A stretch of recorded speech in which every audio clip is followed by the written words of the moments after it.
I appreciate everyone's patience. We're trying to get connection issues worked out so that we can be live on YouTube. And right now we're frozen. So hoping to get that resolved here as quick as we can. I apologize for the delay. No problem. Thank you for the update.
Good morning. As chair of the commission, I call this meeting of the Michigan Independent Citizens Redistricting Commission to order at 10:14 a.m. This Zoom webinar is live streamed on YouTube on the Michigan Independent Citizens Redistricting Commission YouTube channel. For anyone in the public watching who would prefer to watch via a different platform than they are currently using, please visit our social media at redistrictingmi. Our live stream today includes closed captioning. Closed captioning, ASL interpretation, as well as Spanish, Arabic, and Bengali translation services will be provided for effective participation in today's meeting. Please email us at redistricting@michigan.gov for additional viewing options or details on accessing language translation services for this meeting. People with disabilities needing other specific accommodations should also contact redistricting@michigan.gov. This meeting is being recorded and will be available on our website, www.michigan.gov/micrc, for viewing at a later date.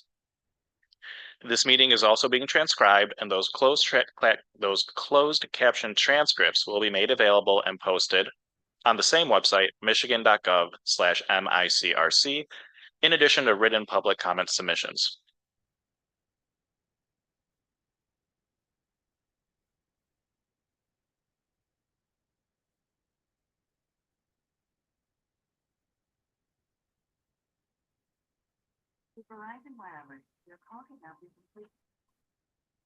I'm being told that we're having some technical difficulties.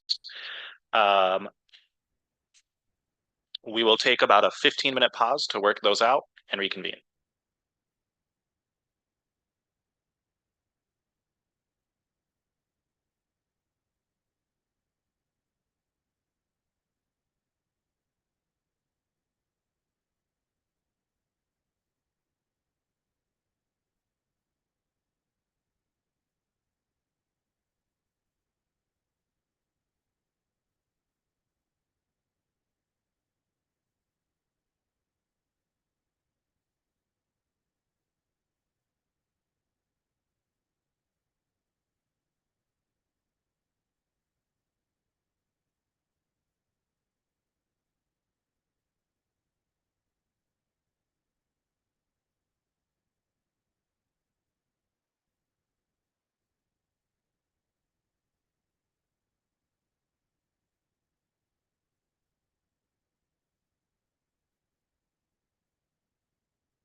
Okay, can everyone hear me? Test 1, 2, 3.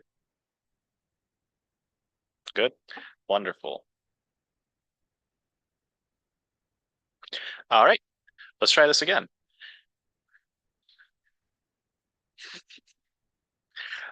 This meeting is being recorded and will be available at www.michigan.gov/micrc for viewing at a later date. The meeting is also being transcribed, and those closed caption transcripts will be made available and posted on the michigan.gov/micrc website, as well as written public comment submissions. There is also a public comment portal that may be accessed by visiting the website. Members of the media who may have questions before, during, or after the meeting should direct those questions to Edward Woods III, Executive Director of the Commission at woodse3@michigan.gov. For the public watching and the public record, I will now turn to Department of State staff to take note of the commissioners present. Good morning, commissioners. When I call your name, please say present. If you are attending the meeting remotely, please identify where you're attending the meeting remotely from. I will start in alphabetical order with Commissioner Andrade, Present. Commissioner Callahan, Commissioner Curry, Present and attending remotely from Detroit, Michigan. Can you say that one more time? Commissioner Curry, we weren't able to hear you. Present and attending remotely from Detroit, Michigan. Thank you very much. Commissioner Ide. Present. Commissioner Kellum. Present. Commissioner Lang. Commissioner Lett.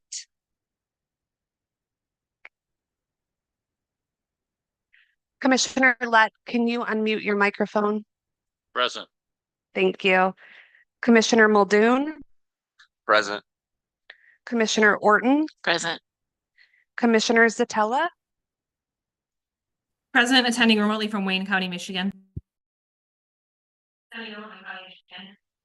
Thank you. Commissioner Wagner. Present attending from Eaton Township, Michigan. And I'm sorry, Commissioner Villette. Present. And Commissioner Weiss. Present, attending remotely from Saginaw Township, Saginaw, Michigan.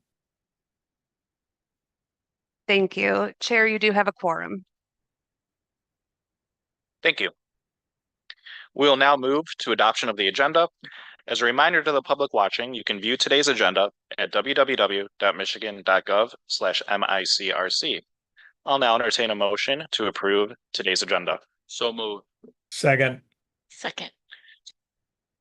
We have a motion by Commissioner Lett and a second by Commissioner Orton to approve the agenda.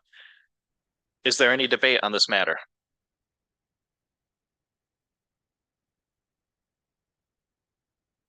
Seeing none, we will move to vote.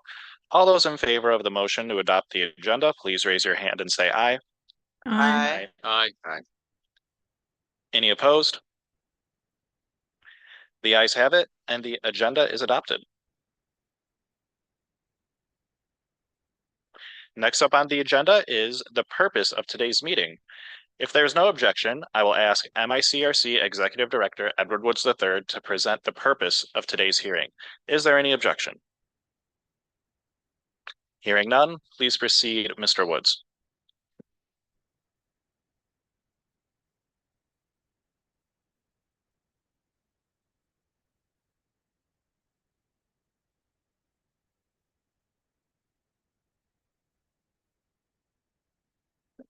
Jess, can you hear me? Okay, let me share my screen. Thank you.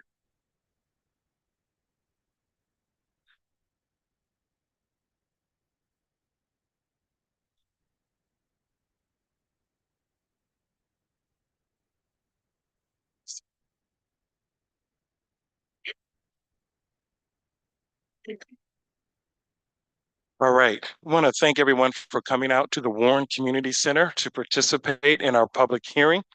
And we want to express appreciation to the Warren Community Center, Clarissa Clayton and Patrick Conlon, the Culture Public Relations and McConnell Communications, Chase Creative, and our volunteers for making today's public hearing possible.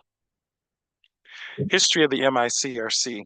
In 2018, Michigan voters passed Proposal 2, a ballot initiative for voters and not legislators to take responsibility for nonpartisan redistricting, and created the Michigan Independent Citizens Redistricting Commission, comprised of 13 randomly selected Michigan residents that includes 4 Democrats, 4 Republicans, and 5 who did not affiliate with either party. The MICRC is responsible for redistricting the U.S. Congressional, Michigan House, and Michigan Senate districts. The 7 ranked redistricting criteria is different than the A-poll standards, which were formerly used for redistricting. The 7 ranked redistricting criteria in order goes as follows. 1, Equal Population and Voting Rights Act. 2, geographically contiguous. 3, reflect states' diversity and community of no disproportionate advantage to any political party. 5, no favor or disfavor to an incumbent elected official or a candidate. 6, reflect consideration of county, city, and township boundaries. And 7, be reasonably compact. The U.S.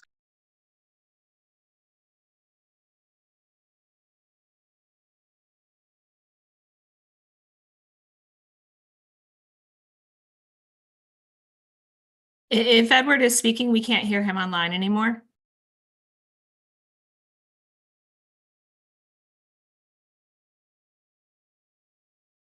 We don't even see him. Edward has left the building. And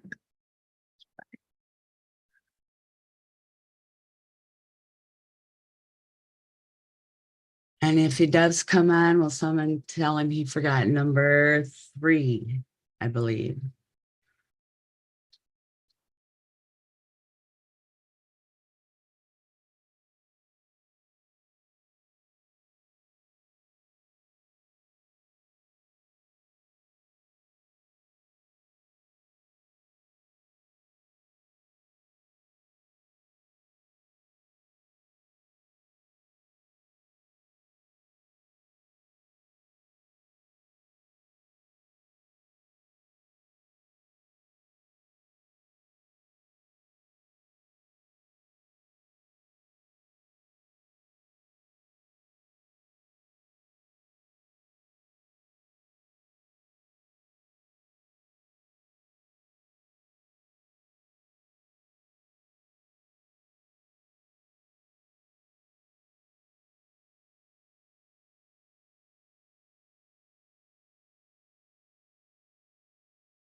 Why we are here. 1, first and foremost, democracy works best when you hear from the residents who reside in the community. So we want to hear directly from you. 2, we want to understand your community of interest, whether it's a historical interest, whether it's a cultural or an economic interest. We would like to hear directly from you. And then number 3, we want to learn from your feedback on how to draw the state Senate districts in compliance with the court order and the 7 ranked redistricting criteria. Public comment guidelines. 1, you have up to 3 minutes to address the commission in the first round of public comment and an additional 2 minutes in the second round of public comment. Number 2, you address the commission as a whole and not an individual member. Number 3, any person making personal, impertinent, or slanderous remark, or who shall become boisterous or disruptive while addressing the commission may be requested to leave the microphone. Number 4, if any person disrupts the orderly progress of a meeting or refuses to comply with applicable MICRC guidelines and rules, the chairperson may rule that person out of order and or order their removal from the meeting. Number 5, we want to thank you in advance because we know that you will comply with the guidelines. Lastly, we would like to encourage you as well as others who are listening to show up and speak up. Hashtag show up and speak up. Like us or follow us on Facebook, Instagram, Twitter, or what we call X now, or TikTok at Redistricting MI. Subscribe to the MICRC YouTube channel. Submit public or mapping comments at www.michigan.gov/MICRC. And if you have questions, call us on our toll-free number, 1-866-MAP-FAIR. That's 1-866-MAP-FAIR. 1-866-627-3247 for questions or more information. Once again, thank you so much for being with us today. Thank you, Mr. Woods. At this time, we will move on to our public comments. If there is no objection. Is there any objection, commissioners? Hearing none, we will move on. Individuals who have signed up and indicated they would like to provide live or remote public comments to the commission will now be allowed. We will start today with live public comments, followed by remote public comments in chronological order. You will have 3 minutes to address the commission, and if your thoughts are not concluded at those 3 minutes, you can sign up for an additional 2 minutes of time, totaling in 5 minutes of speaking. Please conclude your remarks when you hear the timer. At this time, I will turn it to the commission's vice chair, Commissioner Kellum. Good morning, Warren Community Center, and all those listening online who are attending our meeting. We're so happy to have you.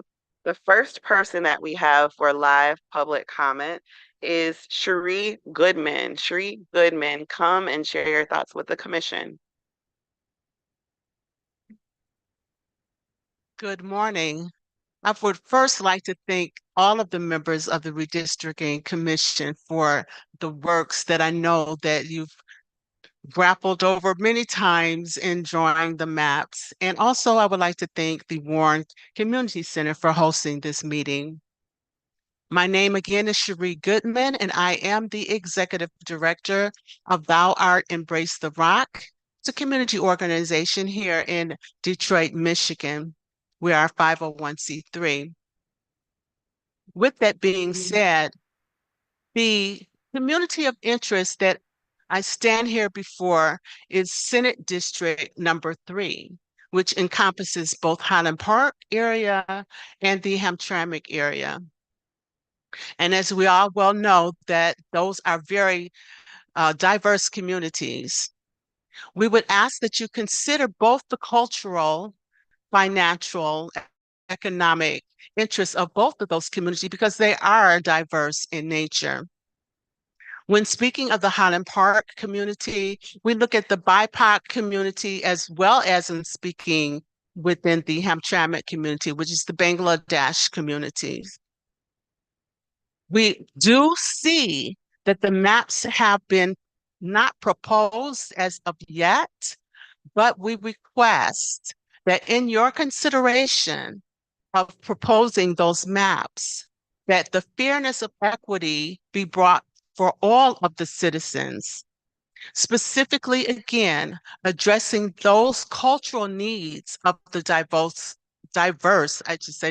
people within those communities. And I thank you for this time, and I really, really appreciate your works. Thank you.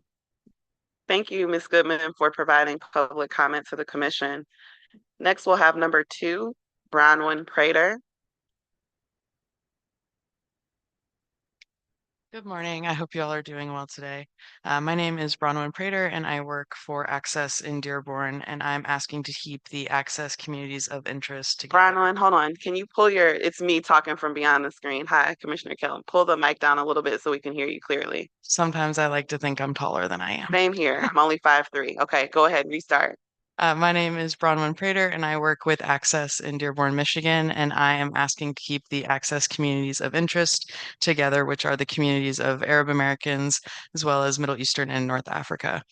Metro Detroit is home to one of the largest and most diverse Arab American, Middle Eastern, and North African communities in the United States. I support the proposed map SD Cole version 1 because it has the fairest inclusion of our community of interest. Arab Americans and the more broad MENA communities are undercounted by the United States Census, making the process much more difficult for our community to demonstrate its size and the needs.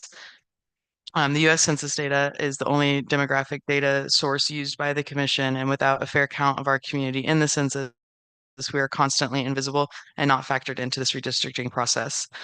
This commission will determine representation for the COI that will have an impact for the next 10 years, as well as generational impacts well beyond that into the future. For this reason, I ask that you all support the proposed map SD Cole version 1. Thank you very much. Thank you, Bronwyn. Could we have her come back for a second? I have a question. Bronwyn, do you mind? Yep, she's coming. Go ahead, well, through the chair, go ahead, Commissioner Zatella. So we have multiple version 1s. Do you happen to know the date on the map that you're talking about? Because we have like a 424 version 1, a 429 version 1, a 5.2 version 1. Honestly, I didn't write down which date was on here, but I can look up and tell you in a moment. Yeah, if you could, that's that all would right. be very helpful. Thank you. Thank you so much. Sorry, I didn't write that down. Thank you again, Bronwyn and Commissioner Zatella. For number 3, we have Kira Love. And my apologies if it's Kyra. Hello, it's Kira. Yes. My name is Kira. I also work at Access, and I'm also asking to keep our community of interest together, which is the Arab American and MENA communities. I also support the map SD Cole version 1, and we'll let you know as soon as we figure out what exact date that map is from. But through our work at Access and through my own personal work, we have seen that the Arab American and MENA communities really share distinct cultural characteristics and face unique challenges that we create targeted programs to address. And having the community of interest kept together really helps us serve this community. And we have found that more challenging due to the lack of national data and recognition. And so recognizing this community as a community of interest and keeping them together in the redistricting maps would really just help this community and support our work in serving this community.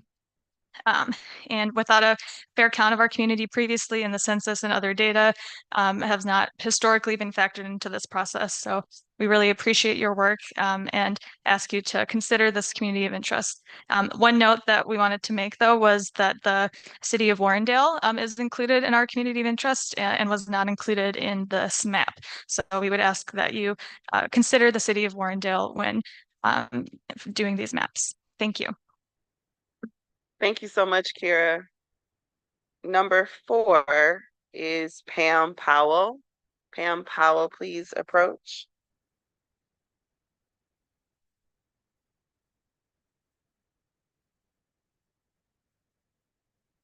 Good morning. Again, my name is Pam Powell. I am with the Detroit Downriver A. Philip Randolph Institute. We are a 501c3 organization charged with simply getting out the vote and voter education, civic engagement. Having said that, I am a Detroit resident from Senate District number 10. And I want to commend you guys on the job that you do. I know it's a thankless job and an endless job. And I've been in a lot of these hearings for the congressional and they're starting all over. Some care job is going to go on the whole 10 years almost. Anyhow, we appreciate the work that you do, and we know that it can be challenging and probably you're not going to please everybody. But I ask that you consider, we talk about the communities of interest, and as a Detroiter, I would hope that you would deeply consider not diluting the Detroit vote to the point where we have no control over who our legislators are. We have at some points been diluted to the point and put in with other communities of interest that do not share the same goals or interests that we have. And it has disenfranchised a lot of our voters. We would hope that be able to get our people out to vote and support. And it makes it really difficult when you have people that are disenfranchised and they don't feel that their vote matters. Additionally, when you draw the maps, if they're supposed to be contiguous. I think the last time I was somewhere with Kego Harbor, I live nowhere near there, and I'm sure our goals are not the same. So hopefully this time you will kind of try to keep us in close proximics with the communities that have the same values and interests that we do. Thank you.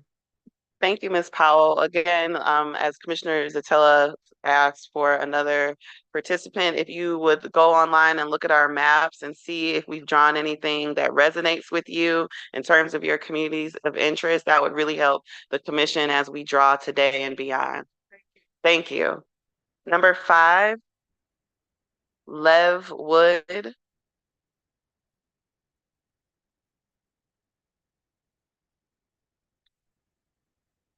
Good morning, folks. My name is Lev Wood.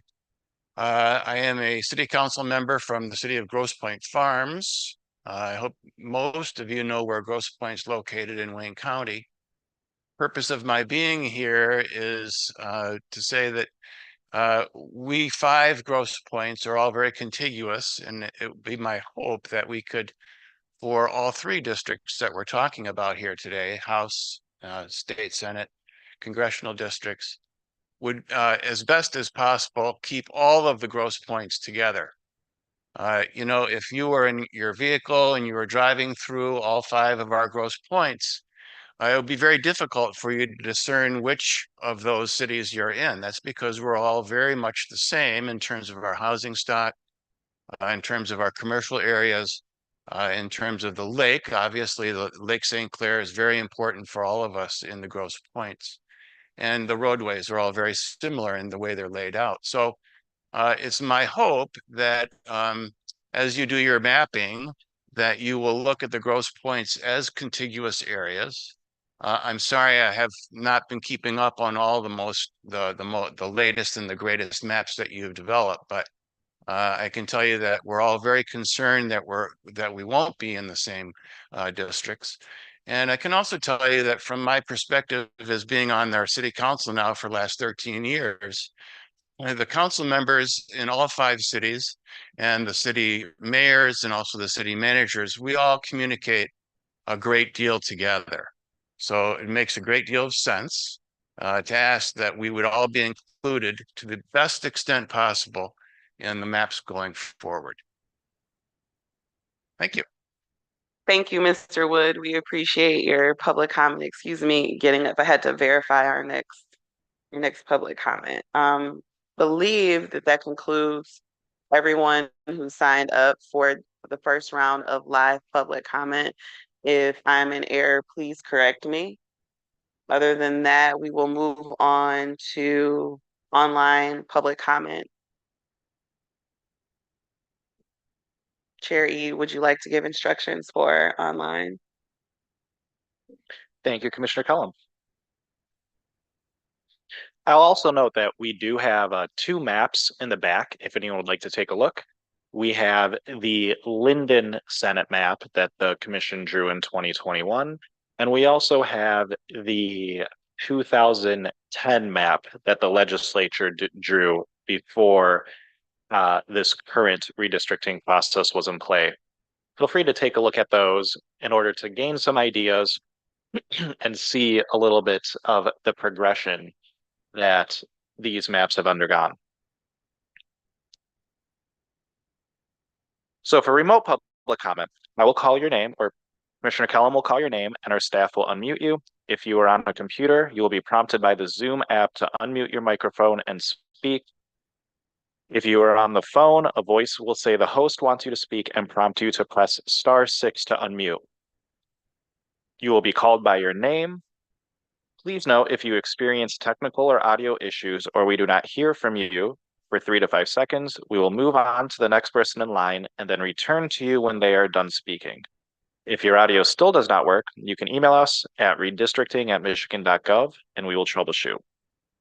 You'll have the same amount of time as the live and public comment speakers, 3 minutes for a first round of comments, and then if you wish to speak again, you'll have an additional 2 minutes. Commissioner Cullen?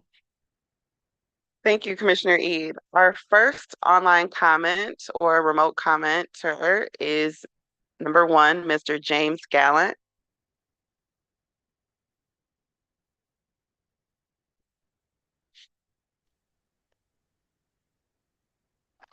Hello, James Gallant. These are opinions. And is that Secretary Aaron Lilly that you were speaking to, Mr. Eid? Chair Eid, with Kellum's advice to slow down to get up to speed, I can see your sideways rules by adjusting my shutter speed and the magic eye kicks in. To establish to the Supreme Court that we are all actually on the same page, please open your book to page 366, line 8, which states that there shall be no debate before there's a motion with a proper second, as you were instructed by Mike Brady. Now, please turn to page 49, Robert's Rules, unanimous consent. In unanimous consent is for routine business and questions of little importance only. Also, on page 17, under customs, saying a particular practice sometimes is followed and treated practically as if it's prescribed as a rule. If no contrary Robert's rules or written rule, the custom is adhered to unless agreed to by a majority to do otherwise. And most importantly, if a custom is or becomes in conflict with the Parliamentary Authority Manual or any written rules and a point of order citing the conflict is raised, as Commissioner Zatella did by Mr. Fink violating the facilitation rule, the custom falls to the ground and the conflicting Robert's rule or written rule must thereafter be complied with. If desired to follow the former practice, a special rule can be added or amended to incorporate it. Please turn now to page 19, conduct of business, essential minimum officers, a secretary and a presiding officer. If elected, a replacement secretary must be elected by this board.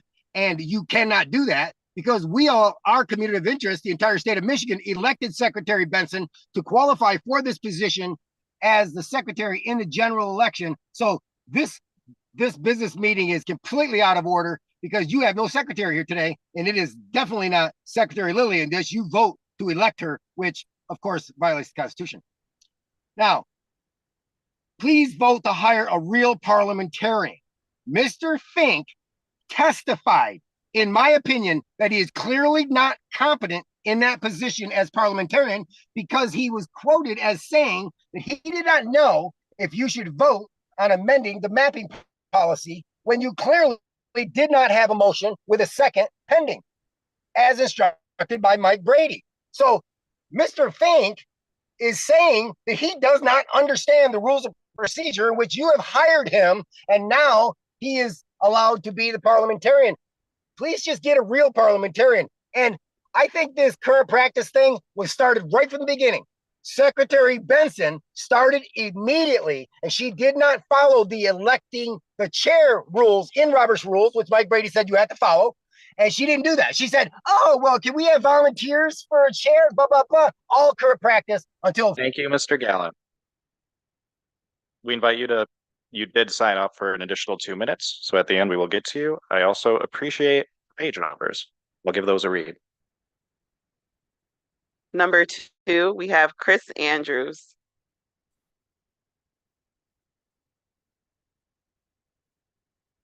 Good morning. Good morning. Okay. I'm Chris Andrews from Hazlitt. I want to thank you for working diligently to eliminate the racial inequity and to reduce statewide partisan bias. Our government cannot reflect the will of the people if the people don't have the ability to elect legislative majorities. I'd like to make a couple of comments about the public's challenges, my challenges in understanding partisan fairness metrics. I have not been able to find partisan fairness metrics using the updated composite for the Linden map. We need that to know whether or not the maps improve statewide fairness. There should also be a document available on the website that explains the metrics in more detail than Lisa Handley's PowerPoint, including information about the composites. If there's something that has been provided to the commissioners, it should be easily accessible on the website. Finally, I would encourage you to look at some of the undemocratic packing of Democratic voters in districts 1, 3, and 7 as they've been drawn so far. All of them have District 7 maps with 95% or more Democratic majorities. Whatever the intent, this is the opposite of partisan fairness. There is no world in which you need majorities that large to empower Black voters to elect the senator of their choice. And you don't need racial data to know that this will diminish the influence of Black voters. No district needs to be more than 80% Democratic. Thank you. Thank you, Mr. Andrews, for your insight. Number 3, Fatima Din. That participant is not present. Thank you. Number 4, Curtis Fernandez.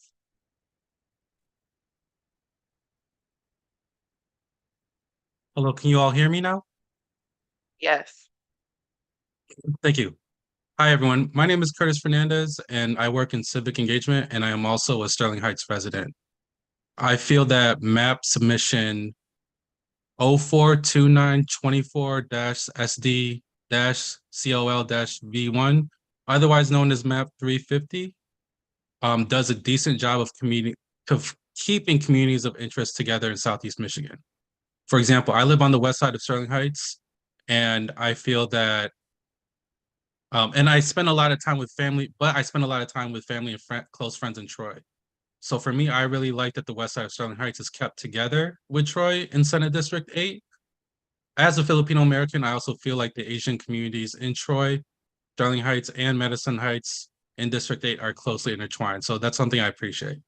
As someone who works closely with communities of color throughout Southeast Michigan, I also really value how communities of color in the communities that are on 8 Mile on either side of the Wayne or the Oakland-Macomb County borders are kept together, such as in Senate Districts 7 and 10. There are strong Black and Asian communities on both sides of 8 Mile, so I really appreciate that those communities are kept together so their voting rights are not diluted. And I want to thank the commission for all of their hard work. I really appreciate that there's a lot of complexity in this redistricting process.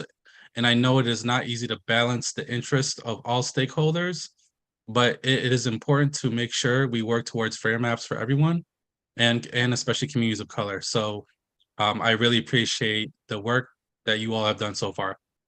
And thank you so much. Take care. Curtis, this is Commissioner Kellum. Are you still on? Can I ask you a quick question? Sure. Can you just slow down and repeat? I think you said you like the communities of District 7 and 8. I wanted to make sure I heard that. There was some disconnect, so I wanted to be sure that I caught what you were saying. You like some Yeah. put So into what district? I was using districts 8, 7, 8, and 10 as a reference point. So for for District 8, on map 350, I like how the communities, especially the Asian communities in Troy, Sterling Heights, and Madison Heights, are kept together, or because they are closely intertwined. And for District 7 and 10, because I believe both of those represent communities on both sides of 8 Mile, I think that's crucial because there are communities of color, especially Black and Asian communities on both sides of the 8 Mile border. And I think it's important to make sure that the voting rights of those communities are not diluted. Thank you so much. Just for You're welcome. You're welcome so much. Don't Thank you go. so much for your time. Hold on, Curtis. I think you have another question from another commissioner. Okay, yeah, sure. You said can you give the full name of the map? It sounds like you're saying map 350, but 350 has Sterling Heights split. So you're saying you like the one that has Sterling Yeah, Heights, Troy, and Madison Heights in one district? Yeah, that's what I was. So I live on the west side of Sterling Heights. So for me, and I'm speaking on a personal level, right? I live on the west side of Sterling Heights, but for me, I'm a lot more connected to folks in Troy and the west side of Sterling Heights. So it can be tough to balance, all these different maps. But speaking from my experience, for me, I spend a lot of time in Troy and really Madison Heights. So for me, on a personal level, as being of Asian American, that's what I appreciate. That side of Sterling Heights being connected to Troy and Madison Heights. But that's my perspective. I see. Thank you for the clarification. Yep. No problem. Okay, Curtis, I think you can I think we can finally let you go. Thank you again for your insights. Number 5, Anthony Scannell. Thank you so much. Good morning, MICRC. Good morning. Thank you. I'm joining from District 1 area, but for the Senate and the House, District 1, and I don't really like the crossover from the downriver area to crossing over downtown towards the east side myself. I don't really like that configuration, but I could see why you would do it because it's up against the river. I just don't think I think there's a real east-west kind of a divide just myself. That's why I think the kind of curve around Dearborn configuration is better for that area. Thank you.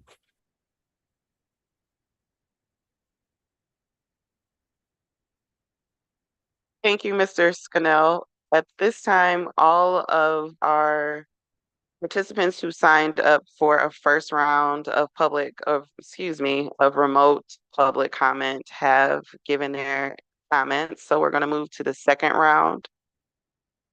And number 1 for the second round is James Gallant.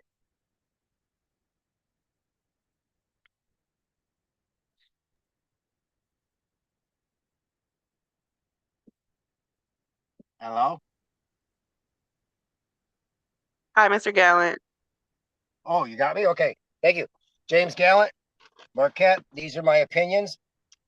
Thank you, Chair Eid, for determining as chair that you will absolutely entertain on your own initiative the points of orders on the pages that I have quoted to you at these meetings.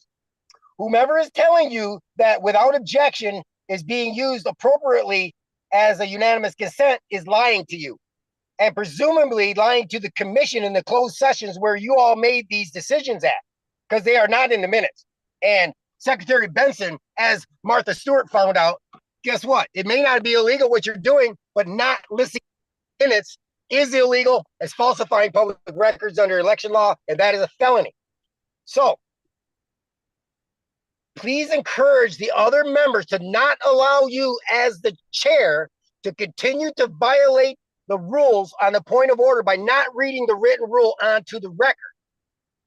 And any member who has actually cried outside these meetings because of what's going on here, please request points of order for every single rule to effectively reset the customs and current practices of Marxist style communism that has been instilled by Chairman Eid and Edward Woods. Edward Woods is trained parliamentarian. He just didn't take the test to be a parliamentarian. That's the guy who has been circumventing the Roberts rules effectively. It probably came from him.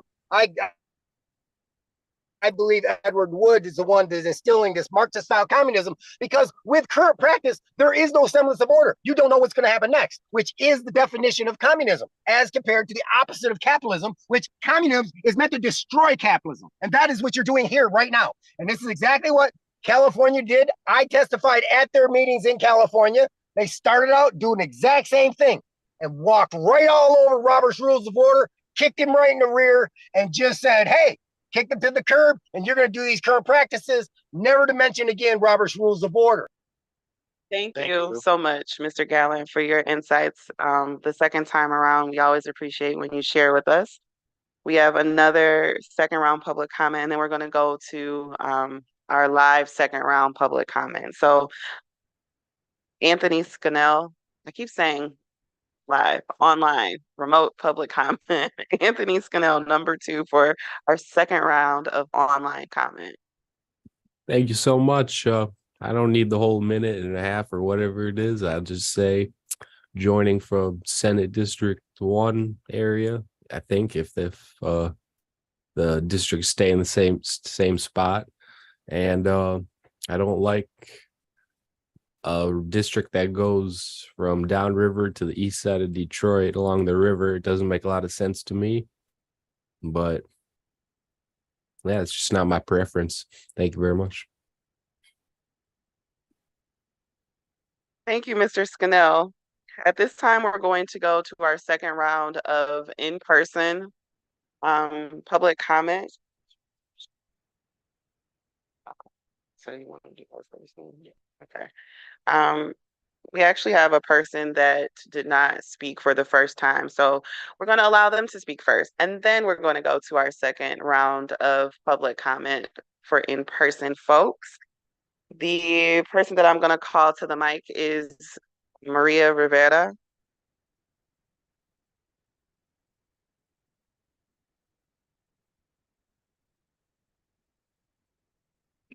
Thank you very much. I too want to say thank you to everybody on the commission. I worked very hard on the campaign in 2018, and it was amazing. And some of you have been here. Hold on, Maria. I'm sorry. Are folks in the back? Excuse me. Mr. Taylor. So keep explaining the maps, but can we get you to just lower your voice a little bit because the auditorium is hearing you right up here? Okay. Maria.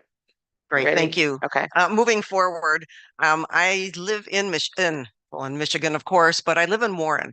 Warren is the third largest city in the state, and we have just gotten new leadership, and we're poised for regeneration and revitalization. So it's a very exciting time right now. And I encourage you to keep at least most of the city of Warren together in any kind of redistricting. We need solidarity to serve the city best and to usher in the regeneration and revitalization that we hope will come. So that's all I have to say. We're a diverse community.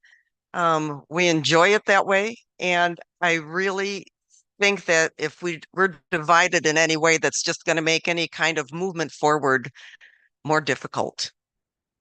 So I thank you very much for listening and great job. Thank you so much, Maria. At this time, we're going to move to our second round of live in-person public comment. And the person that signed up for a second time is Miss Kira Love.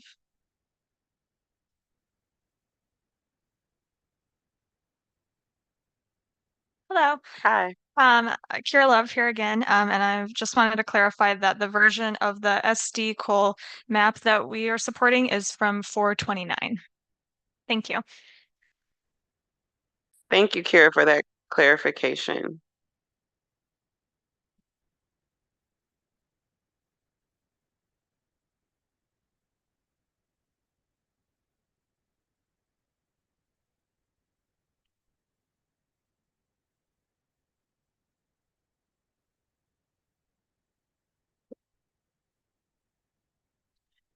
Is anyone in the room who would like to provide public comment? Is there anyone who has not been able to, who would like to?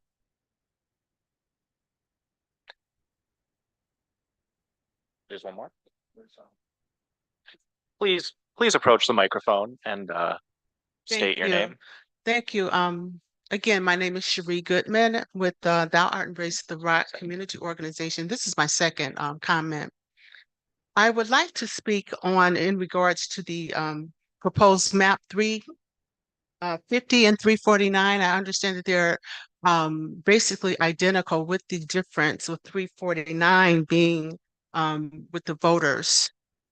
So my I should say I'm in favor of map 350 as one of the online public commenters stated earlier.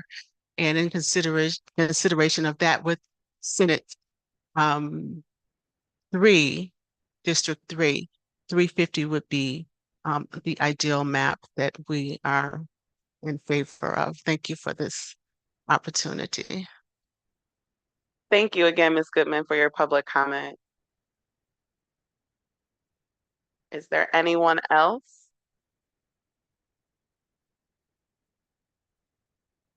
At this time, that concludes our public comment portion of the meeting. We thank you again as a commission for everyone that shared their thoughts today. If you are just taking in the process and want to go online, michigan.gov/MICRC to look at the maps that have been drawn so far. Nothing is set in stone, so please interact with those maps. Keep telling us what you like, keep telling us what you don't like, where you think the line should be shifted, or where you think our ideas should be tweaked. So far, we cannot draw these maps without the involvement of the public. So we appreciate everyone, both online and in person, that spoke today. And I will turn the meeting back over to our chair, Mr. Anthony Eid. Thank you, Commissioner Cullum. At this time, we will move to mapping. However, we're still taking public comments. If anyone wants to sign up, or if anyone wants to come later in the day, we're going to be here all day. Please come through, please sign up. And as long as you're signed up before 7 p.m., we will hear you speak. Until then, we'll try to get some work done and get to mapping. So next up on the agenda is mapping. If there's no objection, we will move on to the collaborative mapping process as outlined by the Commission's rules of procedure and our collaborative mapping policies.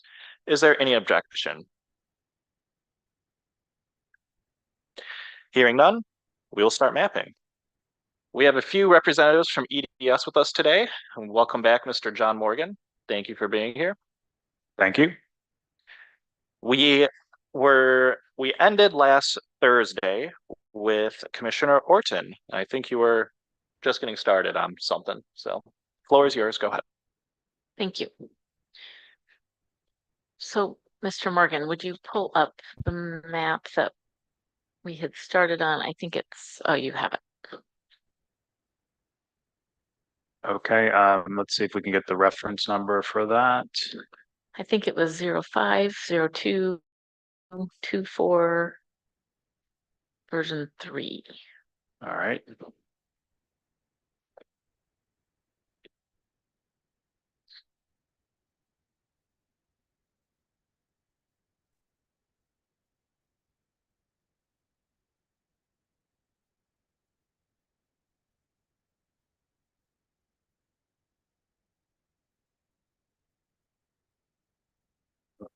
Okay, so this is the map with that date.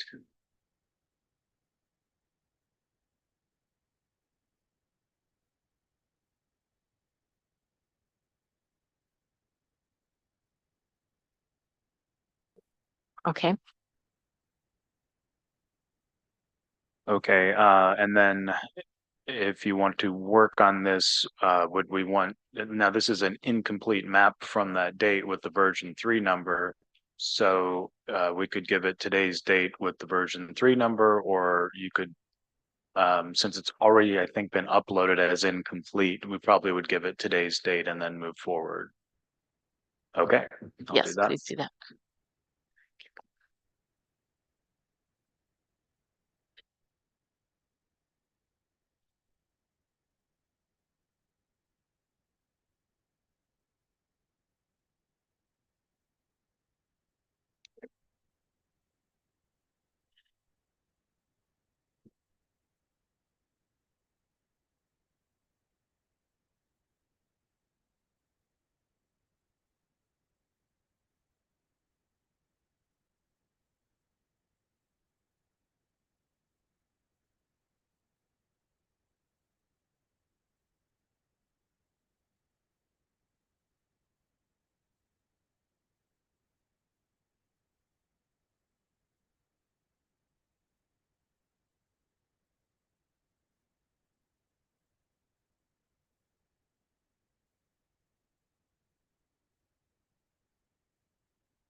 Okay, so if you can see my screen, it looks like there are several districts that are not yet created. 1, 2, 3, 6. It looks like 8 is partially created. Yeah, why don't we work on 8 to make it a district?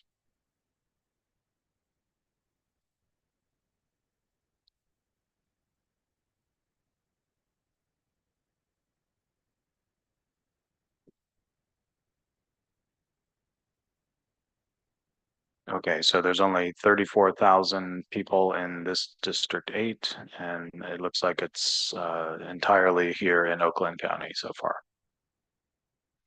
So could you finish taking all of the part in Oakland County that isn't assigned, and we'll see how much population that is. Okay.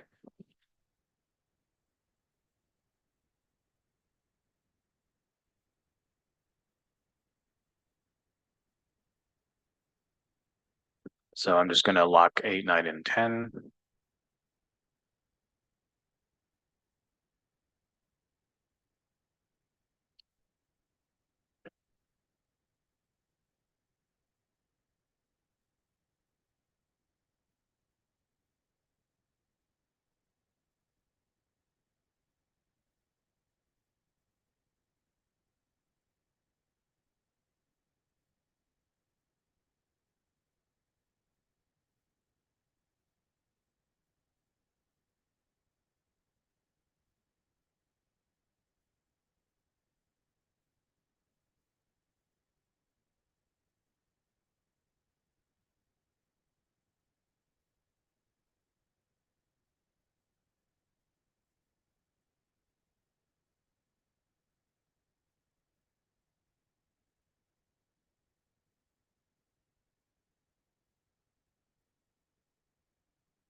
So it does look like there's a little piece of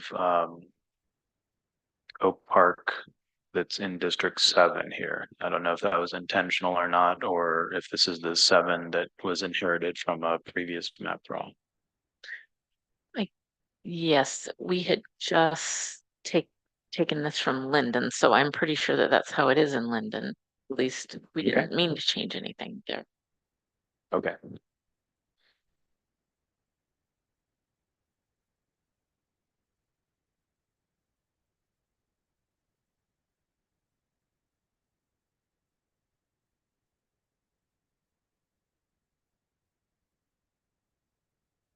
Having said that, since we are changing things, we can take that now. But we can do it now or later, whatever works best.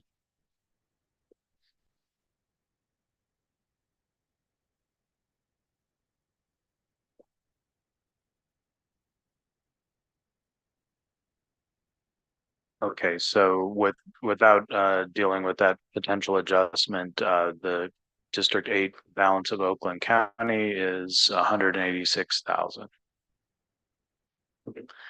Okay. Can you zoom into the bottom edge so I can see exactly what's there?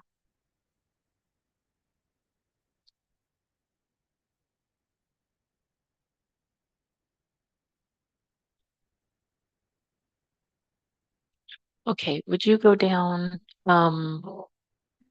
choose well, would you put the neighborhood map on? Maybe that's what you're doing.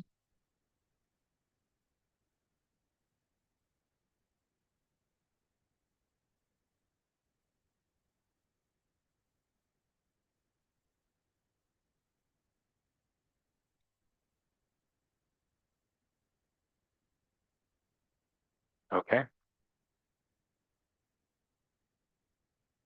Okay, would you select kind of that first layer where there's kind of a horizontal line? It's in some places it's two layers.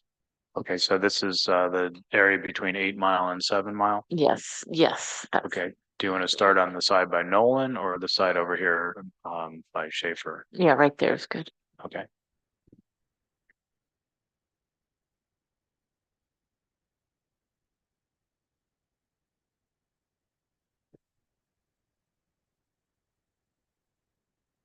And if any commissioners have ideas of which communities would be good to go in, let me know.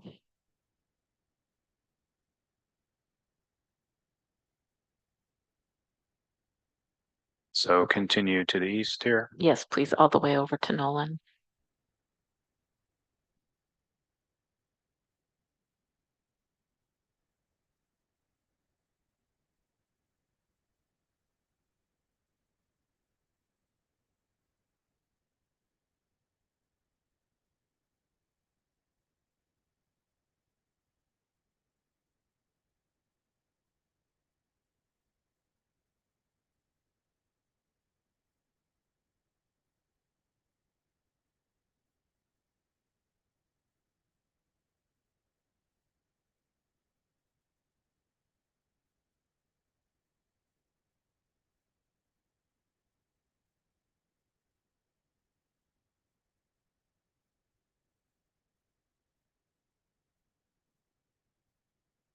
Okay, so that's 212,000 people, about 20% under the ideal population. Okay. While we're here, would you take the, sorry, I think my screen is maybe lagging what you're doing. I think it's Schaefer. It's in 7, but can you take that and put it in 8? Yes, that area. Just straight down. So leave Greenfield with 7, but the others put with 8. Okay.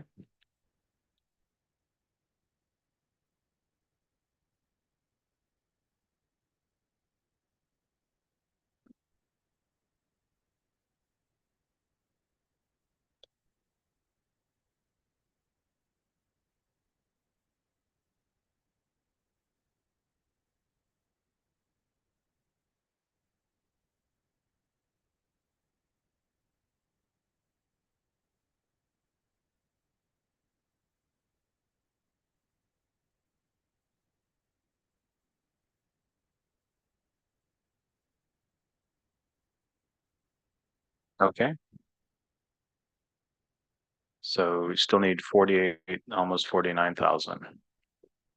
Okay, and while we're working on it, can we go up to that little part that you saw above a little bit where 7 was kind of jutting into where 8 is?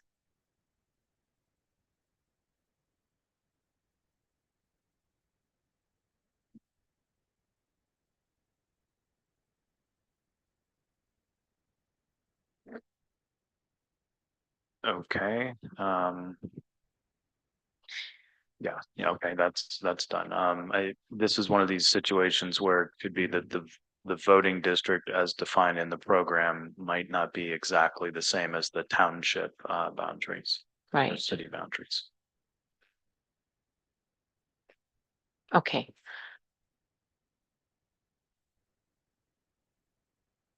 So on my screen, it looks like you fixed that. Is that right? Yes. Okay, great. Then go back down, please. Okay. So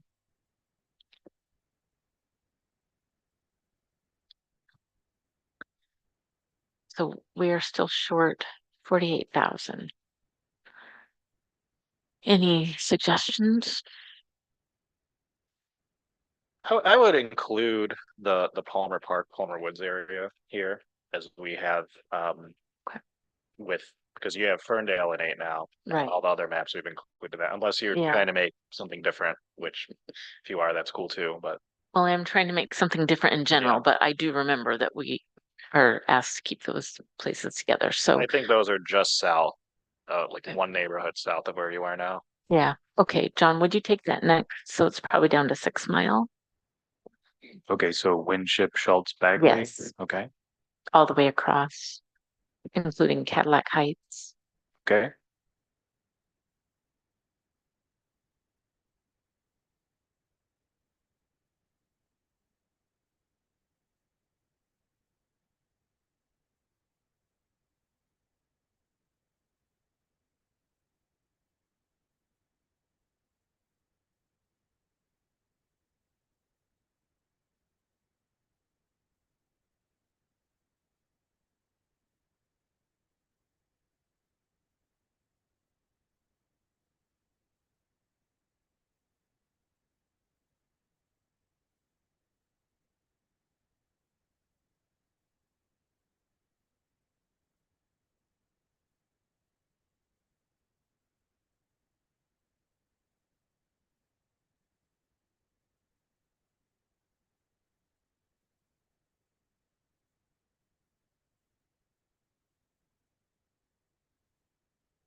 Yeah, that leaves you about 10,000 short, and I did take a little extra here in Conant Gardens. Okay. Can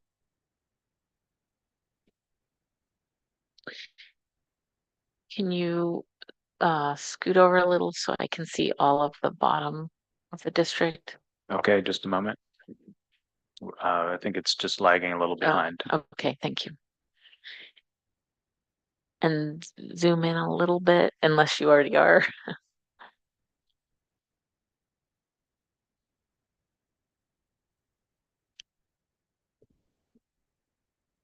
Okay, so we need 10,000 more. I know there's certain areas we don't want to pick up, like Highland Park probably, but any suggestions of which neighborhoods to pick up?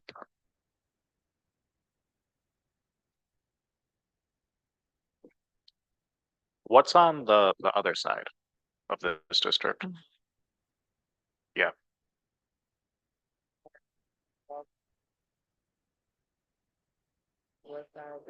Mhm.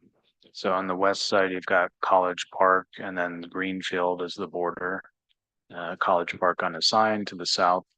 You have these neighborhoods here, and then here's Highland Park, and then the Bangla Town area to the south. So you're right up to the Highland Park border.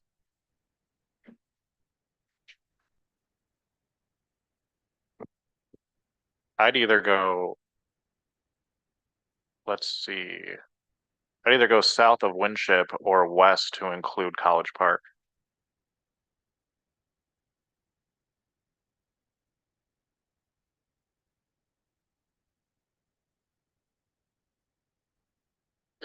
Okay, let's before I forget, over here on the east side, could you take all of, I can't tell which neighborhood that is. Yeah, can you take all of Planet Gardens out Okay. so we're not splitting it?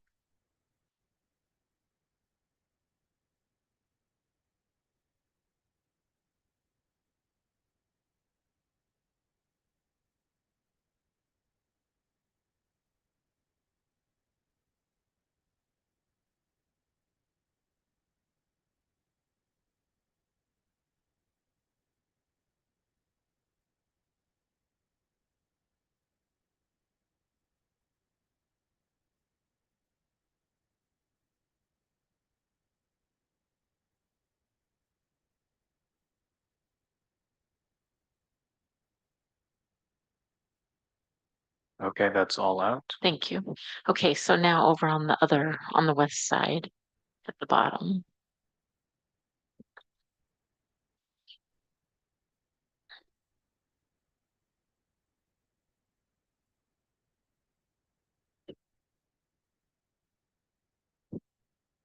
Okay.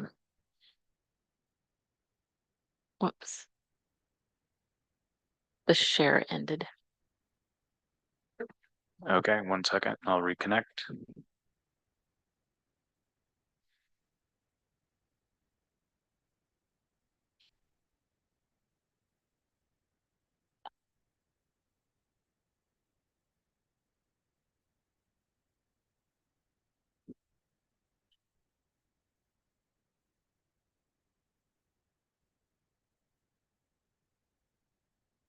Okay, is that reconnected? Yes.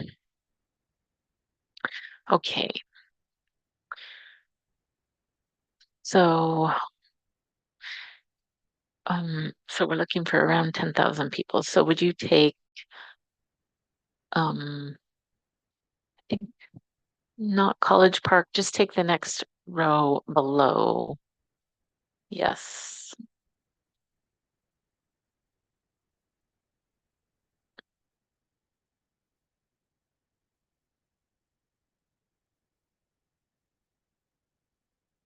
And if you see the population before I do, can you let me know what it is? Because I'm not seeing.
Okay, so that's taking these neighborhoods below here, and that takes you to negative 3,800. That's negative 1.44% with Okay. these neighborhoods. Okay, thank you. Could you take the neighborhood layer off and then zoom out so I can see the whole district?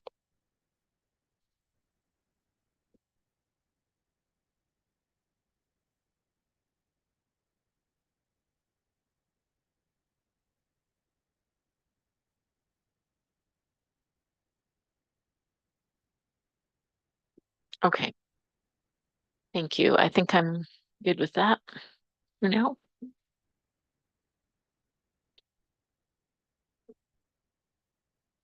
Commissioner Orton, just to point out one thing, the changes to District 7 did lower the population a little bit, so there might need to be an adjustment in the future. Oh, I see that. Okay. Well, let's go ahead and do that one then, if that's okay.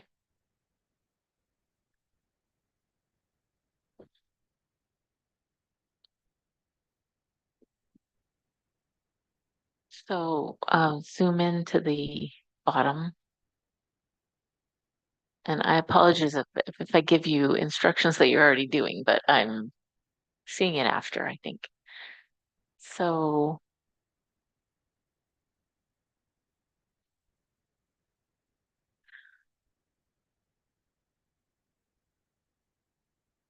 let's add. Can you choose the 7 Mile Rouge? Is that how you say it? Can you choose that and see what the population is? Unless anyone knows a reason that shouldn't go in that district.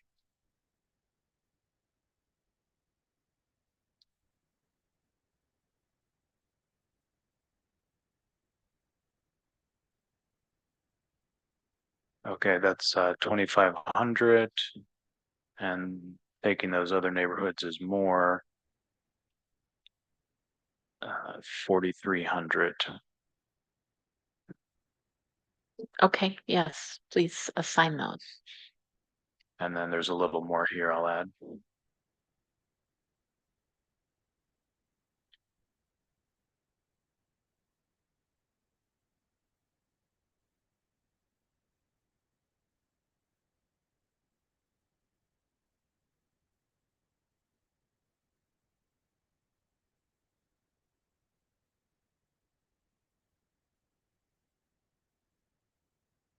Okay, so it's within less than 1%, 2,400 down from the ideal, following the neighborhood boundaries.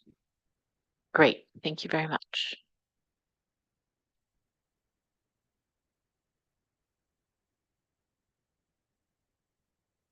Okay, I'll pass it on. Thank you, Commissioner Orton. Next up on the alphabetical list is Commissioner Zatella. Morning, John. You can go ahead and save this and close it.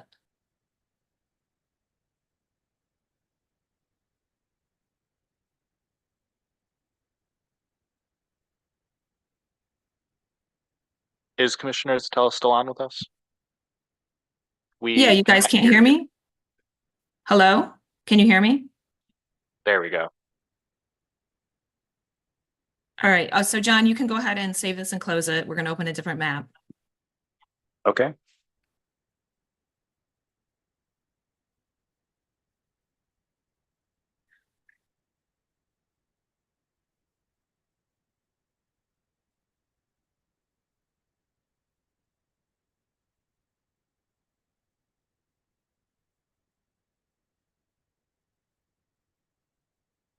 All right. And so I want to go to the 050224 SD COL version 1 and make a new copy of it. Okay, so 50224 version 1 copy. Okay. Yep. And then would we use today's date? Yep. So 05, 07, 24. And did we rename the map that Cynthia worked on? I didn't catch if we did or not. Do we have? We did. It was version. Well, it was a version 3. So version 1 is available for a number for today. Okay, so let's just go ahead with the version 1 then.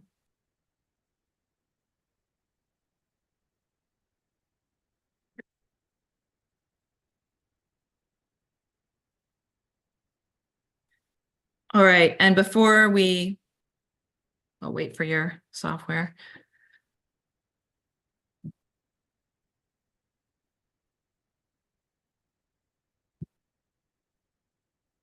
Yeah, it's a little slow, but it's catching up.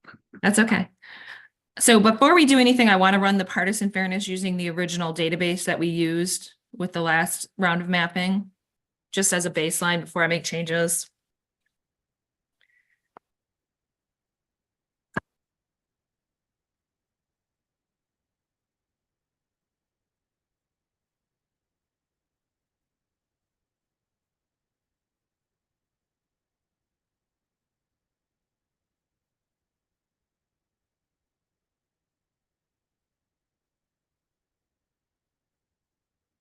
Okay, so the way the program will work, it'll save this with the name of the plan. Mhm.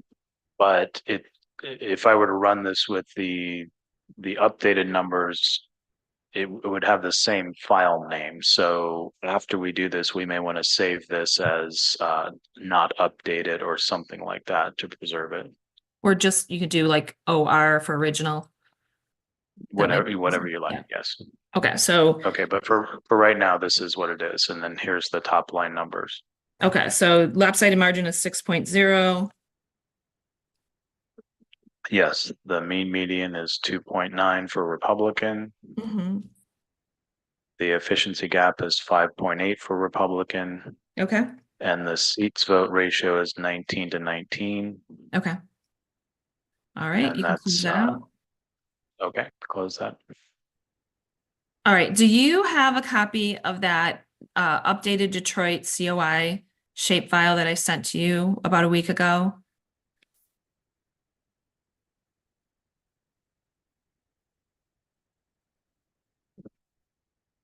maybe. I emailed it to you, so it'll be in your email. Okay, give me a moment.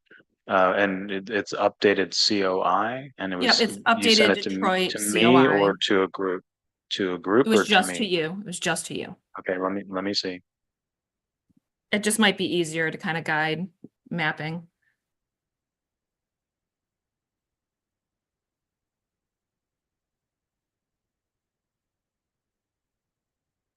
So I'll have to check the email for that. I don't know if you want me to No, it's all right. suggest We'll a short just, break yeah, we'll just start or not. mapping. So let's just dive in. So don't do the COI then. Yep, don't worry about it. Okay, that's fine. I'll be right back.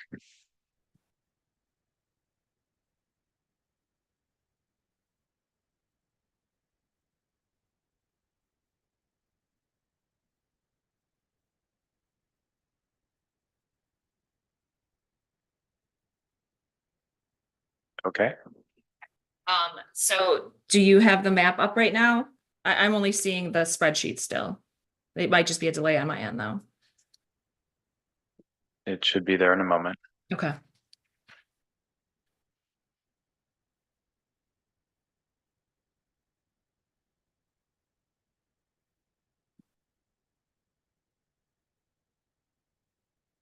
Okay, do you see the map now or not yet? I am not seeing it yet. Let me just.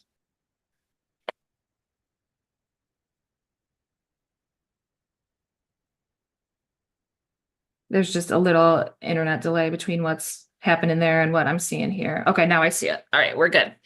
Okay, so we're gonna go over to District 13 and 6. And we're gonna take Northville and put it into 6. So Northville is that pop-out area that's pulled into 13 right now. We're gonna reunite that with Northville Township.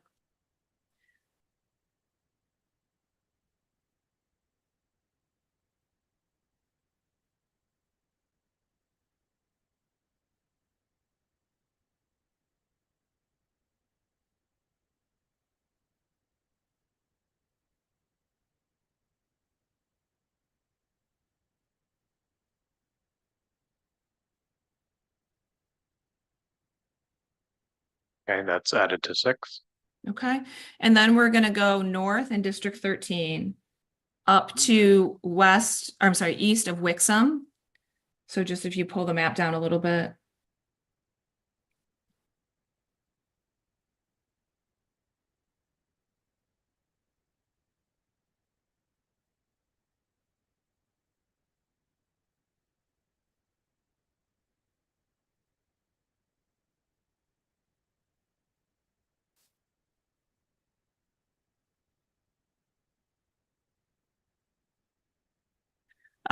So those precincts Okay. right to the left of where your cursor just was, I want you to grab a few of them and we're going to move them into 13 to balance out population. So if you could just start selecting the bottom precinct, right to the kind of northwest of the lake. Okay, Yep, right so there. from 23. Yep. And we're going to put those into 13 to rebalance the population. Okay.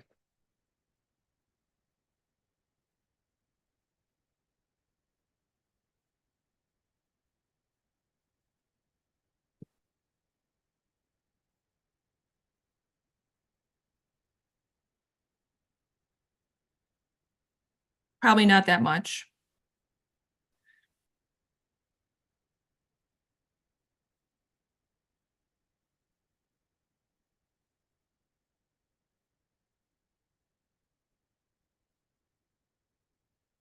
Oh, that went into 6, yeah. So just that what you have right now should be enough.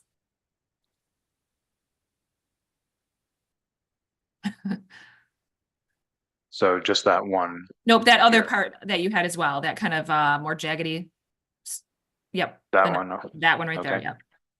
And that should be enough. Okay. Commissioner Zatella, did you want the part of Redford that goes above the county line to also be in 6, or did you just want the southern part? Redford? Northville. Northville, Yes. yeah, you know, I wanted that part to Yes. go into 6 as well, the whole city of Northville. Yeah. Okay, so including the port in Oakland. Okay, just Yeah. a second.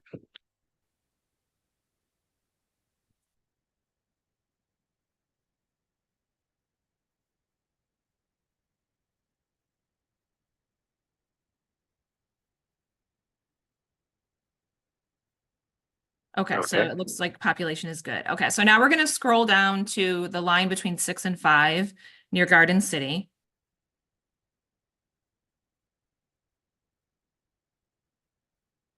Okay, and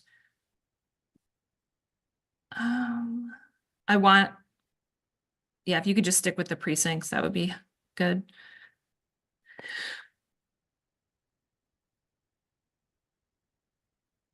So you see how we kind of have this little step on the edge of Wayne County, or on the edge of Canton? Yep, I want to pull the precinct just to the east of there and the one below it, and that is part of the Native American COI. Yep, so that where you just circled there and the precinct above it, if we could put that into 5, that's reuniting more of that community of interest rather than having it kind of split in half like it is right now. And we should be able to tout, was that 2 precincts or was that 1? That's 2. Okay, just do the top one. And then the precinct above that one. And you want to go north of that? Yeah, north of Or that. just that one? Nope, just north of that. Grab that one too. And then there's one more above that. That's kind of a, yeah, squiggly line. Follows the river there. All right, and then go ahead and put those in. We should still be within deviation. Okay, and then there's one more small precinct I want you to grab just to the east of the first precinct you grabbed and put that in as well. And that's part of Garden City. Yep, so put that into 5, and that makes that community of interest a little bit more whole. Okay, looks like that takes us over the population range. By how much? Two That's okay. five I'm not, nine, no. yeah, I'm not worried about the 0.04, so. All right, so now Okay. we're gonna go to the line between 1 and 2.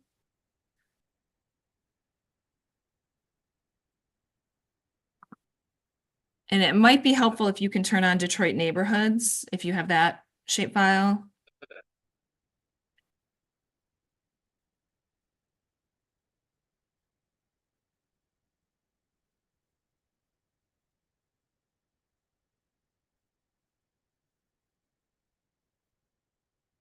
Okay, so just looking at my map and your map.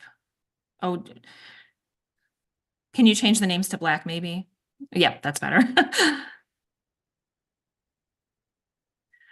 All right, so we're gonna zoom in towards the top of 1 where it's joining with 3. Up near, we're looking for Rosedale. So I just want to make sure that that community is together. So I see I have a little. So it looks like we might have Grandmont. Yeah, we do. That's what I thought. Okay. So we have North Rosedale, Grandmont.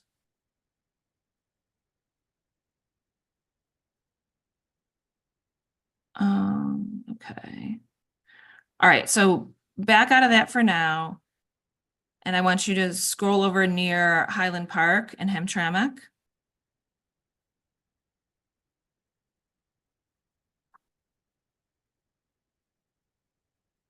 All right, can you move the population box down to the corner? Yeah, that's so much better. Thank you very much. All right, so let's go just above Hamtramck. So I see Hamtramck. That Davison neighborhood, I want to put into 3. Yep.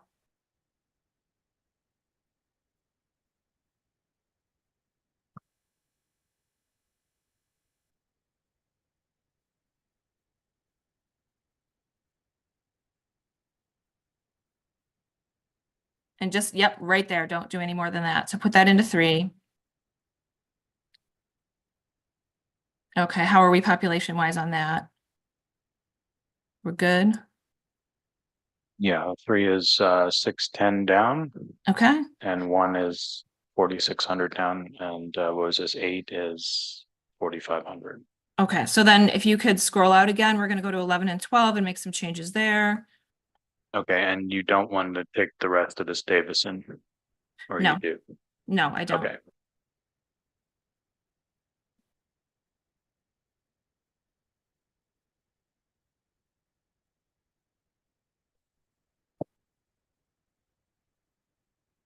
All right, so we're gonna delete out 11 and 12 and rebuild those.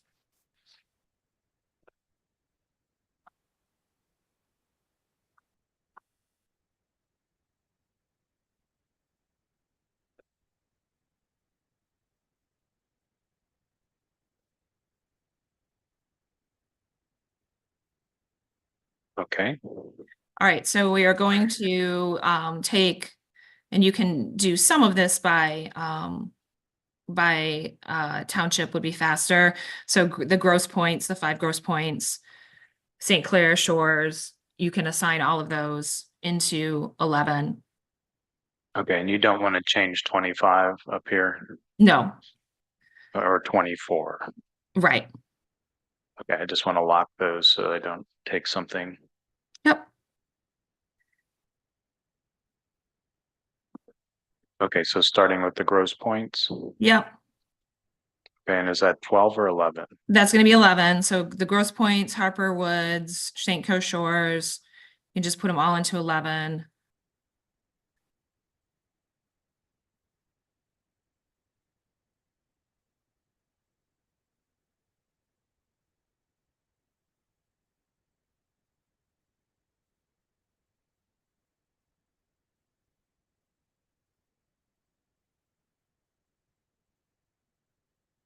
Okay, and you want it all of St. Clair Shores? Yep, all of St. Clair Shores. You can also grab Roseville, Fraser, and that portion of Warren, but that's not obviously all of Warren, so you'll have to change selection there.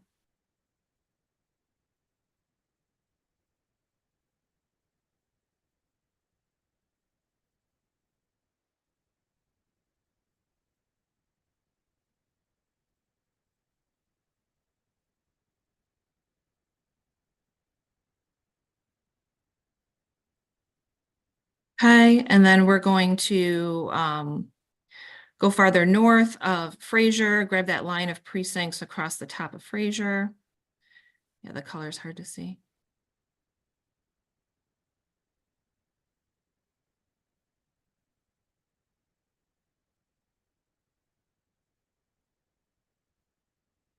So which direction now?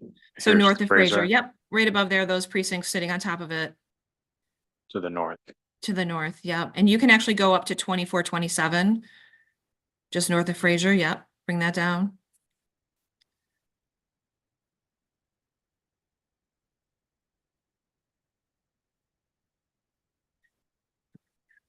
Okay, you're going to continue westwardly to Gratiot, which is the diagonal line that's coming down, the bigger one.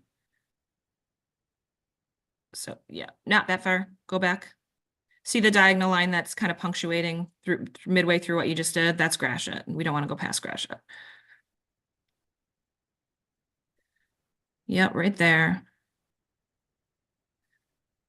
All right, and then we're going to grab the 20, I think it's 2432, 1106. Grab those precincts.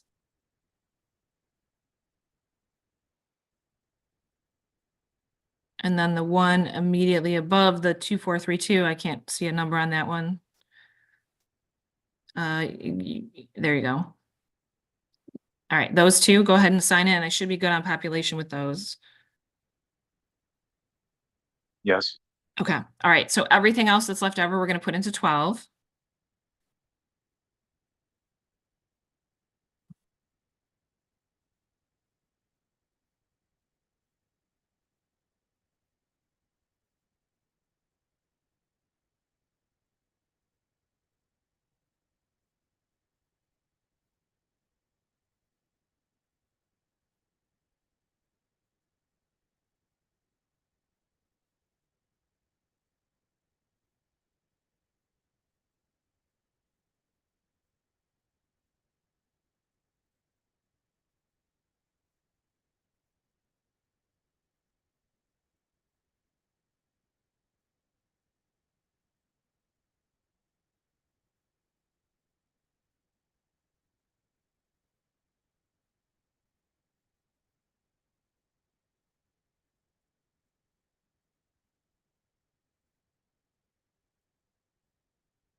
Okay.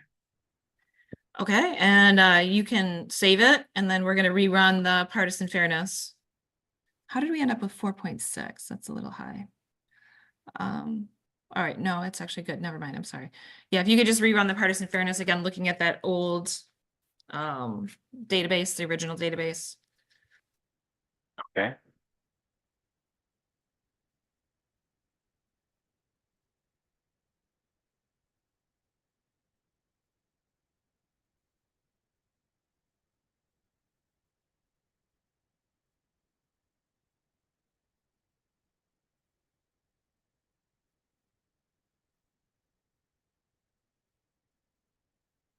Okay, the top line numbers, the lopsided margins is 4.8 for Republican. Mhm. Mean median is 1.4 for Republican. The efficiency gap is 2.9. And the seats vote ratio is 20 Democrat and 18 Republican, with 0.3 towards the Democrats. Okay, so generally they improved across the board. The original mean median was 2.9, it's now 1.4. The original efficiency gap was 5.8, it's now 2.9. The original seats votes was 1919. The revised is 2018 with a 0.03 variation there. So, all right. So if we can just save this map, and now we're going to do another one.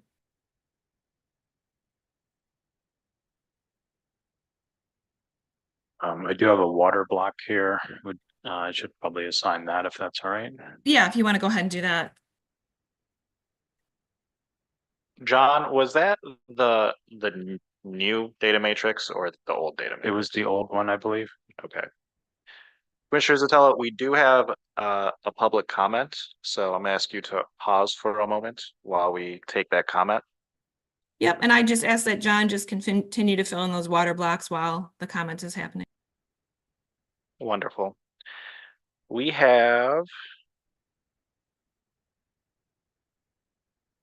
Mr. Jared Maynard, who has not spoken yet.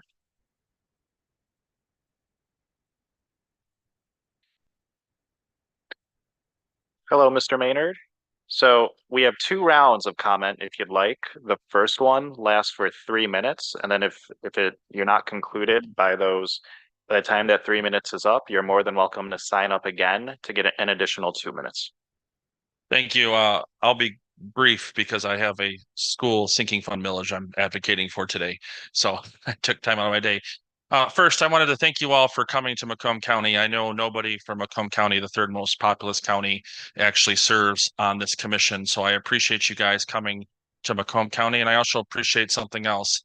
In the maps that were presented to us and that you guys voted in, there were 2 districts that very strongly represented Macomb County, and very legally, you guys did correctly. Those were 9 and 12. So my first point to you is to not change those districts. You did them correctly. And I'm very thankful for that, because those represent a lot of communities of interest inside of Macomb County that should be together, namely in District 12, because we just redid District 12. The one thing I didn't like about what I just heard about District 12 is that I have a community of interest in this community, and Lake St. Clair is a huge community of interest. Coming up, we have a cleaning day for Lake St. Clair. Every community who comes into Lake St. Clair, around Lake St. Clair, champions that lake. We have the blue water economy that goes through that lake. There's a tour. I encourage you all to take it. Today is a sunny day. Make sure you do it on a sunny day because it's very nice to go around the lake. But if you need a driver, let me know. So, but what I just literally heard was that we took partisan fairness over a community of interest. Please don't do that. I don't want to. Community interest is higher on the spectrum for a reason, and at this point, it doesn't. Partisan. We shouldn't be talking about partisanship in this. I want to get maps where people are represented, where the people who represent me in the issues I care about, and not represent the issues of whatever various party they're going to represent. So I just wanted to start off by thanking you for those 2 districts and thanking you for coming in here into Macomb County. And I wanted to give a couple of other points about Macomb County, because you guys aren't from here, and hopefully you can consider this. When you're making the district that has to be redone, the first point is I would stick with anything that's legal and done in past, stick with it. Number two, in the areas where you have to change, make the changes inside of those areas, but really focus on communities of interest. First thing here in Macomb County, we have a lot of ethnic populations. We have Chaldeans that are very, very wonderful human beings, proud of their heritage. And I love going to, there's a huge church in Sterling Heights, and they all congregate together. And it's something that should be kept together by you guys. We shouldn't divide them up amongst two districts. As a community of interest, they should be kept together. The second community of interest in Clinton Township is the Italian American community. The Italian American Cultural Center is located on Romeo Plank, which is about 9 miles from here, for you guys to further consider about keeping them as well. One of the most interesting things about Macomb County is that we have school districts that overlap multiple communities. And as a person who is very involved with the communities, with the school district specifically, one senator, my current senator, represents 5 different school districts. So when I go to her and ask for funding for an early childhood center, well, Jared, Lakeshore has already asked for that, or Chippewa Valley's asked for that, or I got to watch for Lakeshore, or I got to go over to Lance Cruz. It would be nice if we had school districts inside of one senatorial district, so I can go to that one senator, so I don't have to compete with my other school districts inside of one person. So I'd ask you to keep that in mind as well. We have a bunch of things here that are exciting in Macomb County. Mound Road. I don't know if any of you have driven a Mound Road prior to this young lady, Miss Kellum, understands it used to go dun, dun, dun, dun, dun, dun, used to, if you had a kidney stone, bam, drive Mound Road. It'll take care of it for you. But together, the communities had to get together and they had pulled together, and we got federal resources and we got that together. That's a community of interest. It is a corridor here in Macomb County. The defense network goes up and down that corridor. It's something that we are absolutely famous for. So keeping things like Mound Road and everything in one senatorial district will do wonders for this community. And I think it's just a lot of it. And I've been in your shoes before, so I don't envy your task, to be honest with you. But the last thing I'll say is inside of our school district, we have a motto. It's called respect and responsibility. And I'll leave it here with you guys. Respect us, our community of interest, and our local needs. And then when you're executing your responsibility, do it so that everything is done correctly, taking a community interest before a political interest, for example. And that last map, I appreciate the ladies, like I think she was on the camera, but I appreciate her diligence and pulling this community there, this community that. But when you assemble that last district, you're assembling 3 communities, and one out of the 3 doesn't have any interest. They're not similar interests with the other 2. So I understand you guys, it's a tough road for everybody, but for this particular thing, I guess I'll just close by just rounding up my 3 concerns. 1, community interest over politics, and I prefer you to throw the politics in the garbage bin when you're making this map if you can. 2, stay within the current lines, because if I remember the article correctly, the map is about 80% right as it is now, maybe a little higher. I don't remember the number in the map, but you're almost there, and you just fix the districts that the court said we have to fix. And this is going to turn out to be the biggest success in Michigan that we've had with an independent commission. And then finally, I think you should set the example on here by just putting the people first. And when you do communities of interest, I know I repeated myself there, but it's just stuff that I think is rather important for each and every one of you. And there's, want to know anything about Macomb County? Give me a jingle, I can tell you. Thank you so much. Thank you, Mr. Maynard. Yep. We also have a Mr. Wallace Chambers.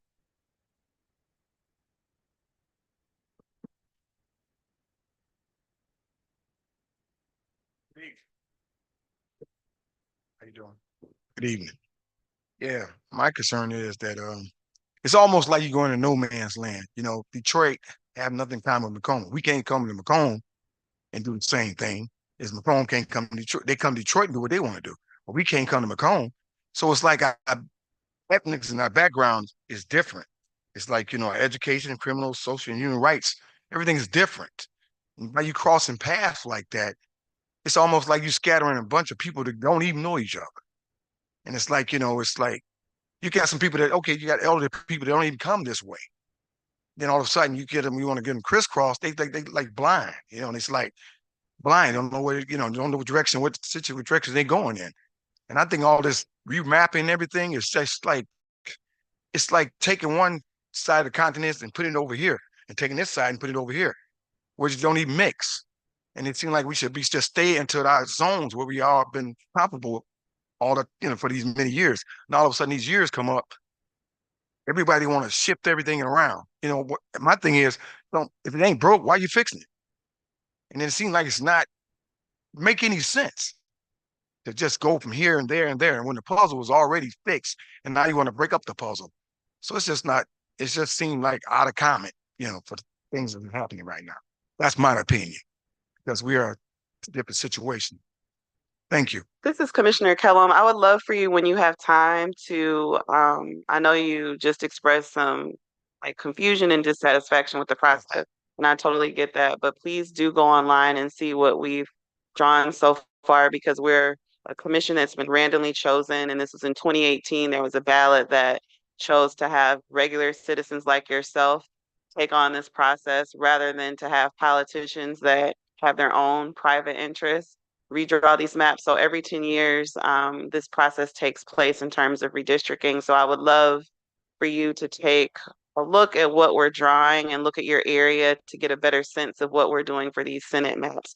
We're charged with gathering 260,000 plus citizens based upon their most common interests, based upon cultural, neighborhood, all sorts of commonalities that might exist amongst citizens. So when you think about having to put together that many people, it's strategic, and it also involves some communities overlapping in a way that makes sense to your point. So we need citizens like yourself to engage in the process. So both one, you understand it, but then two, we have the input that we need to not draw blindly as 13 commissioners. We desperately need folks like yourself to come and have an input on what we're doing so far.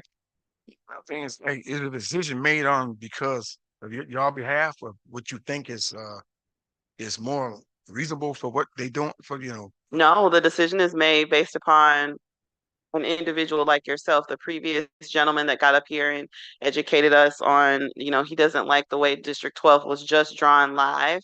Those are the types of comments. And then he told us why, because he does a lakeshore tour, and he talked to us about school resources. He talked to us about the Italian American Clinton Township. And I'm looking down because I'm actively, myself and the rest of the commissioners are taking notes on what public commenters are saying. Yes, we're from our individual areas, and we can stand and describe what we like, but there's power in numbers, as they say. So the more people come out from the Macomb community, the Detroit community, downriver, wherever that we're drawing as a commission, that's what's going to make the difference. And then we discuss, based upon what we've heard, what decisions need to be made when we're drawing.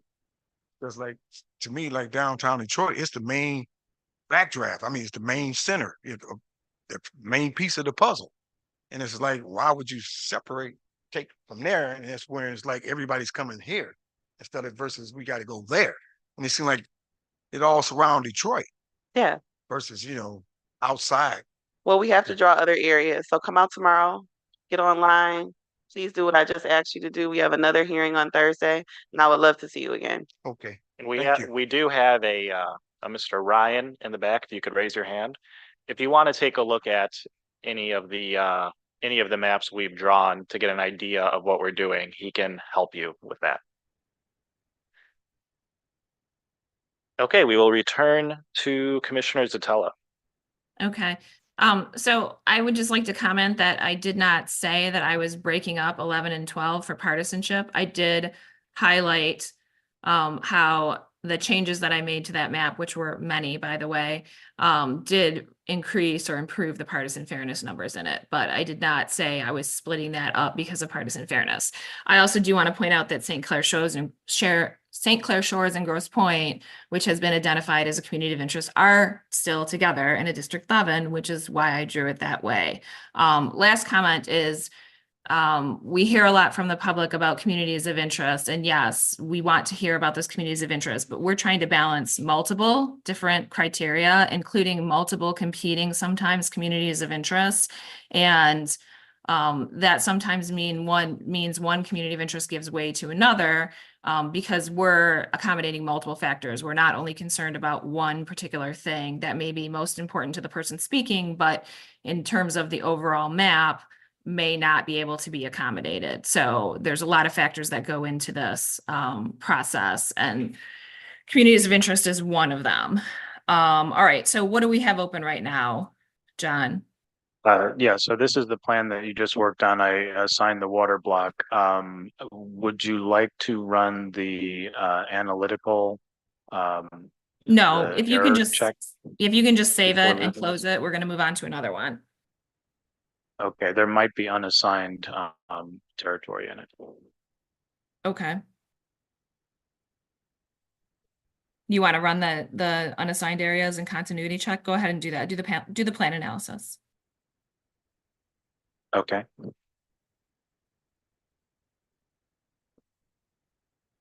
Did you close it already? I did. I'm reopening. No, that's all right. I have limited time, so I'd rather just move on to another map. If it's not open, just close it. That's fine. We can clean up those little details later. Okay, just a moment. I'll close it in a moment.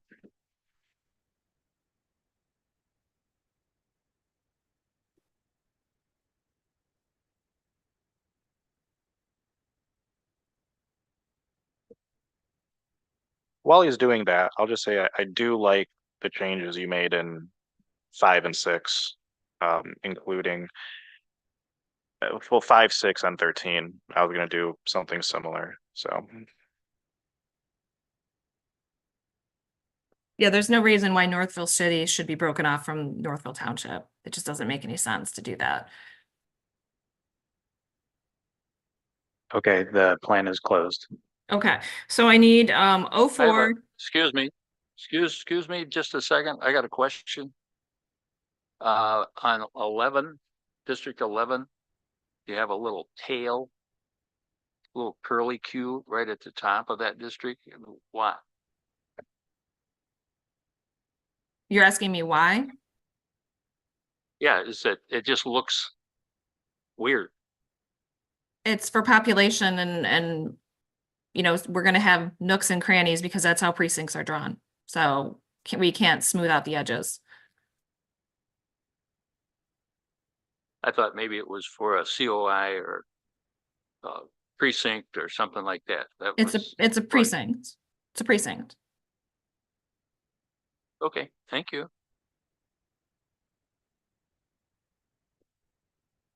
All right, so what do we have, John? I'm waiting to see what plan you want to open or if you want a new plan. It's 04 24 24 version 4.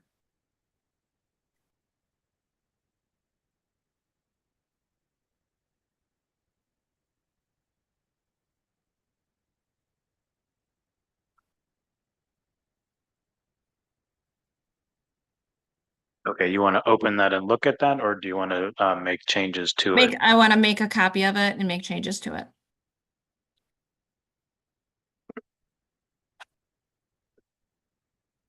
So we'll put today's date on that. Yes, please.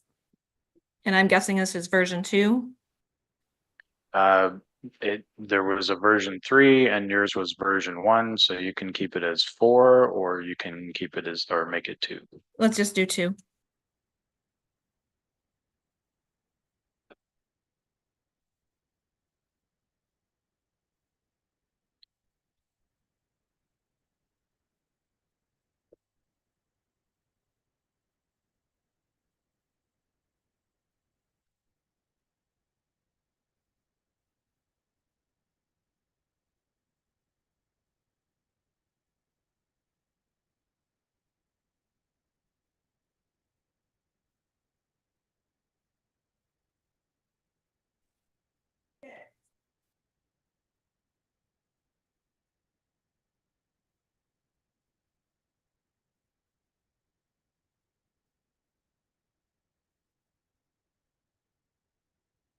So if you can zoom into the Southfield area once it loads up, when I looked at this online, there was a big area in Southfield that was not assigned, and I want to correct that.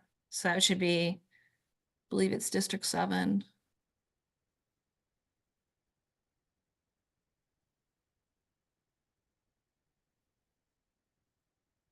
Okay, so this is the one I saved. Is this the plan that you were expecting? Yeah, hold on, let me look. Let me double check this.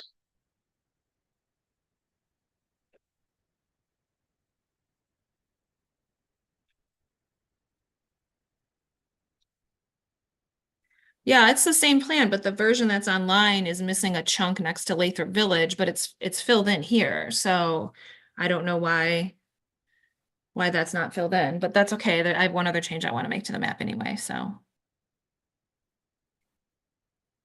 Okay, so do you want to make any changes or verify anything in this plan? Can you run the plan analysis just to see if that appears as unassigned? Okay.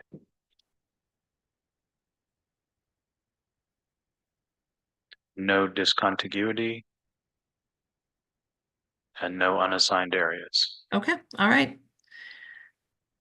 Okay, so then just for sake of clarity here, so if I upload this plan because we worked on it today, then it will correct that concern about an unassigned area from the previous plan. Yep.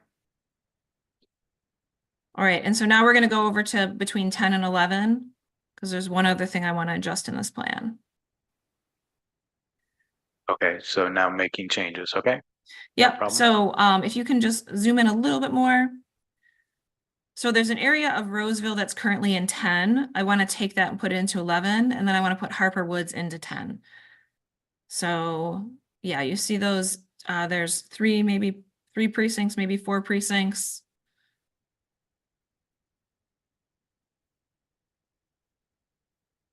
So you want all of Roseville into 11. Yes.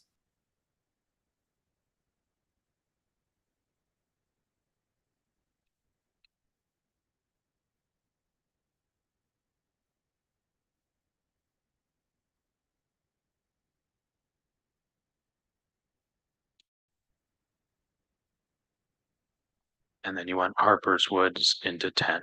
Yes, please.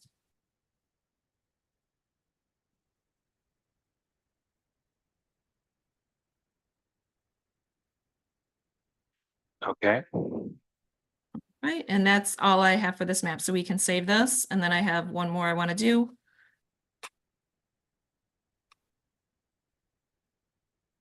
We're gonna have to I was gonna pause say, we're once pretty again. close to lunch. Yeah, we have 2 more public comments that just came in. So we will take those and then we will break for lunch. We have number 12, Mr. Kerry Jantz.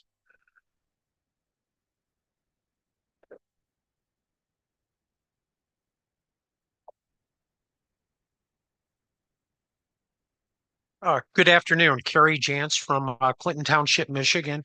And I asked the commission to please don't tear apart the Lakeshore District.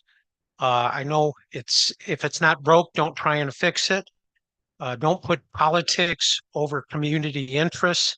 I grew up and lived in Clinton Township, and Clinton Township got split from some of the other communities of interest and really harmed the community. I don't want the same thing to happen again. I currently live in Macomb Township. In Macomb Township, Shelby Township, Sterling Heights, Clinton Townships are all could be considered communities of interest. So thank you for listening to me. I appreciate it. I am from the Clinton Township Kiwanis, and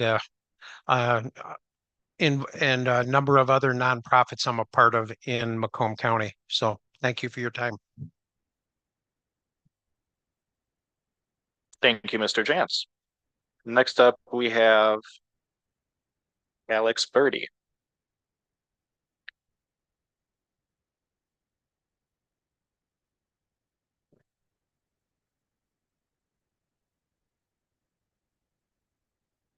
Hi there, I'm Alex Birdie, and I was told that Warren is getting somewhat underrepresented in this current map.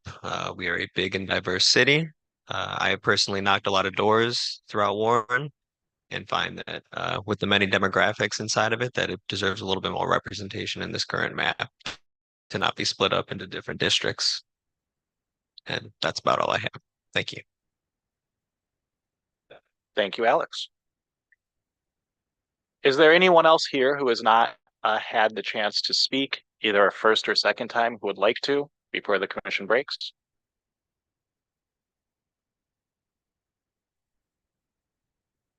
Okay. Seeing none, I'll now entertain a motion to break or recess. So moved. Second. Is there any debate on the motion? Seeing none, all those in favor of the motion, please raise your hand and say aye. Aye. Aye. Is there any opposed? The ayes have it. The commission will break and we will reconvene at 1:30.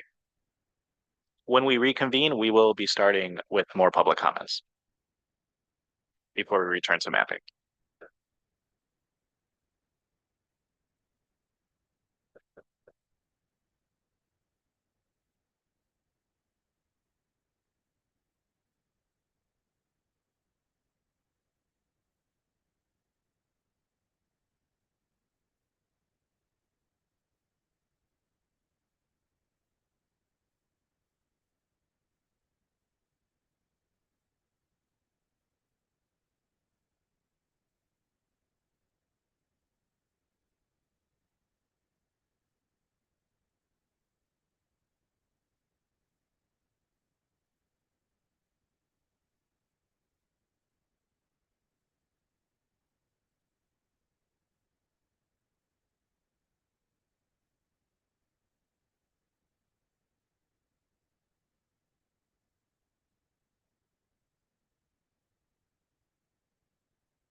Test 1, 2, 3. Is this coming out okay? Yep.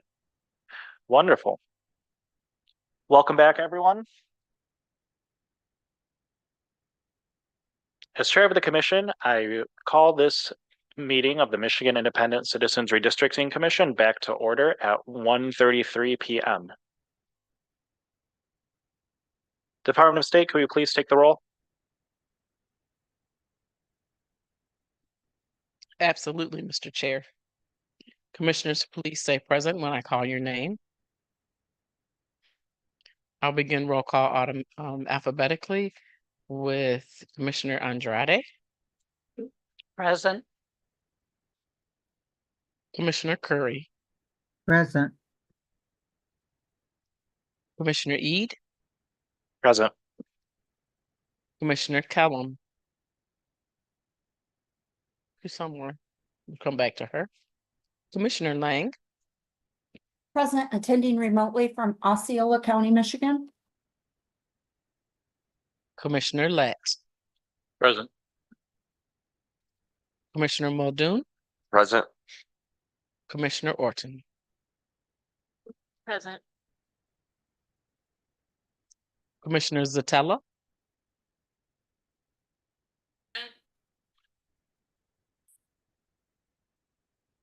Can you repeat that, Commissioner Zatella? I'm sorry. Present. Thank you.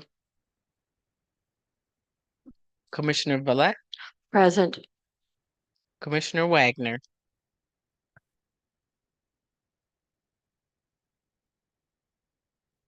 Commissioner Weiss. Present. I'm going to go back up and catch a couple of commissioners. Commissioner Callahan. Present, attending remotely from Mexico. Thank you.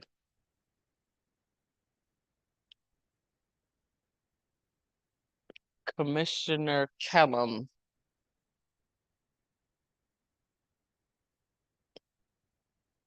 Commissioner Wagner.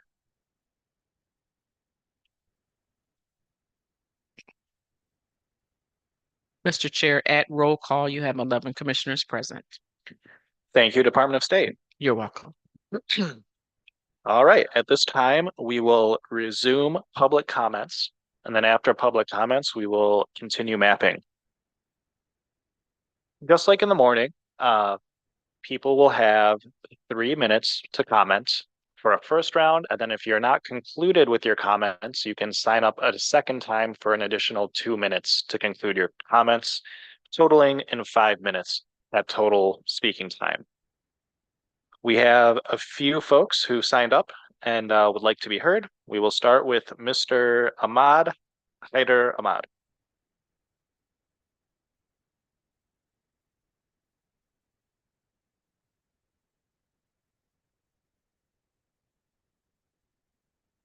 Hello, good afternoon. Good afternoon. First I want to start by saying thank you. I appreciate saying my name the way that you did. It wasn't too bad. Thank you. So hello to you all. I hope all is well and that you are in good health. My name is Ahmed. I work in Dearborn, but I've moved around over 30 times across various cities around the Detroit metro area. I love every part of this county.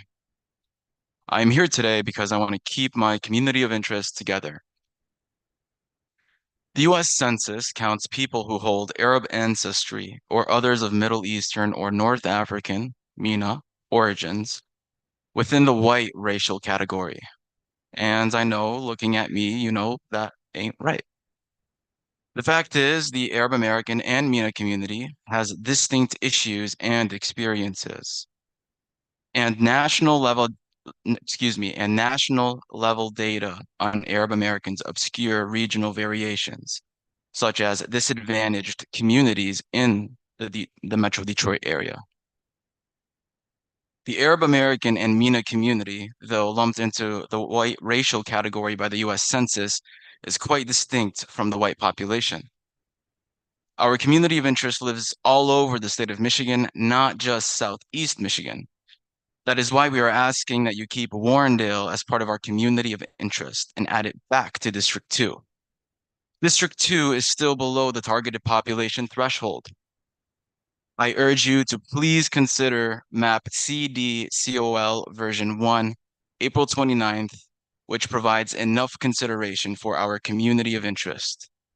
Again, we would also like Warrendale to be added and remain part of our community of interest. Thank you. Thank you.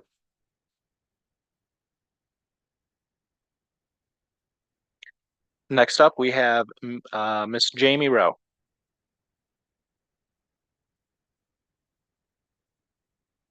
Oh, Mr. Jamie Rowe. but Sorry about that. that happens all the time. Thank you, members of the commission, for allowing me to participate in the hearing today, and thank you for the important work that you are doing to get constitutional maps for the citizens of the state. I live in District 11 currently, which is one of the districts that's been said to violate the Constitution by the federal courts. And here today to advocate on behalf of vital communities of interest we have in my community and throughout the community here in Macomb County. We saw today some changes that were being made to an unaffected district by the court order, which was District 12 along the lake shore of Lake St. Clair. This district was drawn, I believe, by this commission to reflect a vital community of interest for people here, not just in Macomb County, but in St. Clair County and in the Grosse Pointes as well, where we are stewards of this vital natural resource for our state. And quite honestly, I do not understand at all why changes are being proposed to that district. It was the second closest race in the state last time. It was decided by less than 400 votes out of 125,000 votes cast. And if that is going to be changed in the name of partisan fairness, I don't understand what the goal is that you're trying to achieve. It doesn't seem to be fair to eliminate the second closest race in the state. Another district here, the 9th district, which was the third closest race in the state, decided by 800 votes in the last election, and it contains a vital community of interest in this community, which is it is home to a large population of Chaldean Americans here in the western side of Macomb County. It is where the Chaldean American Foundation is located. It is where their main church, St. George's, is located, and they have a large population in Rochester Hills. That district is perfectly aligned to that community of interest. And that leaves sort of the rest of Macomb County that you guys need to fill. And I live in Macomb Township, which is just north of Clinton Township and Sterling Heights that were affected. And there is a vital community of interest contained in that area that this commission should take into consideration. And that is the Clinton River watershed. The Clinton River runs through those communities and out into Lake St. Clair. Both the communities of Sterling Heights and Clinton Township have done a fantastic job in rehabbing the river, clearing debris, cleaning it up. And I will say this also, they've done it in conjunction with our county government led by County Executive Mark Hackle and Public Works Commissioner Candace Miller. And it has created incredible quality of life improvements for this community with the establishment of river trails, canoe and kayak opportunities that are available to any citizen of this region. And combining those two communities together makes sense, not only because of that, but also because of common educational opportunities in all three of those communities. Thank you, Mr. Rowe. Thank you. If you want to conclude your comments, I'd welcome you to sign up for a second round. Do we have a timer going? Okay, thank you. Okay, next up is number 16, Miss Lama Ali Ahmad.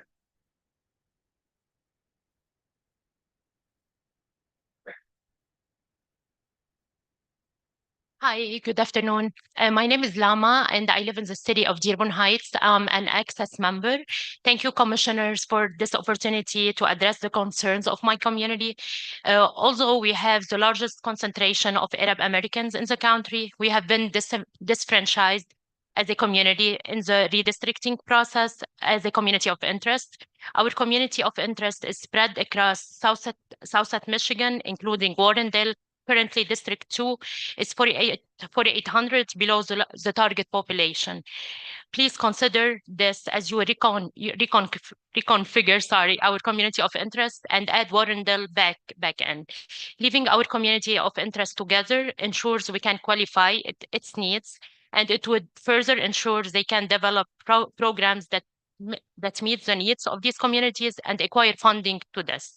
I support the MAP SDCOL version 1, April 29th, that will keep enough our community of interest intact. We would also like Warrendale to be added back and remain part of our community of interest, because Arab Americans and more broadly MENA communities are undercounted in the US Census. It is already difficult for our community to demonstrate our size and needs. Thank you.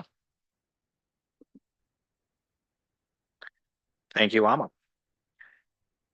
Next up, we have number 17, Zaina Chadala.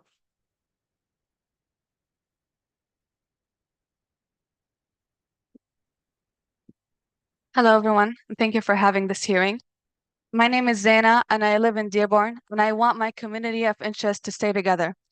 Our community of interest is spread across a variety of cities, like Dearborn, Dearborn Heights, West Detroit, and other cities in the Southeast Michigan, like Warrendale. Access supports my community by providing social and community services that are linguistically accessible to the community that cannot be found anywhere else. The MENA community is already a socially and politically marginalized group that continues to be left out of the redistricting process. So I urge you to use the map SDCOL version 1, April 29th. This map will keep enough of our communities of interest intact. We would also like Warrendale to be added and remain part of our community of interest in District 2. The Commission will determine the representation of COI will have for the next 10 years and the generational impact it will have for our future. Please take the time to redraw the Senate maps. Thank you. Thank you.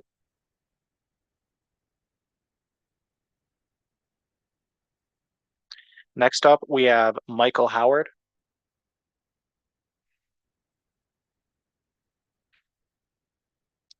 Good evening. My name is Michael Howard. I live in the south side of Warren. I originally grew up in Detroit, 7 Mile and Kona area. The map that I've looked at several of the maps, and the one that I think is one of the best drawn is 350. It ironically includes where I live now and the neighborhood that I grew up in. Being a Detroiter who lives in the city of Warren, I feel like North Detroit and South Warren are very similar in many ways. And the map with 350 actually keeps Warren as a one Senate district.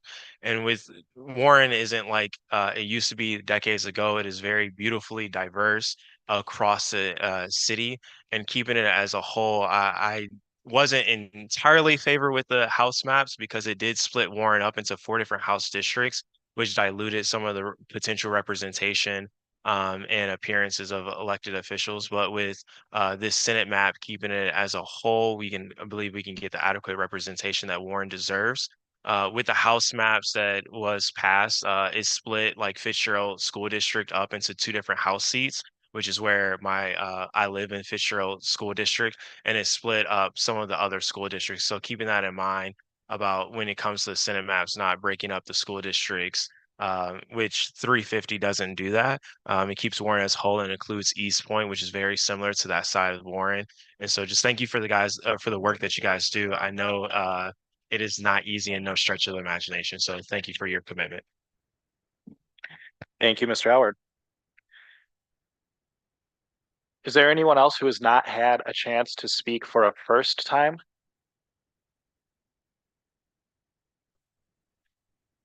Okay, I do not see anybody.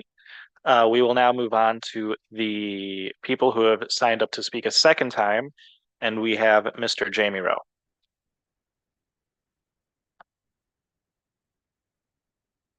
He's back. Thank you. I just want to finish my comment. Sterling Heights and Macomb Township, where I live, share the Utica Community School District. Clinton Township and Macomb Township also share the Chippewa Valley School District. Sterling Heights and Clinton Township also have outstanding police and fire departments that have mutual aid agreements with each other. They represent very high industrial areas and many residential areas as well. And they are uniquely combined. They fit together well in the common perspective. They also share 16-mile Metro Parkway, which is the major east-west thoroughfare through the county, and Hall Road M59, which is a huge economic corridor for this county. And right now at Lakeside Mall they're basically tearing down the mall, and it's about $1 billion project that is going in there that's going to impact the entire community. So keeping those two communities together in that vacant space, the space made vacant by the ruling of the court, simply makes sense, where you can combine multiple communities of interest and build what I believe would be a competitive Senate district as well. So I wish this commission good luck. I welcome you here to Macomb County. I hope you learn a lot about this community that I have come to love. And one thing to know, we do love the lake here. So I hope you keep that in mind when you are concluding your work. Thank you. Thank you.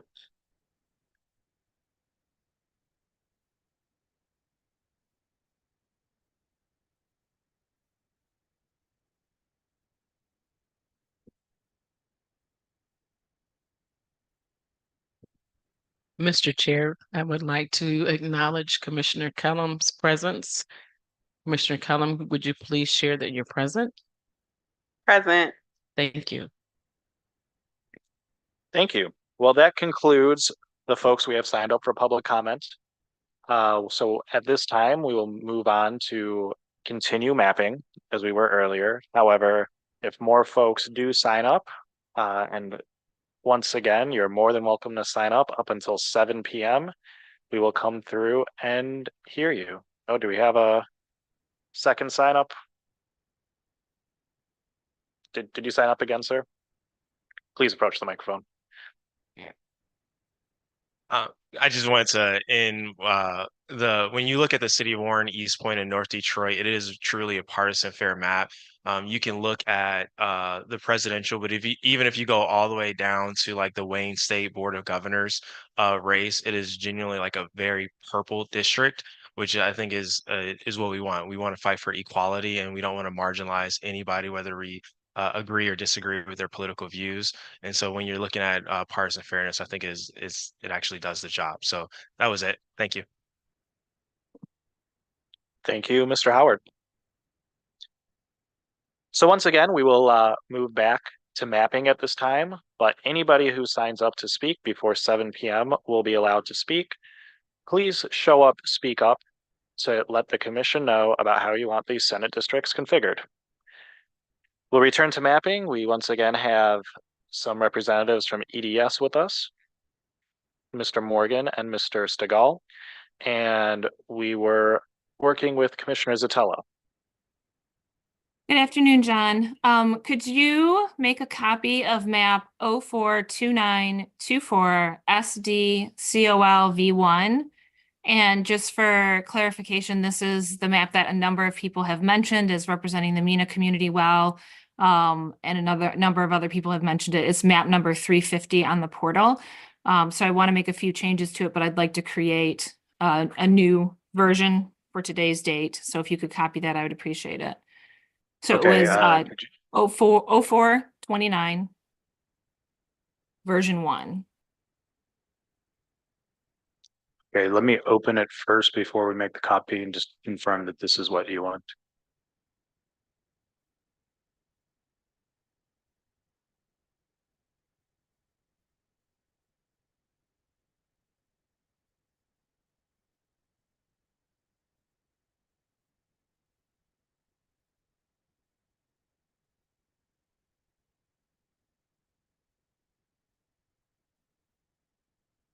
Okay, so again, here's the date of 042924 version 1.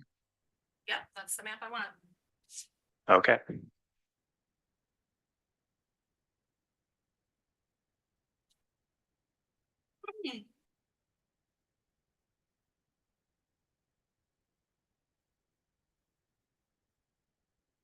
Okay, and you want to make changes to it?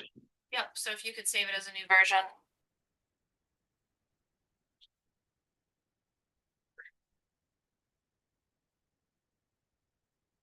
I think, yep, we're on version 4.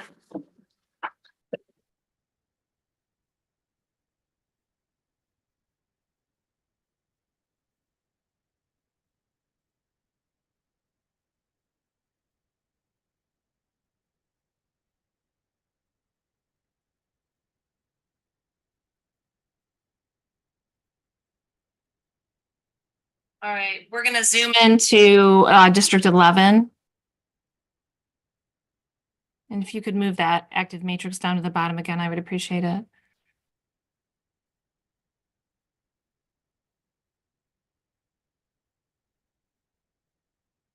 Okay. So I want to do that same change I did before, where we want to take Roseville, put it into 11, and then we're going to bring Harper Woods into 10.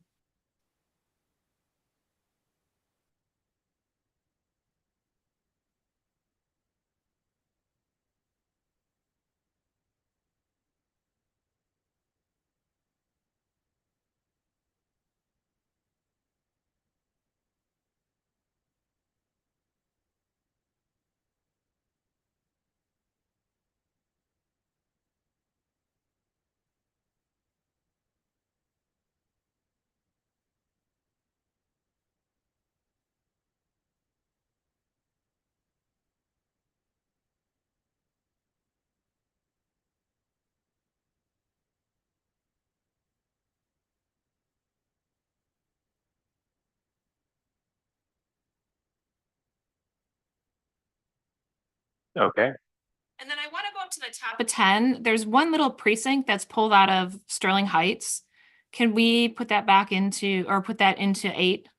So it's not just this random precinct grabbed and pulled into a different area. I believe it's one precinct. Unless it's gonna really mess with the population, but I don't think it will.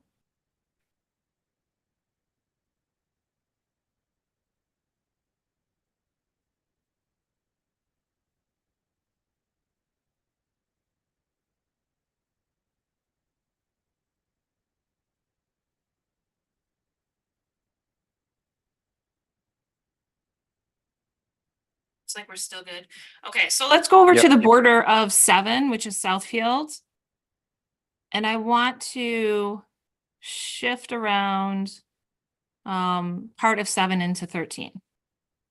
So that area of 7, or that area of 13, which is Southfield, I want to put into, yep, right there. I want to put that into 7. And then instead, we're going to take Franklin at the top and put it into 13.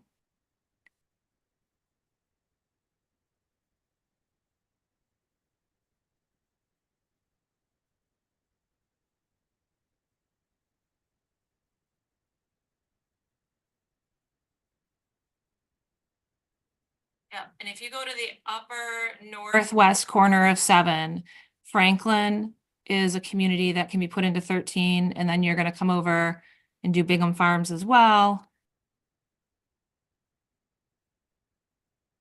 We're going to assign those into 13.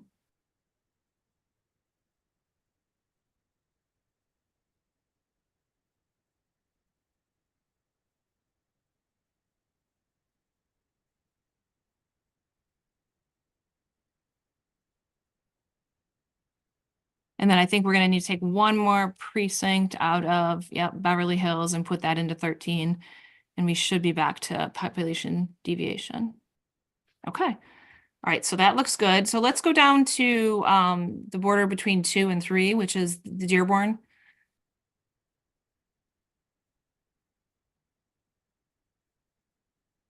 And if you could turn on the neighborhood map, that would be helpful for me.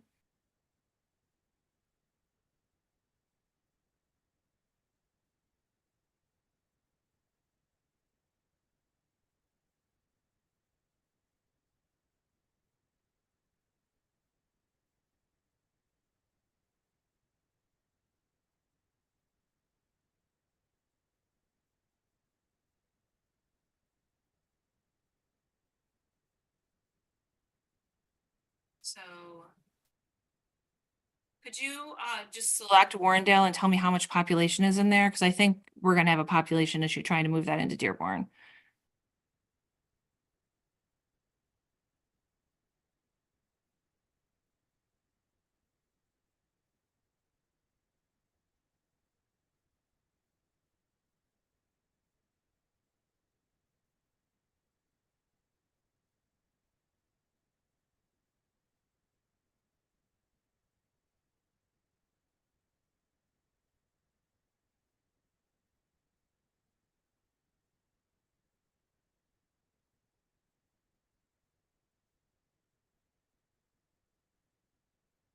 Wait, so you just want the area that's in the Warrendale neighborhood? Yep. I just want to know how much population is there.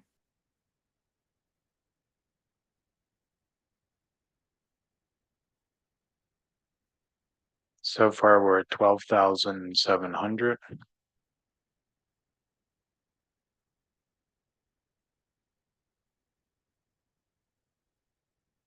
So you can so grab the bottom 3 precincts of Warrendale and let me know just how much is in those 3 precincts.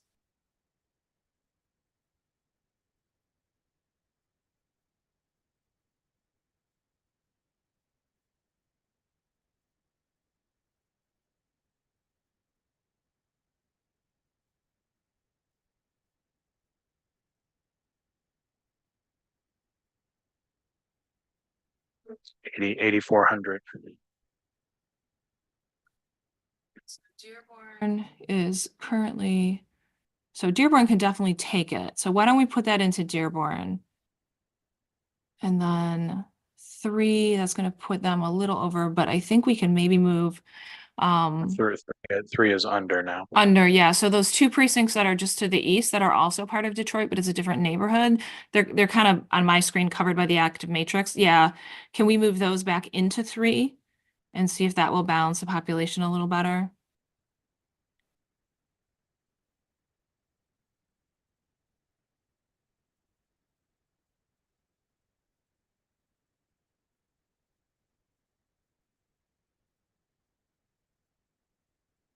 Okay.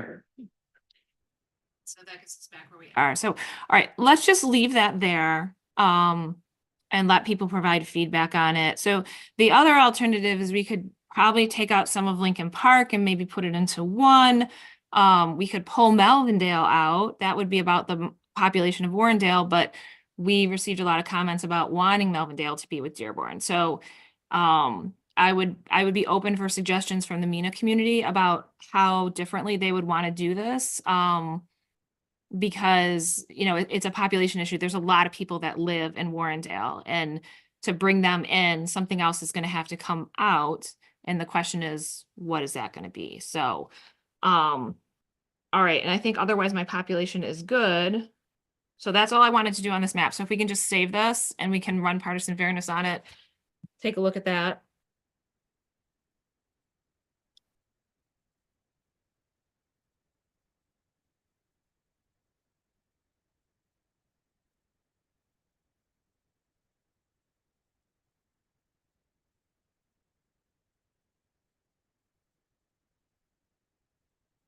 Did you want the updated partisan fairness or a different one? Yeah, if you could do the updated, that would be fine.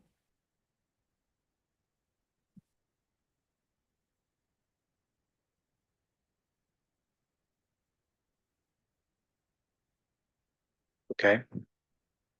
So the lopsided margin top line number is 5.0 for Republicans. The mean median is 0.9 Republican. The efficiency gap is 1.9 Republican. And the seats vote ratio is 21-17, 2.4 for Democrat. All right. All right. So I actually have a few more maps I wanted to do, but I'm out of time for today. So I will have that be the end of my turn. Thank Excuse you. me, Mr. Chair. We would like to acknowledge that Commissioner Wagner has joined. Commissioner Wagner, if you can share that you're present. I am currently present and attending from Charlotte. Thank you. For the record, I'm actually going to drop right now just so you have that, and I'll join back up later. Thank you, guys. Any questions before I leave?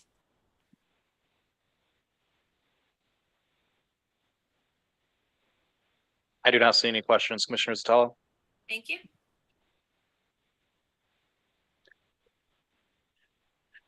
Okay, John, did you close that plan out yet? I did. I can reopen that or a different one. Could you just can you just export it so it can be used as an overlay later? And we will now move on to the next person. Let's see, after Commissioner Zatello, we have Commissioner Villette. Okay, I think I want to map on the map that Commissioner Orton had earlier today, and I believe it's 050724, Volume 3. Okay, I'll bring that up in just a moment. Thank you.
Okay, this is the plan that Commissioner Orton was working on.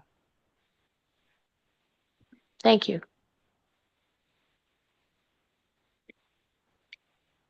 Looks like there are 4 districts that are undrawn, 1, 2, 3, and 6. Okay, so can you back up a little bit so I can see those?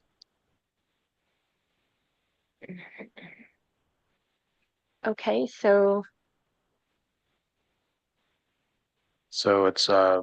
It's most of Detroit, and then it looks like we have the Dearborn area, and then Livonia and some of Oakland County. okay, so where you just had your cursor, it said Farmington Hills. I'll start there. And I guess we'll do District 1. Generally, we've been doing District 6 in this area. Okay, that's fine. 6 is good. I like 6. Okay, so let's take all of that from the the bottom of 13, all the way down.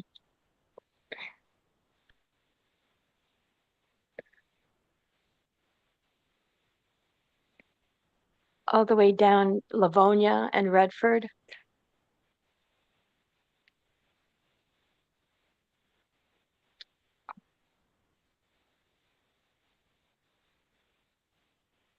Okay, so you want to take the unassigned area of Livonia. Yes, yes, I do. Thank you.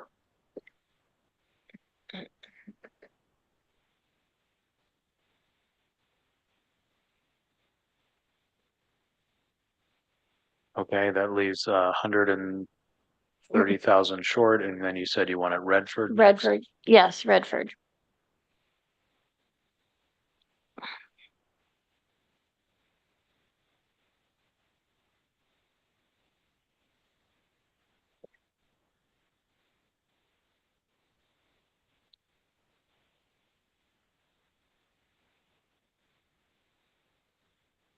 Okay, with Redford in there, it's 82,000 under.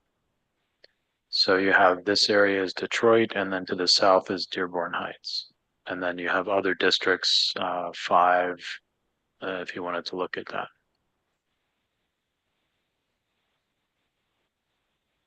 So, um,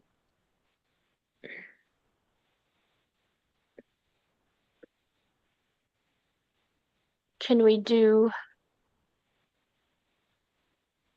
Anthony, should I put Dearborn Heights in this area? I mean, I can go east. So it depends it's hard to say right now because I don't know what you're trying to do. In all of the other configurations, Dearborn Heights is placed with Dearborn for the Middle Eastern North African community of interest. But the District 6 you're creating, if you go east, is pretty similar to some other districts that we've had in this process so far. So, it depends if you're trying to like create a new thing or mimic some of the versions we already have. I'm not quite sure. Generally, I Dearborn Heights should be with Dearborn to support that community of interest that we've heard so much about.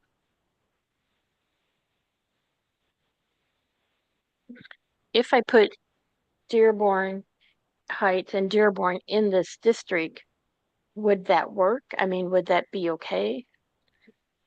I It think would it'd be be over Too much? overpopulated. Okay, Yeah. okay, too much. So let's, John, let's go east, east of Redford without Dearborn Heights. Can we do that? Yes.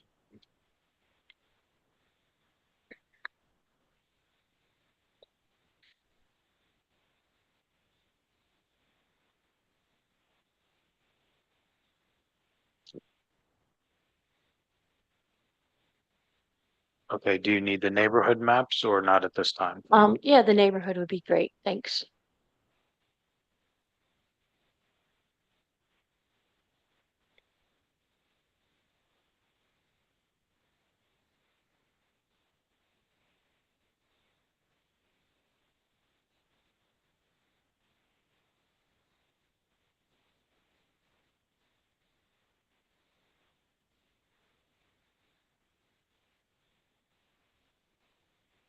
Okay, so these are the unassigned precincts so far. You could also take from 7, but that would change 7.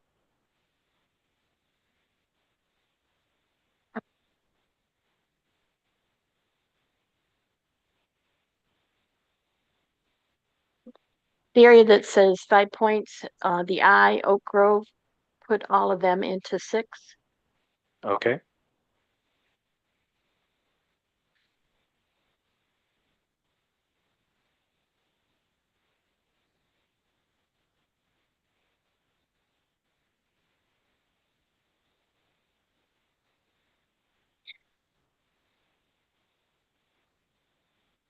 And then Holcomb Community, Green, that Evergreen Outer, those 3 up there.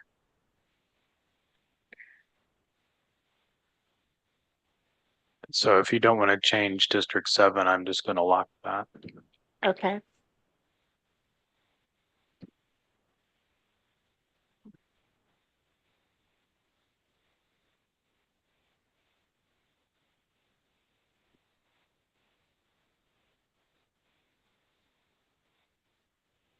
Okay, and then do the 3 under that.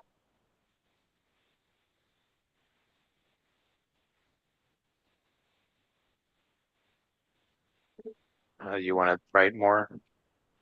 I'm sorry, what? You want write more? When you said the 3 under that, you mean here? Oh, or no, actually, I meant, I guess I already told you Evergreen, so Okay. I was continuing across east. Sorry.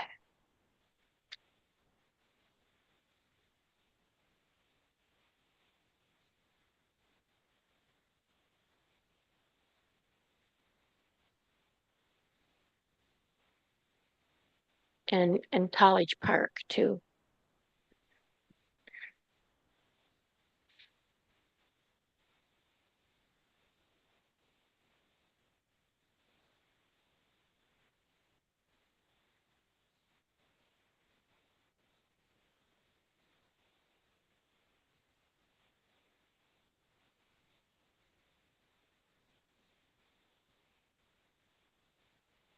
Okay, at this point, it's 54,000 under, and this is the boundary you have so far.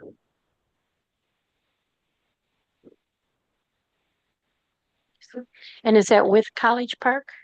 Including College Park. Okay. So I still need like 50,000. So, McNichols,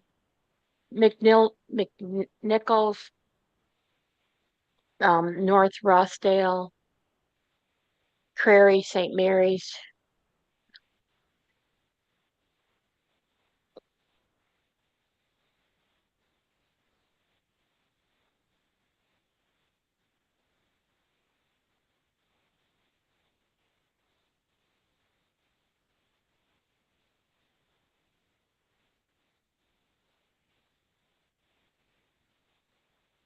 And this Minnick Park area?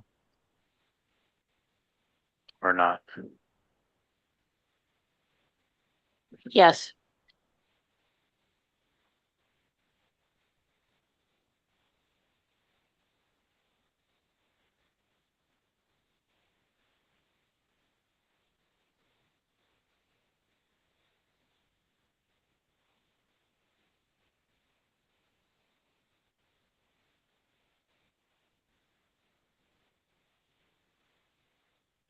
Okay, so I did take a portion of Brightmoor. I don't know if you want to put all of Brightmoor in or do something different.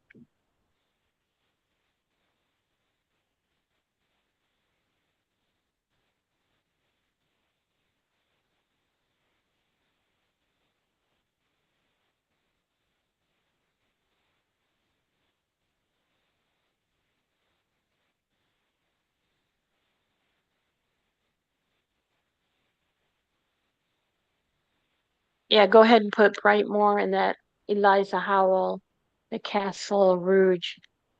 Put that whole square in there.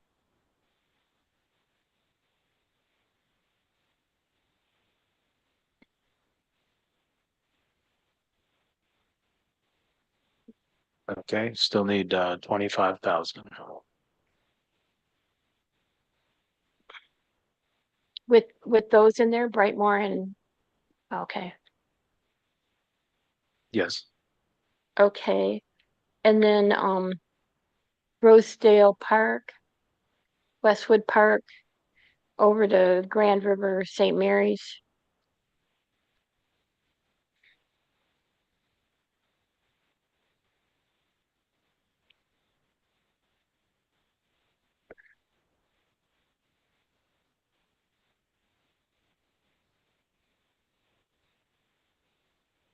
Okay, it's 12,000 under. Okay, and then put that Schoolcraft Southfield.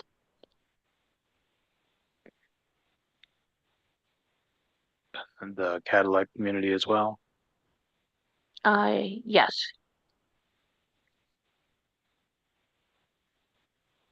Okay, so that's 6,200 under and it's negative 2.37. So that would be within the range on the lower end. Okay, I'll stop there. Janice, I'm sorry. Are you missing, if we go west, it looks like there's a piece of West Outer Drive that is unassigned. Okay, so what are you suggesting? Oh, no, I'm just drawing it to your attention. I didn't know what. No. So this whole area is unassigned. No, that little piece next to Rouge Park, far west.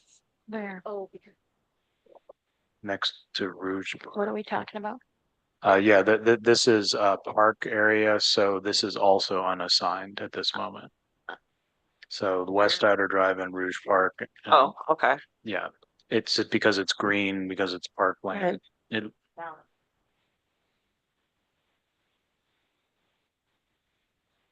Okay, then I'm good.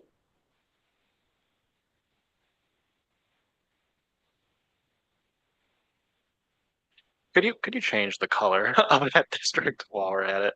'Cause you got two green ones right next to each other, and then the park.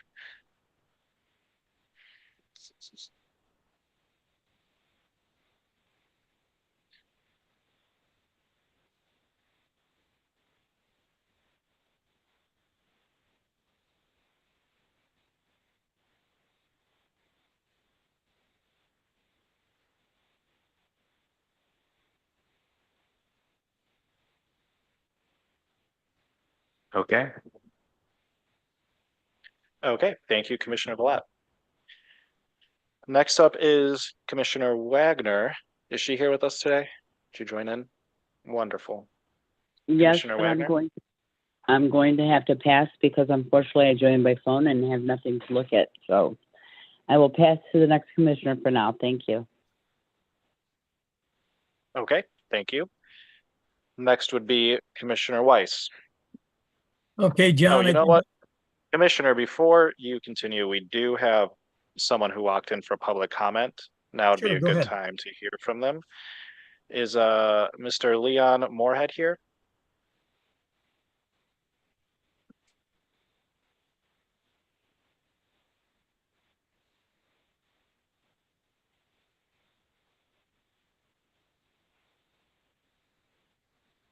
My name is Leon Moorhead, Pastor Leon Moorhead. I'm representing the New Grace Missionary Baptist Church of Highland Park, Michigan, 25 Ford.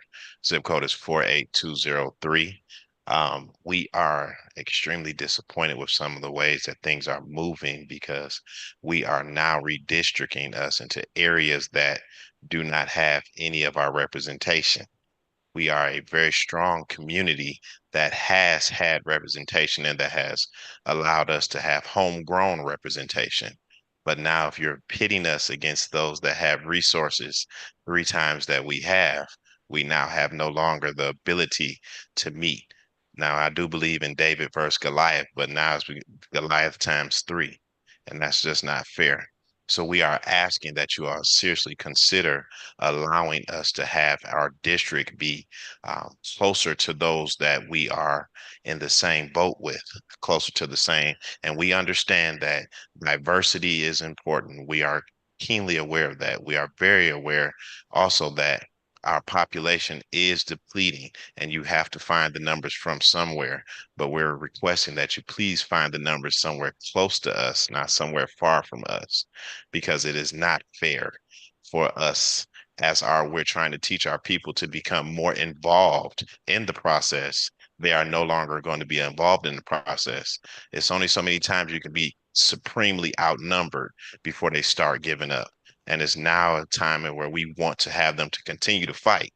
But if you're telling them that they have no voice, no matter what it is, then no matter what I say, no matter how I encourage, no matter how I inspire, they're still going to say that it's not fair.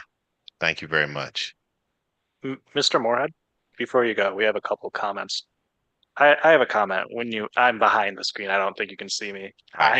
We're blocked, but hello, thanks for being here today. When you say like us, what like areas do you mean? Can you be a little more specific on that? So our current District 3. So as the way District 3 is written up right now. And we know that it has continually reshaped and that you will have to. But our city now, if I'm looking at District 3 appropriately, you'll have us connected with Warren. And that's not anywhere close to each other. Some will say it's just right across 8 Mile, but technically that's the case. We're still 5 to 6 miles away from it. That's not close. Thank you. That helps. Commissioner Cullum? Hi, Pastor Moorhead. My name is Commissioner Kellum. I tend to agree with your last comment. Being a Detroiter, I know how Highland Park is a municipality and familiar with the area. The question that I have is if you could get along yourself and members of your church to look at the maps that we have that are currently online and to make specific suggestions. You do not have to be map drawers to do this, but look around in neighboring cities. Of course, Detroit is going to be what you're going to think of 6 miles, 7 mile, how that aligns. But try to maybe reimagine an area that you feel like would have Highland Park's best interest and the most commonalities, in keeping in mind that there are going to be 265,000 some odd folks that need to be in that district. We do have some maps that don't strip up like that. So you could start there and then give us some feedback rather, excuse me. And that's fine, but it's just the same way as though you all mentioned a few moments ago that Dearborn should be with Dearborn Heights. and as you were doing the map, I believe for 6 or another that you just mentioned maybe 12 minutes ago. That's the same way it should be, maybe Highland Park, Hamtramck, Detroit proper. And as you were going toward, I understand the west side, as you were going towards fitting in Brightmoor with that whole Dearborn area. Well, okay, we're central, we're Midtown. So where else does Midtown go? Midtown can go either east or west, but it shouldn't go so far east to where it's no longer near each other. Our current districts, we have people that have to come from Hazel Park to come, and that's fine. That's right across 8 Mile. That's closer, but that's closer than Warren is. I agree. We need like 10 Yeah, I know. more. I understand what you're saying. You want specifics. No, not even that. I need you and other people to say that because the comments that you've heard, we've been hearing. And so when you see commissioners draw, they're drawing off of recognition, especially not being from the area. So this is my push that I am doing on the record to get more people like yourself who talk about Detroit so they can be drawn correctly. Yes, ma'am. Okay. Thank you. Next up, we have Jim Fouts.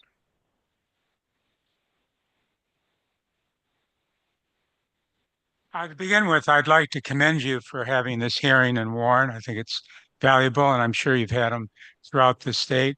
The only concern I have is that I have had feedback from many people in many cities that there should be a greater emphasis on the communities of interest.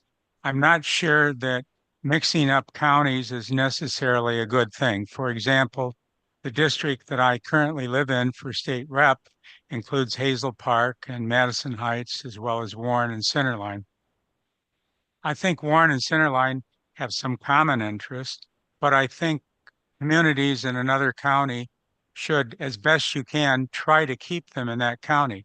Just as I heard the gentleman say, I believe before me, that Hazel Park is close to Detroit. And of course, maybe that's okay. And South Warren is close to Detroit. Maybe that's okay. But there's even a problem with that. And that is that there's a little bit of unfairness when you go to uh, apply or apply to be an official candidate. If you live in one county, all you have to do is go to that particular county. But if you live in, for example, my district, you have to go to the Secretary of State because it includes Warren and Centerline, which is in Macomb County, and includes Hazel Park and Madison Heights, which is in Oakland County. That seems to be unfair that some candidates have to drive an hour and a half, and both ways in this case would be 3 hours just to register to become an official candidate. They have to go all the way to Lansing, whereas other candidates who live within the county don't have to do that. And I think there's also the question of fairness. I'm somewhat sympathetic to Detroit, where they were taking away a lot of diversity by spreading out Detroiters in a number of different communities and not guaranteeing that there would be some diversity. So I think the key phrase to me is communities of interest. And I think keeping Wayne County together, keeping Oakland County together, and keeping Macomb County together as best you can is ideal. Now, I know there's some really crazy things like, what is it, Allegan County, where there's, or Allegan, one of them, they have 6 or 7 different representatives. That seems a little bit wrong too. But when it comes to urban areas, I would think you might better be able to make it fair so that certain candidates don't have to drive all the way to Lansing. And I might add this, I've talked with a couple of people who said that I might have filed for state rep or what have you if it hadn't been such of a long distance, but it was too long and I couldn't take the time off work to go to that. So you may be closing down representation by forcing some candidates to drive all the way to Lansing. Otherwise, I commend you for being here today, and I apologize if I ran over a little bit. Okay, thank you. That's okay. Thank you, Mr. Mayor. Was there a comment, Brandon?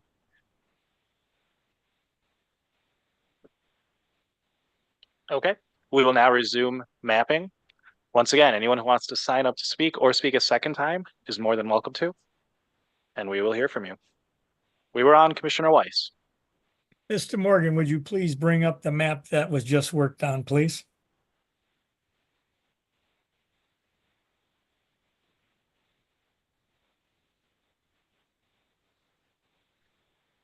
Commissioner Weiss, did you want to work on the same plan, a different Yes. plan, or do something entirely different? The same plan that Commissioner Villette just worked on. Okay, this is the same plan, today's date, version 3. Okay. And there are 3 districts undrawn, District 1, 2, and 3. And this is the area that's unassigned, which should approximate 3 undrawn districts. Okay, I guess what I'd like to do, take Dearborn Heights, all of that in Dearborn. You can put them all in whatever district, I don't remember which districts we've been numbering more or less in that area. I guess maybe it was 3. Usually it's District 2 with Okay, that's Dearborn. fine.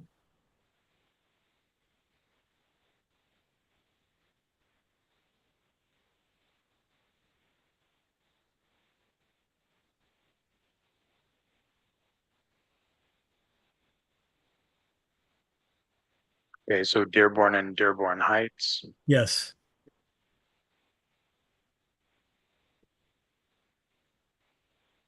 Okay, that'll be 170,000. All right, then would you stick in Taylor in there, please? Okay, Taylor. Now let me just, before I do that, there's the unassigned portion of Taylor, or do you want to take these precincts from District 4 as well? District 4 So is a little over. Let's try taking them from 4 and see how that works out with 4.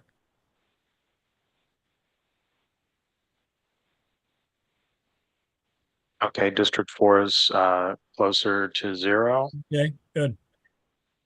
Okay, and then the other towns in this area, you have Allen Park, Melvindale, Lincoln Park, and then you have Detroit along the edge of Dearborn. And by the numbers of what I need, how about we throw in Allen Park?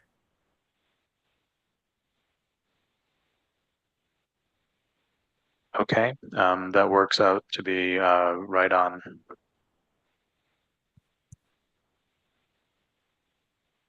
Okay, I guess I don't want to change any more than that. The numbers look good. How about neighborhoods? Maybe we should check that.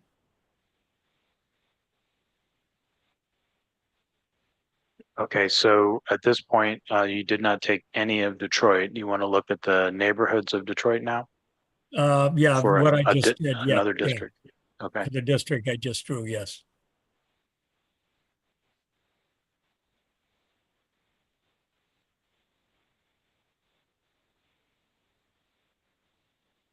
Okay, so the district you just drew is only Dearborn Heights, Dearborn, Allen Park, and Taylor, and it Right. has none of the neighborhoods of Detroit. Okay. All right, I guess I'm gonna stick with that. The number looks good.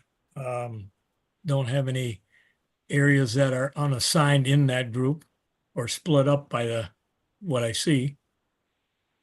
So I guess I'll say that I'm gonna stick with that and we'll be done.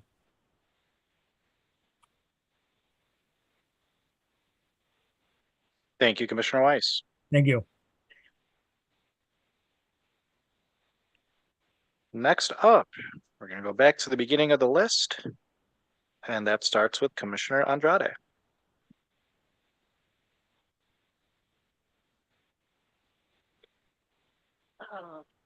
Okay.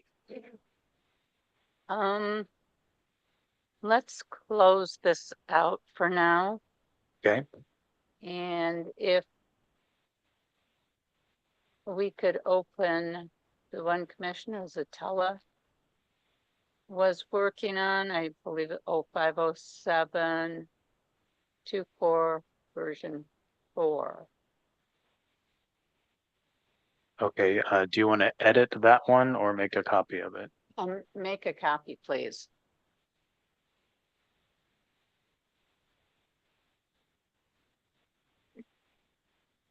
I would call this version 5 if that's okay. today's date, version 5.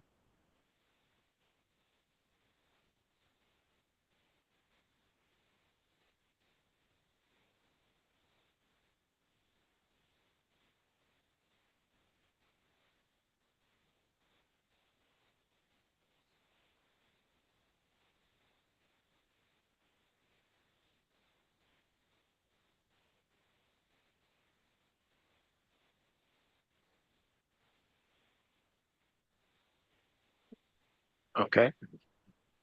So this time all the districts are assigned. Where did you want to work?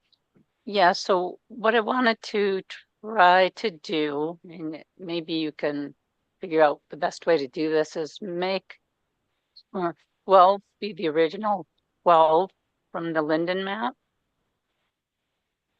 Okay, so you want to return District 12 to the District 12 in the Linden map. Correct. Okay, so what I would suggest is that we overlay the Linden map and then click in. Okay, I'll do that. Yep.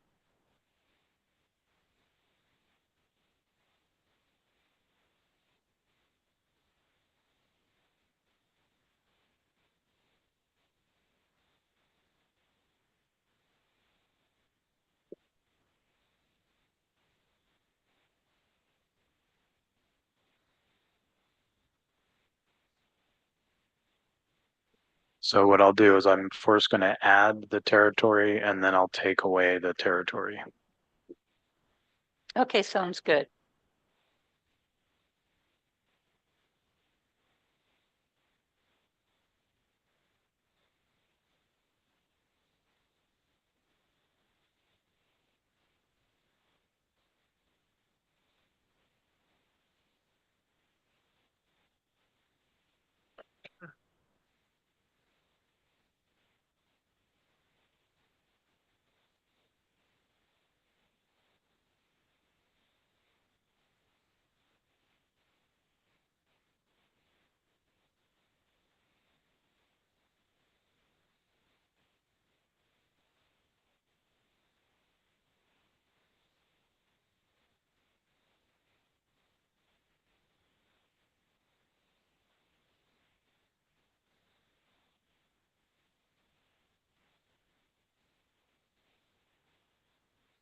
Okay, so this comes up occasionally, but it looks like there's a little block here that I would take out and put with another district so that it aligns exactly with the Linden plan.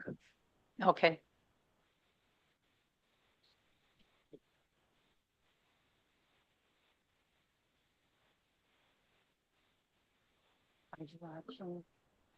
Okay, because I'm trying to see which other ones are changing. I was hoping to just switch between 12 and 11, but I think it just changed down. Did you see that? Yeah.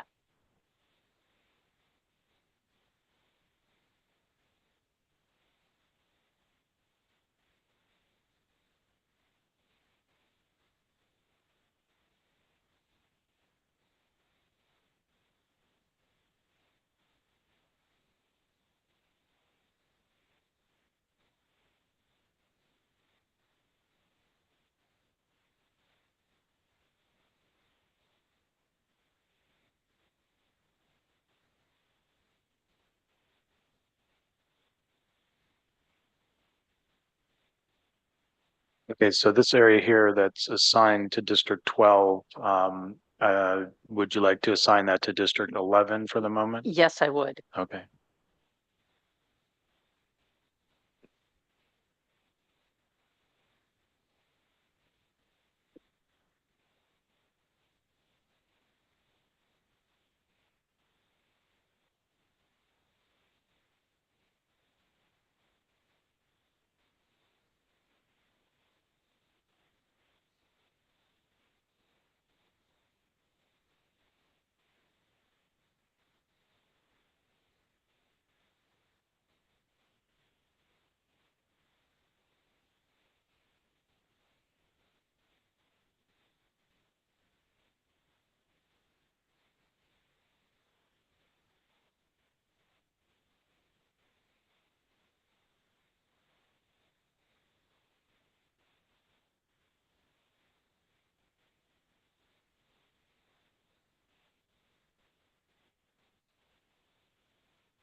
Okay, it looks like it's the same, but the populations are not coming out right, so I need a second to look at this.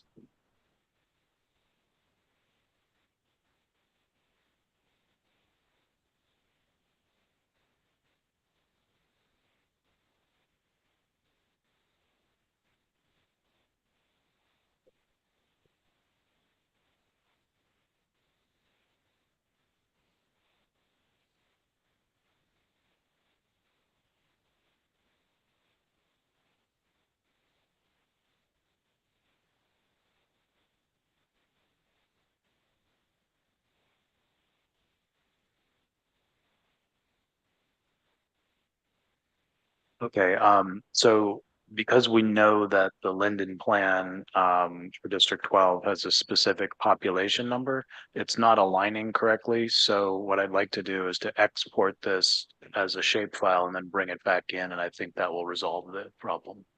Okay, just give me a moment on that. Okay.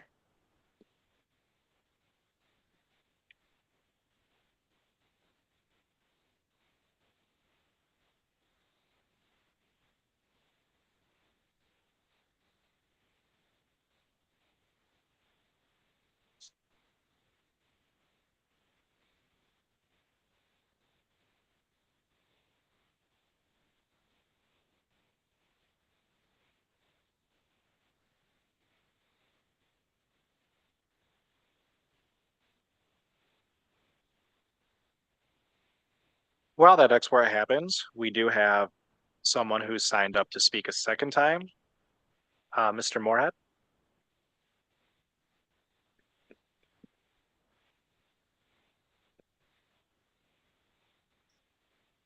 Pastor Leon Moorhead, representing New Grace Missionary Baptist Church, 25 Highland Park, 48203. And Commissioner Kellum, I did take what you said and I'm heeding it. We will make arrangements to come up with something solid for you all for the next time we can. But when Mayor Fox said that Oakland should be Oakland, Wayne should be Wayne, people should be together. I'm looking at the way our Senate District 3 is scheduled, and it seemed like it's picked and choosed all the way up. It's shaped like a Coke bottle. They wanted the big piece here, and then it's short, small shape and big. If we were just going by suburbs only that are close and cities that are close to Highland Park, it would be Detroit, Highland Park, Oak Park, Hamtramck, Hazel Park, Royal Oak Township, East Point, and Ferndale. And that may be the numbers, but I know that there are ways that you need to cut and chip off portions of Detroit. But in one of the fastest growing areas, which is Midtown Detroit, now you're able to redistrict it.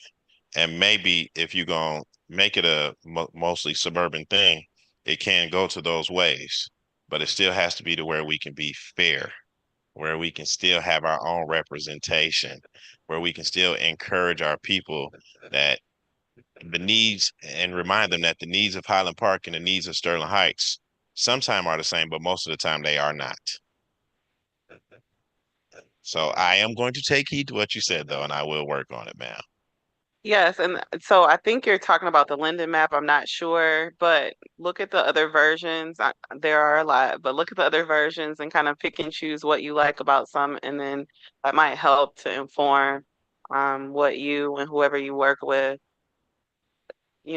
come up with the ideas that you have. There's some other comments, so I don't want to keep taking the floor, but please do that and invite them out and invite them to give virtual public comment. They don't have to physically be present, but I would love to see more folks from the Detroit area. Yes, ma'am. Thank you. Commissioner Lang. Yes, I apologize. My volume kind of cut out, so I just had a quick question.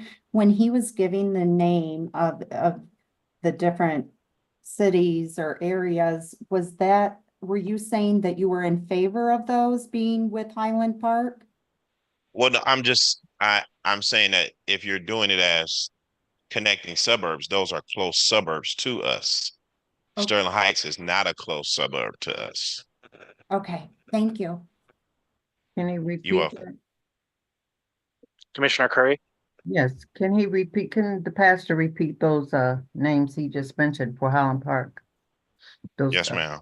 okay. Detroit, Mm-hmm. Highland Park, Oak Mm-hmm. Park, Hamtramck, Hazel Park, Royal Oak Township, East Point, Ferndale.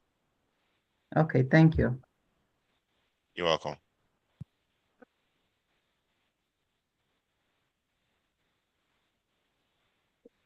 Thank you. Do we have that fixed? Yes.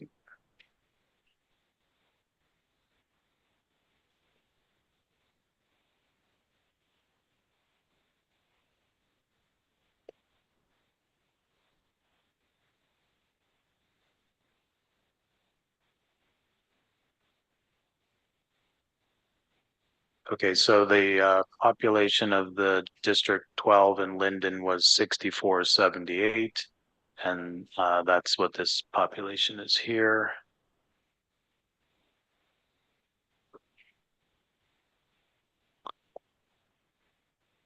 And I guess I need to make a minor adjustment along this line. This is all zero population, but there's I think there's a slight difference between the township boundary and the voting precinct boundary here. But for purposes of what we're doing, I think we're okay.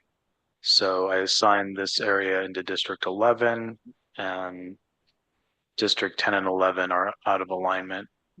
But this is the Linden version, so I'll turn that off.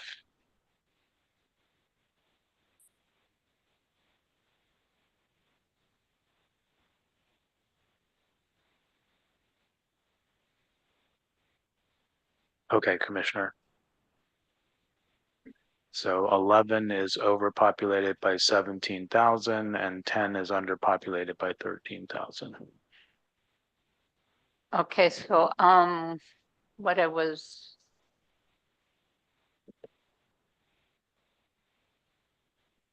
hoping to do is just exchange some of 10 and 11. Yeah, you need to add a little bit into to 10 from 11. So potentially this bottom part of Roseville or some of Sterling Heights, or a completely different configuration if you like. Yeah, can you move the map up just a little bit? Because I can't see it with the closed captioning on the.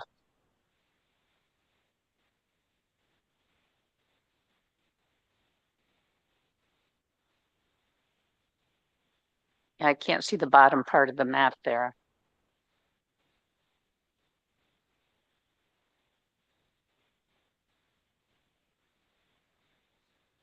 Okay, is that better? Yes. And zoom in a little bit.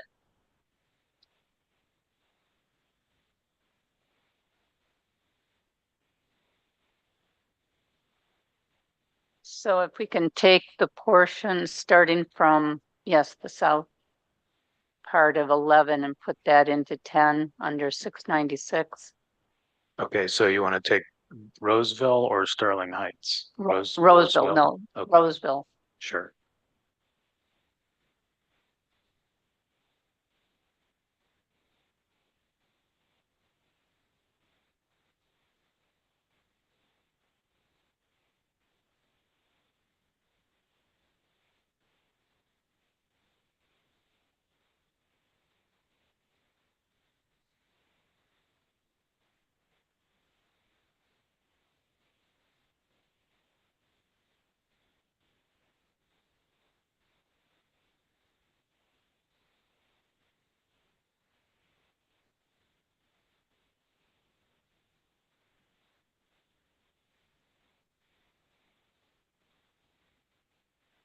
Okay, so taking these, looks like 5 precincts of Roseville, that balances out the population. Okay, that's it. I'm done. Thank you.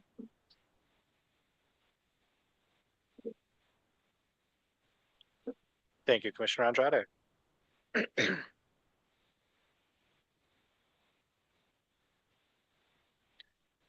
I keep losing my place, folks. Okay, next up is Commissioner Callahan. She's not with us today, so we will move on. Oh, she is? Oh, Commissioner Callahan? I'm here, thank you, but I'm going to pass today. Thank you. Okay. We will move on to Commissioner Curry. Okay. John, can you pull up the one that I worked on by myself, please? I believe it was. Sure. Okay, just a moment.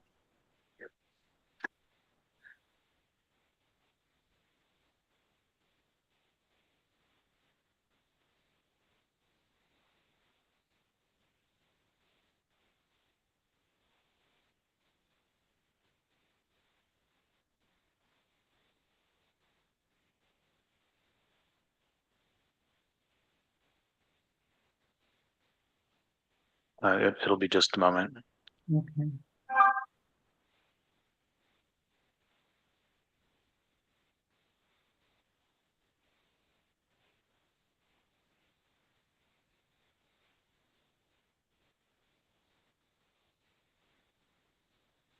So Commissioner Curry, do you just want to look at what you've done, or do you think you want to make some changes to it? Well, I want to look at it, and I may not make any Okay. changes right now, but I want to take a glance at it.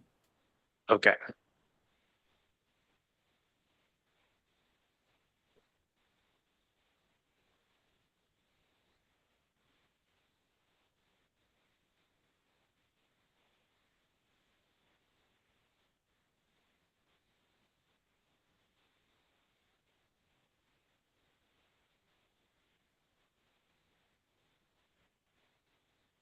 Okay, it's loading. It'll just take a moment. Okay.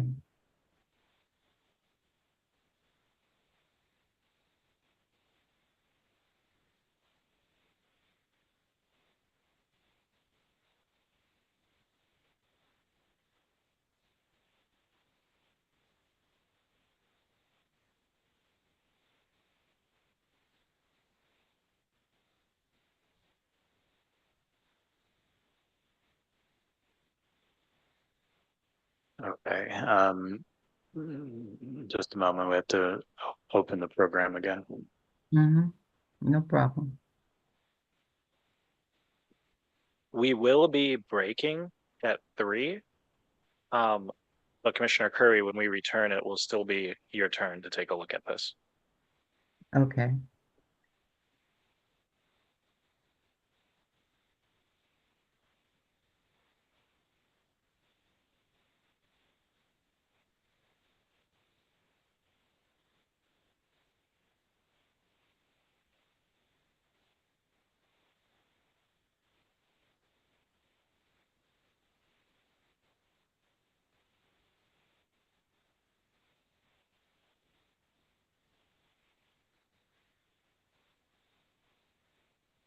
Okay, Commissioner Curry, can you see the screen now? Yes, you can zoom out.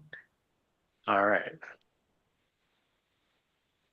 Okay, so let's see. Here's the District 1, Mhm. and I'll put a couple of names of the townships on.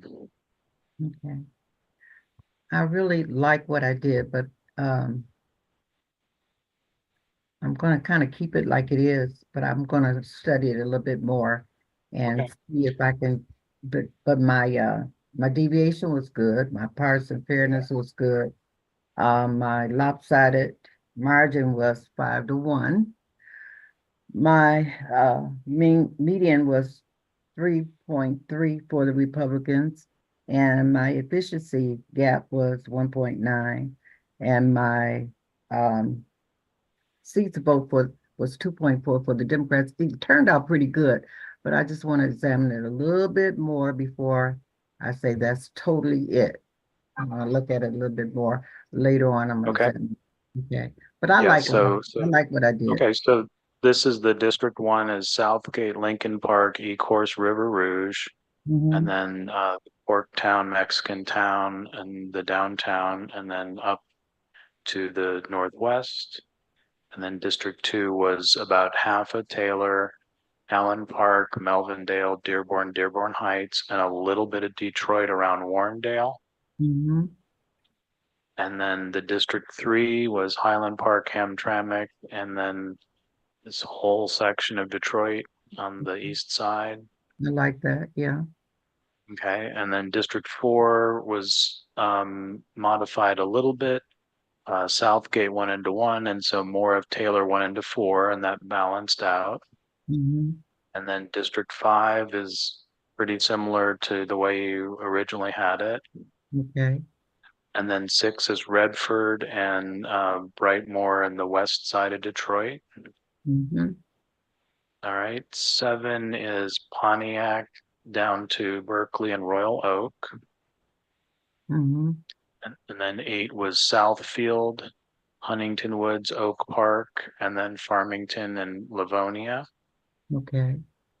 And then I think he didn't do anything to 9. Mm-mm. And then 10 is Warren, part of Sterling Heights, Madison, part of Madison Heights, Hazel Park, Ferndale, and part of East Point. Okay. And then 11 was Macomb, Clinton, Sterling Heights Park, Fraser, Roseville, and a little bit of East Point. And then he didn't do anything to 12. So that covers the The main districts. one, yeah. I like what I Okay. did, and I just want to keep it like that for now, and probably won't Okay. touch it too much. Thank you, John. You bet. Commissioner Orton. I have a question, Juanita. I like your map. Mm. Did you, how many districts did you change? Was it just the 6 that we have to change, or did you touch others as well? I think I just changed the main ones mostly. Once we There were had, some yeah. more, yeah. I went into a few other ones, but I just tried to get it just like it was, and it turned out pretty good. I like that it came out with my deviation was good, and my partisan fairness turned out pretty good. My lopsided margin was 5.1 to Republicans. My means median was 3.3 Republicans. My efficiency gap was 1.9 Republicans, and my uh, what is that? Seats to vote was 2.4 for the Democrats. So I think it turned out pretty good. The population was good. I had it all kind of equally populated. So it's not too much I want to work on if I work on it at all. But I think if I work on it anymore, it would mess it all up. So I'm kind of satisfied with it.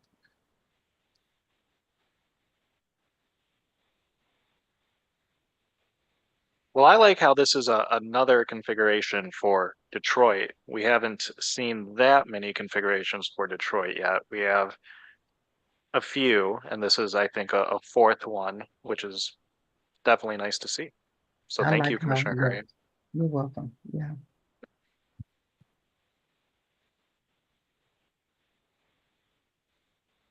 Well, it is 2:58. This might be a good time to pause. Are there any speakers in the room who have not had a chance to speak yet? Is there anyone who has signed up a second time?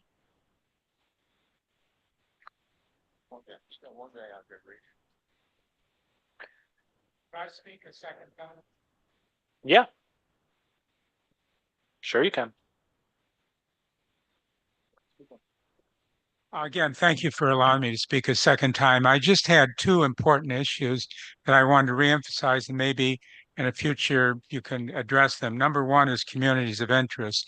I do not think the way it was drawn up for state representatives was necessarily taking into account communities of interest. Secondly, when you allow some representative districts or what you're working on now, Senate districts to be in more than one county, you are discriminating against people who would like to file, but do not have the time or wherewithal to drive all the way to Lansing, which is at 1.5 hours, maybe 2 hours drive, and then both ways, 3 to 4 hours. So I know there were candidates that might have filed for different districts, but they did not have the time or resources to drive that distance. So by putting more than one representative district within 2 counties, you're discriminating, you're discouraging people from running.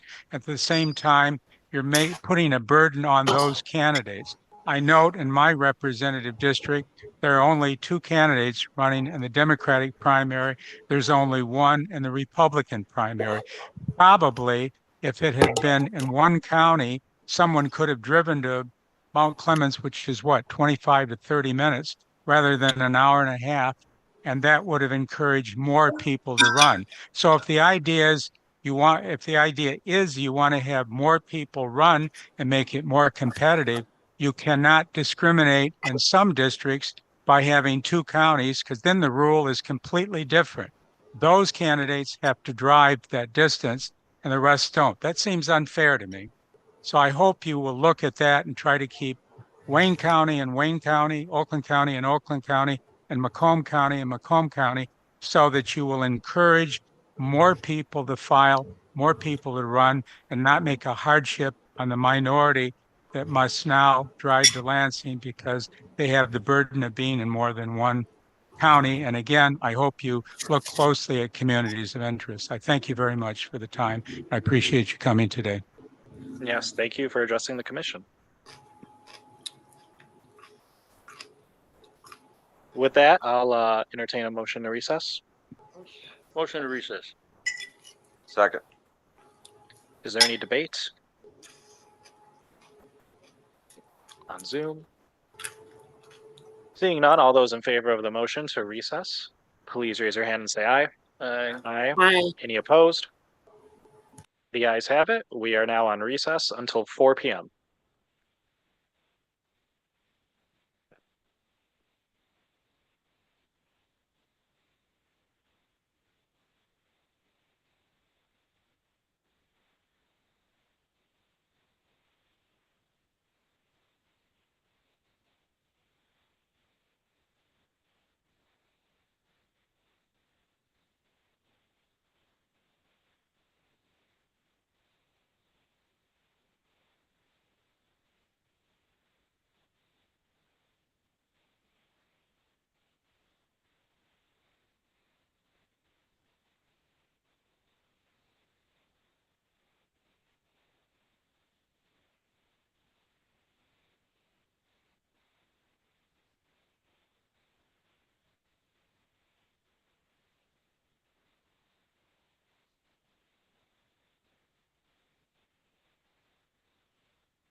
Yeah.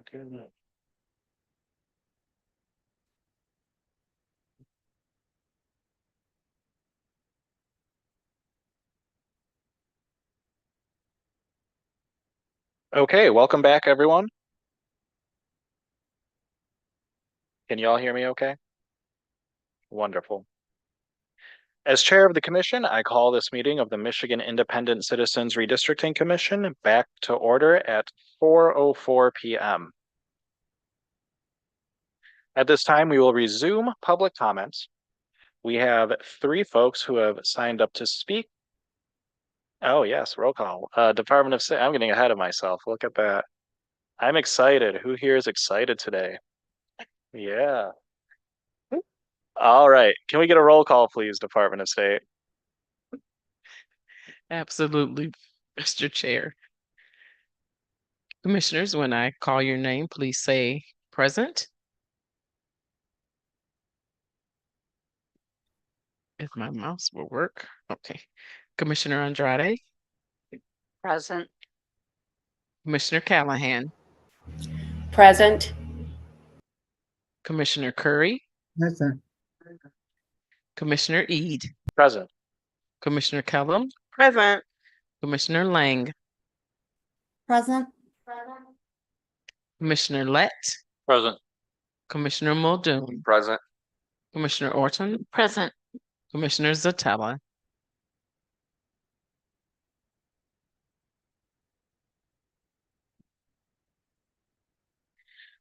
Commissioner Vallette, Present. Commissioner Wagner, Commissioner Weiss, Present. Commissioner Weiss. Present. Thank you. Commissioner Zatella. Present. Thank you. There are 12 commissioners present. Thank you, Department of State. You're welcome. At this time, we will now move on to public comments. Individuals who have signed up and indicated they would like to provide live or remote public comment to the commission will now be allowed. We will start by continuing with live public comments. You will have 3 minutes to address the commission, and please conclude your remarks when you hear the timer. If you do not finish your remarks, you can sign up for a second public comment lasting an additional 2 minutes, giving you a total of 5 minutes to address the commission. First up for this evening, we have Rebecca Zanos.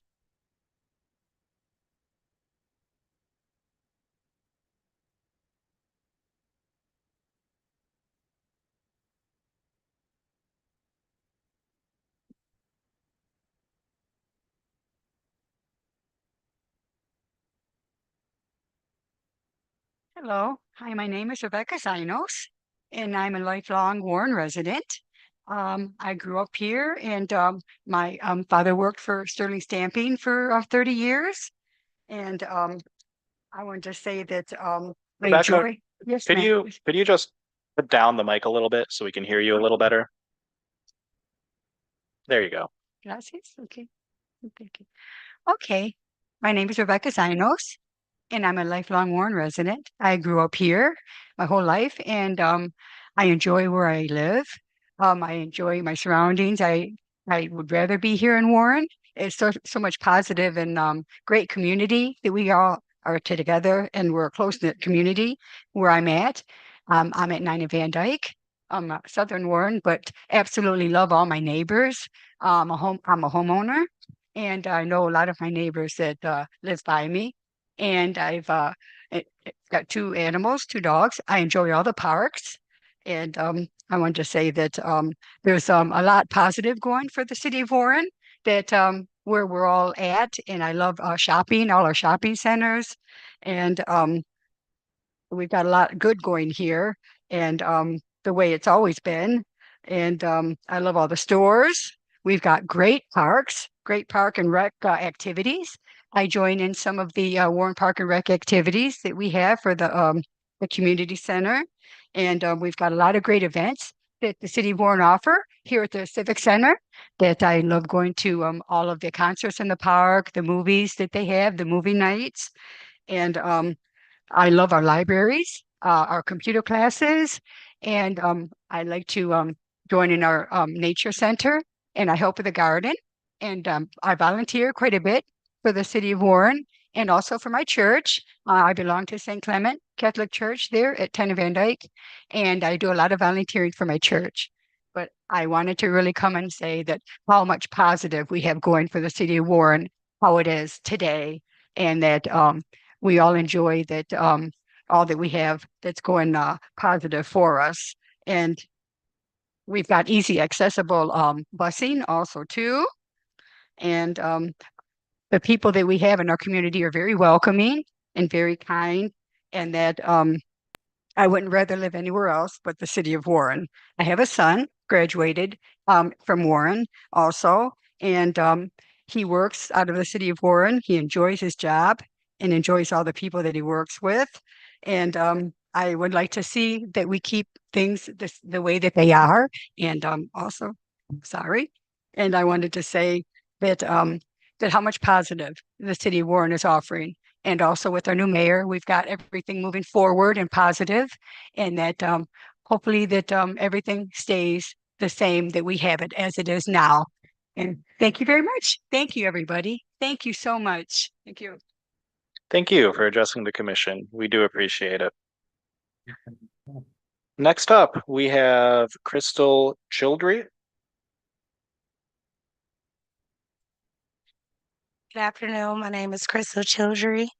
And only thing that I wanted to say is that with these redistricting, I'm really concerned about the northern neighborhoods of the city of Detroit, because our environment is not really similar to Warren, like Rebecca said, like the neighborhoods, they're nice in Warren. Our neighborhoods are nice in Detroit, but the environment, the crime, the education systems are very different. So I'm very concerned that with this blending of northern Detroit, we're just going to continue to dilute the city of Detroit and not really focus on the needs of Detroit. So that is my concern. Thank you. Wait a minute. Sorry, this is Commissioner Kellum. So I'm going to make a habit of every time I hear a Detroiter at a hearing to please look at the map and Yeah, let. I was just looking. Yes, and then the ones that are online that we're actively working on, Okay. and share what you want to see. So if you Okay. don't want a blending, then describe exactly where you want, where you possibly would want to see the lines drawn for Detroit. I'm assuming you're talking about that 8 Mile area. Yes, Mhm. yes, that's where I grew up. So Right on the border. So give some good information about how the lines could be redrawn, comparing what we have on the website. Okay. So, okay. Thank you. You're welcome. Thank you for addressing the commission. Next, we have George Higgins.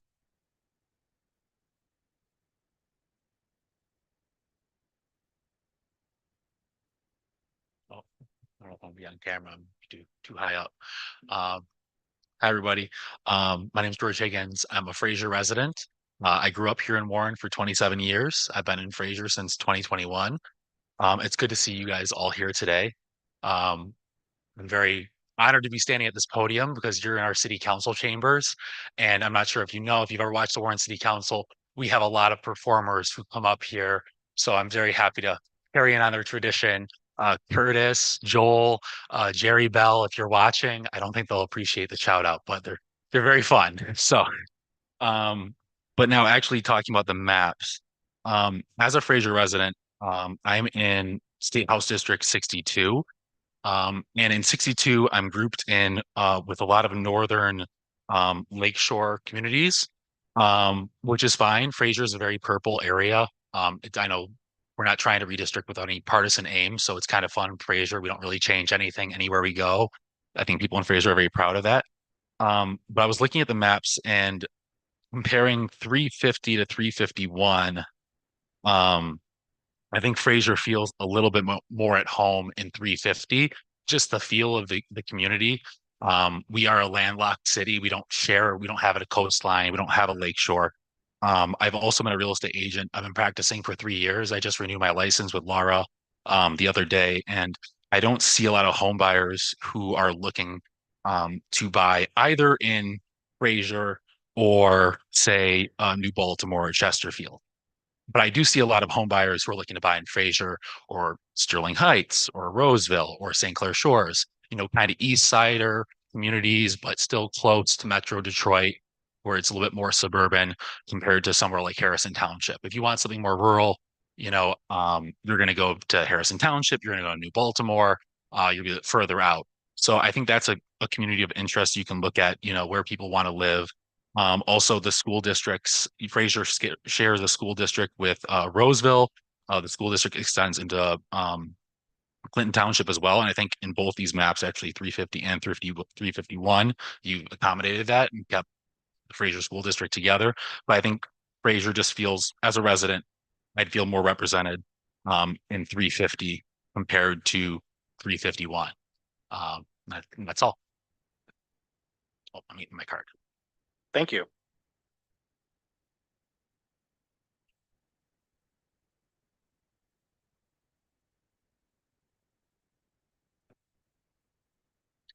Is there anyone present who has not spoken yet who would like to speak?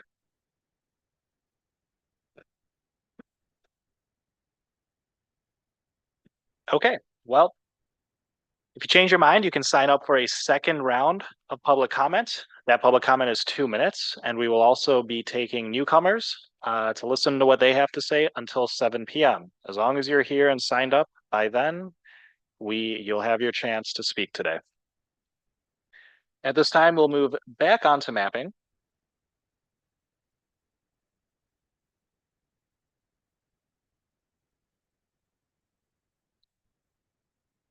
And it looks like our friends at EDS are switching off, and we'll be working with Mr. Stegall for the rest of the day.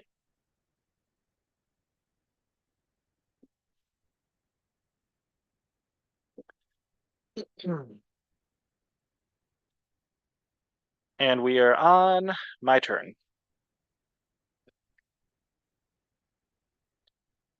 Just give me one moment to get situated.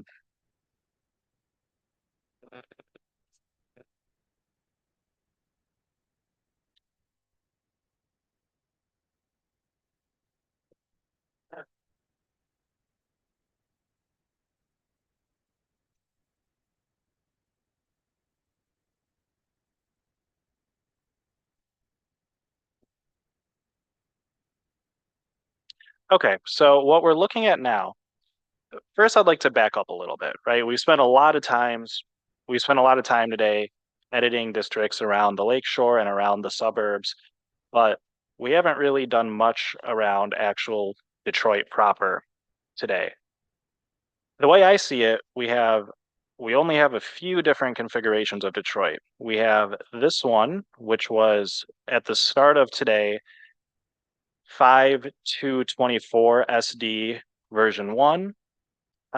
This is the one that we were working on collaboratively last week that has 3 Detroit-centered districts, one with District 1 that combines the downriver area with the west side, a District 3 that, we heard from Mr. Moorhead earlier, he might like this one, that has Hamtramck, Highland Park, and Detroit in it, as well as a District 8 that has the east side of Detroit, Harper Woods,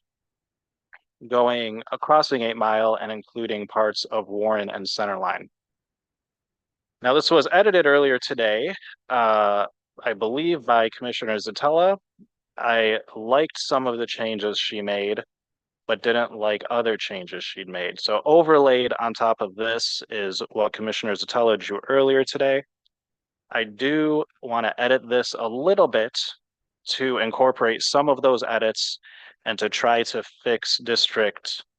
I shouldn't say fix, but change District 2 to be more aligned with another version that we have that we've heard from the community they prefer. So there isn't really much to be done here, but those changes, adding into District 6,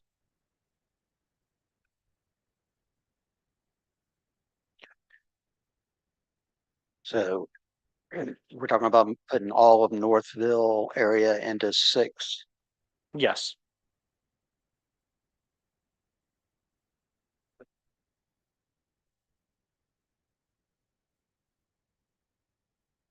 So I'm sorry, Anthony, did you save this as a new version or is this one that you're working on from this morning? This is copied, and it is now version 6 from today. It is based off of 5.224 SD Cole version 1, which is the same one you were working on this morning.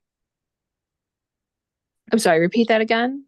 So you're building off of 5.224 version 1, not 5.724 version 1. Yes, exactly. Okay, so okay, I understand. Thank you. Yep. So the highlighted area you want to go into 6. Yep. And then if you go up to 13,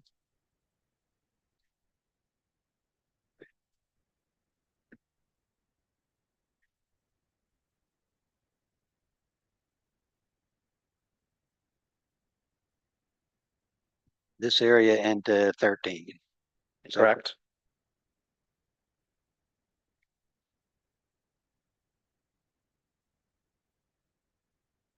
And then I think there was a change in District 3 or in District 5.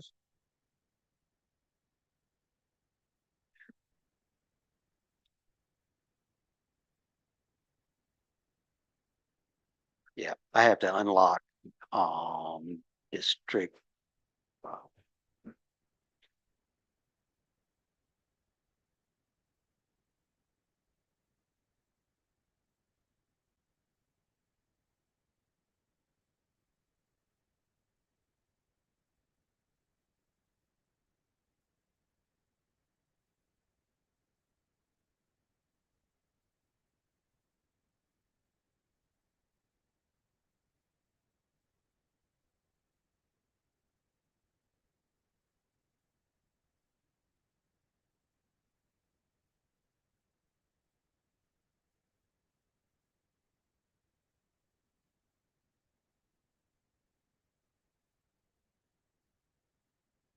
You want this area that I'm highlighting into 5? Into 5, yes.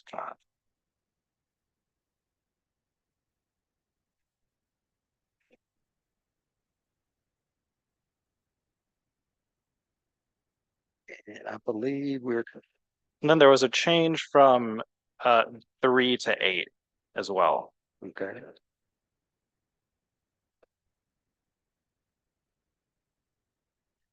This area here, right? Yep. And I believe that was put into District 3.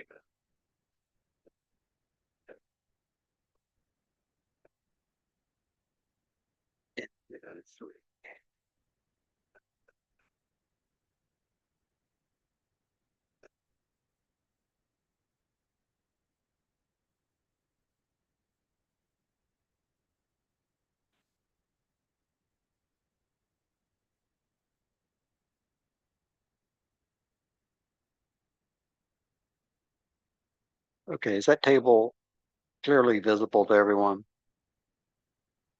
I can make it bigger. It's visible enough. It looks like everything is in compliance. Okay. Okay, so those were the changes that Commissioner Zatella made earlier. I agree with those changes. I thought they're a benefit to the map, but it doesn't include the changes to District 12. Now, can we overlay a different map on top of this one? That map being 042924 V1. What you have overlaying right now is 050724 V1. Yeah, so we can turn that off. And that off. And now what do you want to overlay? 042924 version 1. Okay.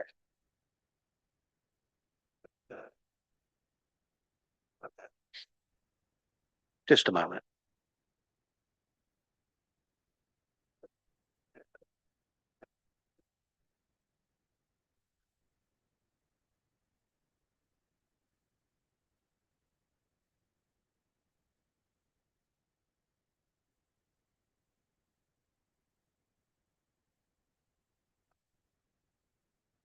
Yeah, I don't believe I've generated that one. 429 V4, but I can generate it right now.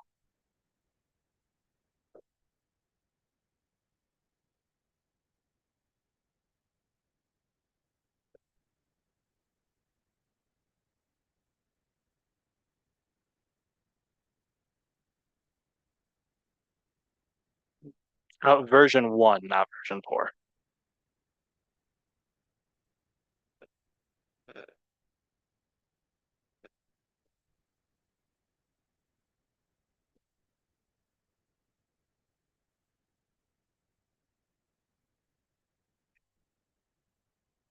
Okay, what was it? I don't have a 42924 V1. Do you?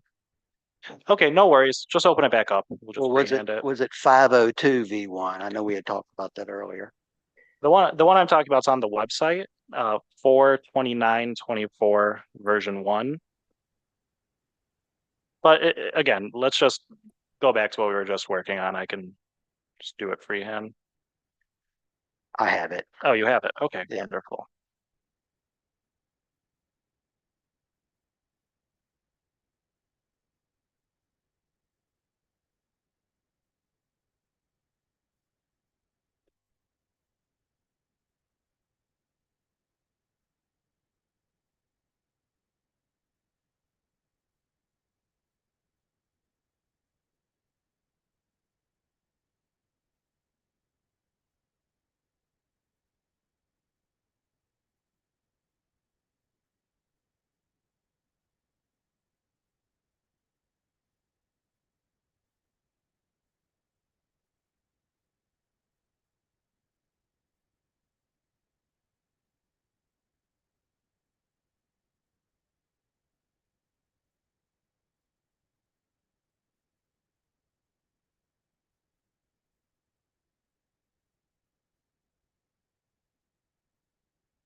Okay, Commissioner, this is the 429 V4 overlay in the dark. Yeah, so let's zoom in to 2 and 1. This overlay is the one that folks have come out today and told us that they prefer with District 2. So I'm trying to figure out a way how to do this that is basically substitutes Lincoln Park with Southgate, but making it work with population on both ways. Now, the map we just saw from Commissioner Curry had something similar because Southgate was included in that District 1. So first, let's assign Lincoln Park to District 2.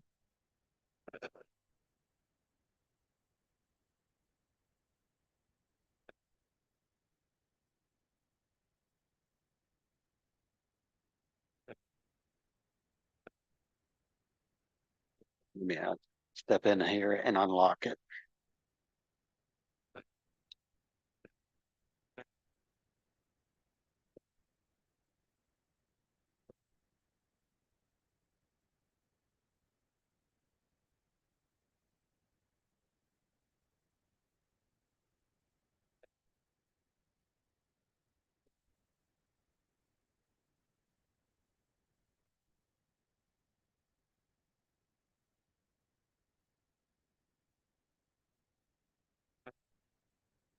Okay.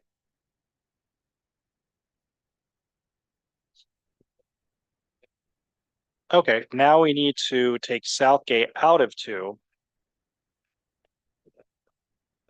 Well, it looks like so Southgate's gonna have to go in 4 and Wyandott's gonna have to go in 1.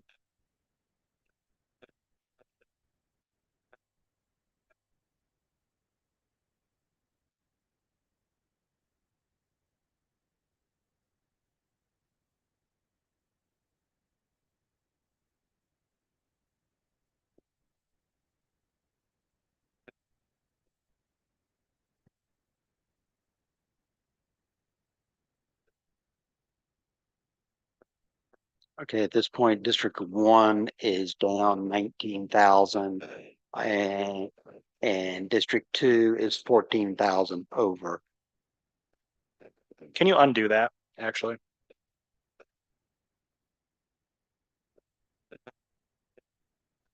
Something's not adding up here. Can you go to the top of the district?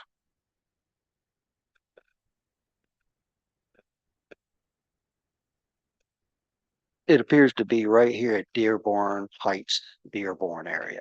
Okay. So let's normalize that population between 1 and 2. That's Warrendale, I believe? Correct? This is Rouge Park right here. Right. So if we zoom It's in a little bit Warrendale. more. It's Yeah. Warrendale. So I think that somebody, I can't remember who, did something. I think it might have been you, Commissioner Zatella. Did you use that Joy Road part No, when you were reconfiguring this? Okay. no, you're not working off the map I worked on, so no, that's not my change. No, I understand it's not the map you were working on, but you were configuring the area earlier to include part of Warrendale into District 2, correct? Right, but not using Joy Road as a guide. And I not in the see. same map that you're in. Right. Do you remember what you used? I'm trying to incorporate some of everybody's ideas into here. Because it looks like, so for one, if we kind of complete the shape there, and you see how it goes up and then down and then up again around Warrendale. Mm-hmm. So what if we took that and put a little bit more one,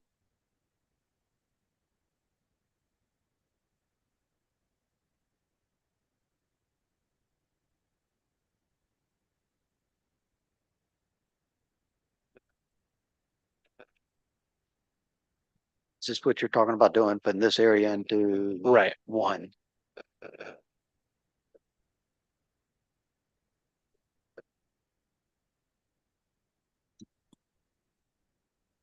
Now it shows 1 is needing 34,000. Okay, let's include the rest of that outline in one.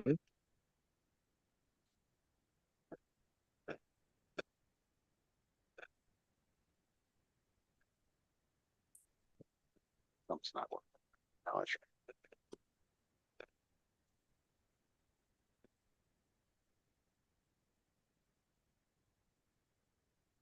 Okay, so now at least 2 matches up to what the most preferred map so far from that community, which was the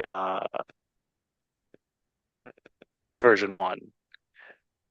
Now we just got to fix between 1 and 4.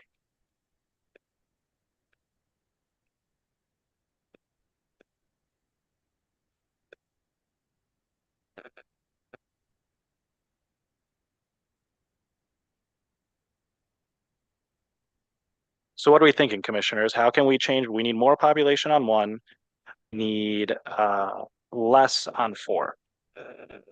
Any thoughts?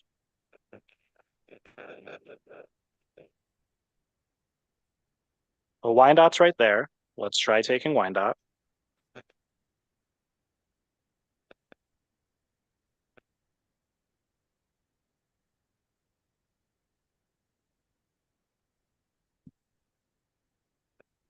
So this area highlighted is 25,000.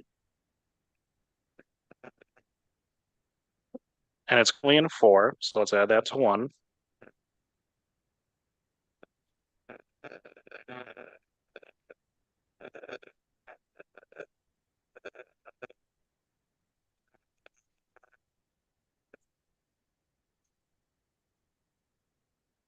And it goes south to Riverview. No, I think that's as far south as we'll Southgate. go. This Southgate over here. Where's the difference between now? It looks like 4 has just a little bit more population. The difference I see in 4 is that along 4 and 5 area. Okay, let's go there.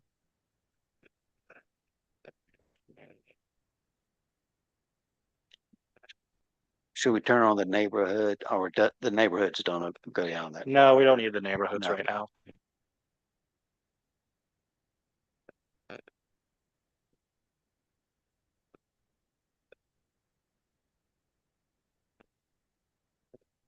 So I'm trying to determine the difference between what's on this map and the overlay because they don't look too different.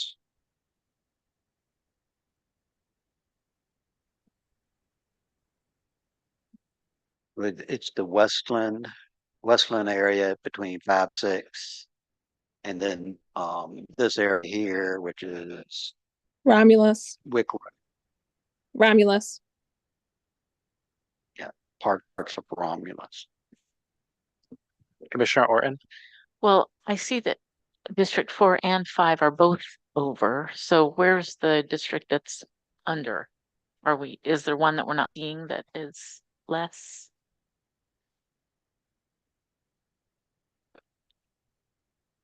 Six is, well, okay, so 2 is under. We can add a little bit more to 2 and we can add a little bit more to 6.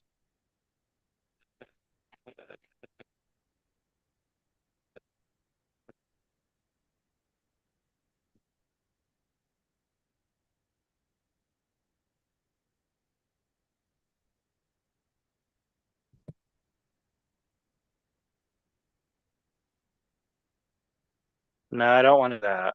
I think Taylor being in 4 is what, this commission, the various people who worked on this already wanted. So I do not want to do that.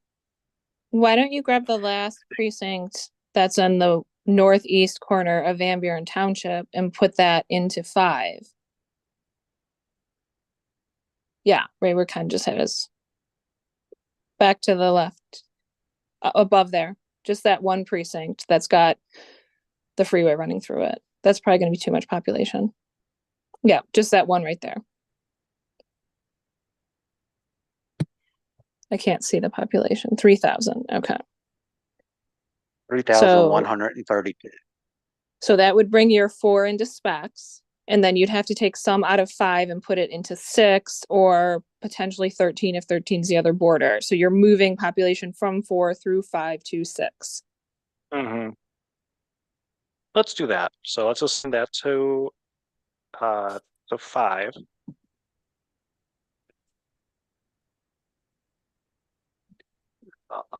So 5 is now 10,000 over. Okay, so we're going to go from 5 to 6. And it looks like already on this overlay, there is some, but we just made that change. So if we zoom out, let's zoom out a little bit.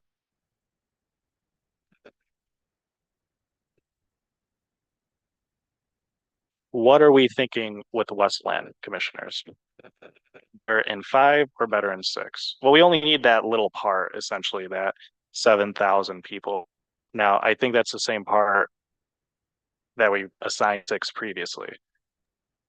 So I Are there believe any that's strong actually opinions either way? that's actually part of Garden City. But that was assigned to 6 or 5. You're trying to put it into 6 or 5. Which way are you going? Right now, it is in 5. It would need to be put into 6. So you'd be reconfiguring the rest of Garden City with the existing part of Garden City that's in 6, which I think would be fine. I think that makes sense too. All right, let's do it. Okay, what areas of it? Like The ones that highlighted. Excuse me? The ones you just had highlighted. The 2 more precincts right there. So that's 9,000. And I should have done it right the first time.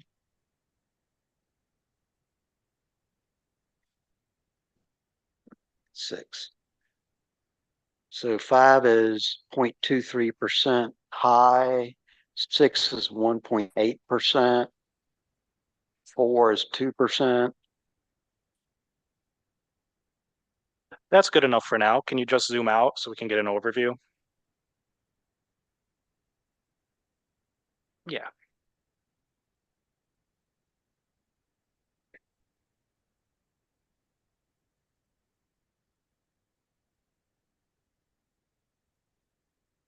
and get into more of the Detroit area.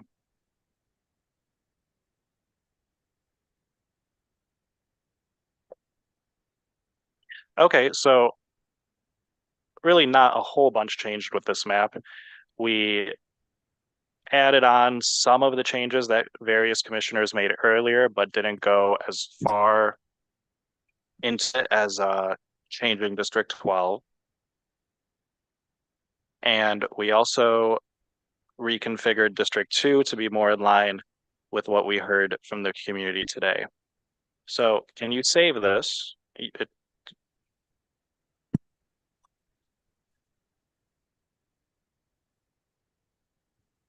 Okay, and can you export this as an overlay?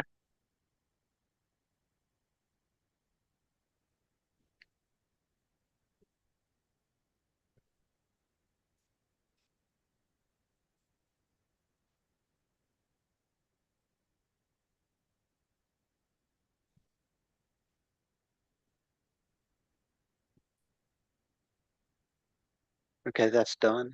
You want to close this plan now? Yeah, close it, and you're gonna open 42924 version 4.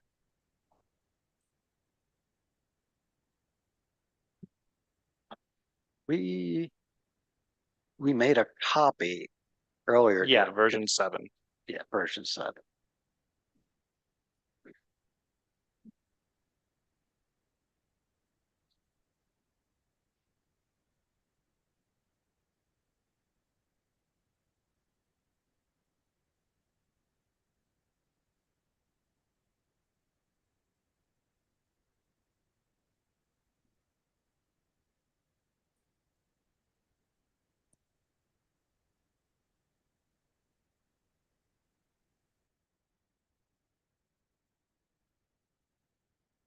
I'm gonna have to back out and come back in.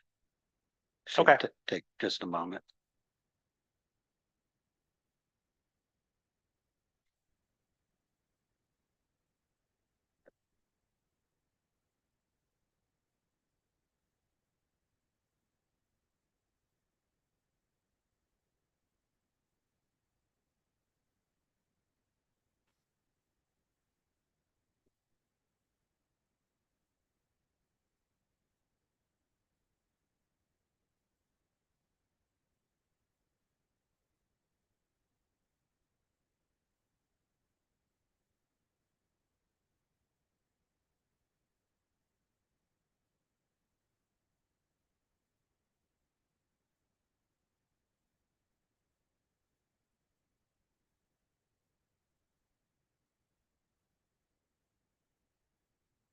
I'm gonna have to make another. I don't. Yeah, I have to go all the way out again. Just a moment.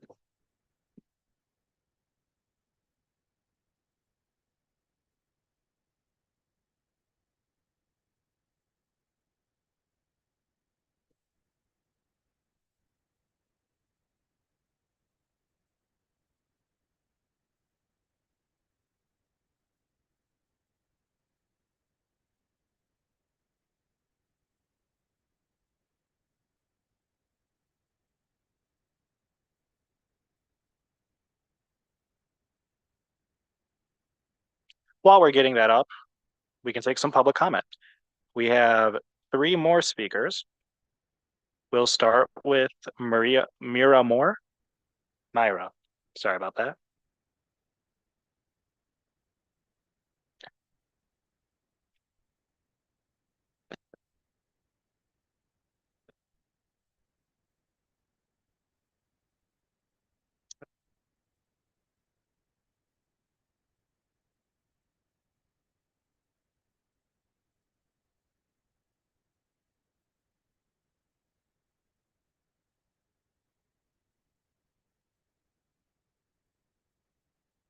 Good afternoon. My name is Myra Moore. I am with APRI Detroit Downriver chapter. And I came today because I've always been concerned about the redistricting. This would be my first time, you know, being involved like this. But I'm always concerned about when we do these maps, you put like Wayne County, which is majority, which is Detroit and, Oakland and Wayne and, I'm sorry, Macomb, that when you add Macomb or you add other places too, like Wayne County, we all have different uh, environmental concerns, educational concerns, socio-economical concerns that they just don't have in other places. So, like for me, I feel like it's important we have a, correct representation of each each district. So that's all I really came here to say. Thank you. Thank you for addressing the commission. Next up is Andrea Hunter.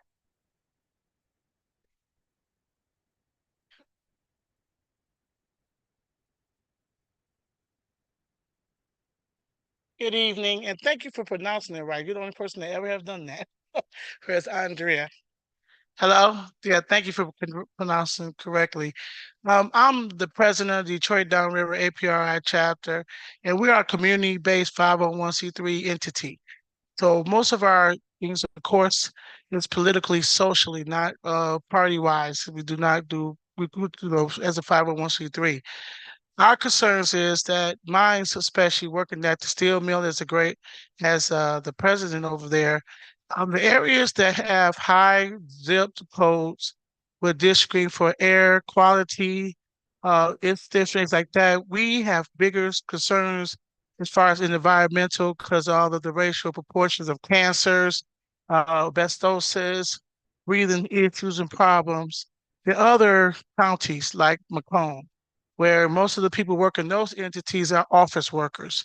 They're not in the industrial belt, which causes a conflict of interest when we're doing environmental issues, educational issues, things like that. So we need to have representation where we're not diluted because this is a critical health problem that's happened in the southeastern Wayne County as far as Detroit, River Rouge, Ecorse. And even though I understand that the Senate maps are broader, we still have an industrial area where it can encompass that have people with like concerns. So of course, these like concerns will bring, of course, like issues that needs to be addressed. Thank you. Thank you for addressing the commission. I have a question for you, if you don't mind.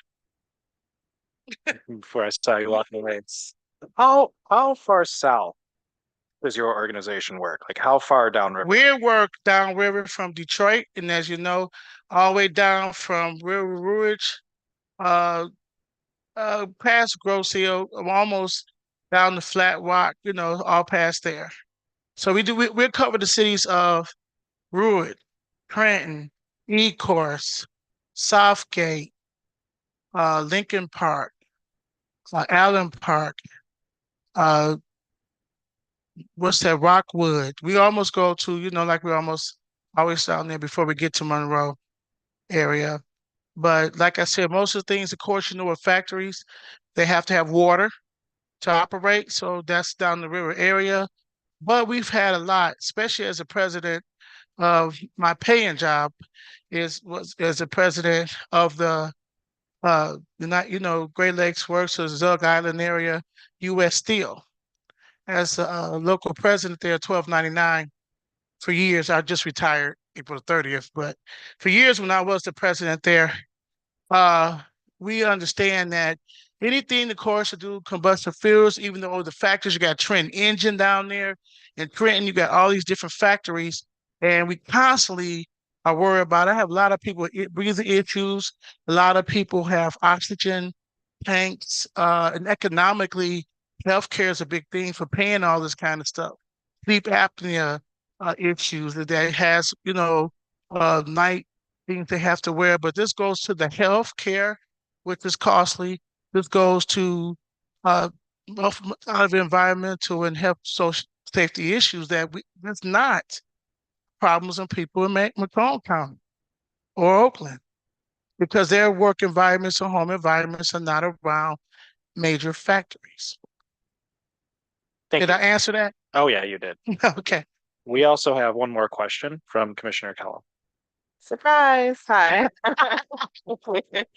So I'm going to charge you with the same thing that I have been asking other commenters to do, which is to get, especially since you've had experience being president, and congratulations on your retirement on April 30th. But we need more folks to come out and, just like you named off the areas and the cities that you're familiar with, because if you, I don't know how long you've been sitting here, but I think I saw you walk in when we were drawing the downriver area, when we were kind of looking at the map and trying to figure out where we should go next. We need people like you to come and share where it makes sense to draw the lines, because of the 13 of us, we don't live everywhere. So we have the old map in the back, Linden, but there are several versions of maps that we've been drawing online, michigan.gov/MICRC. And if you and your group can take a look and critique, good or bad, we're not afraid of, we don't like this, but tell us why, that's what's missing.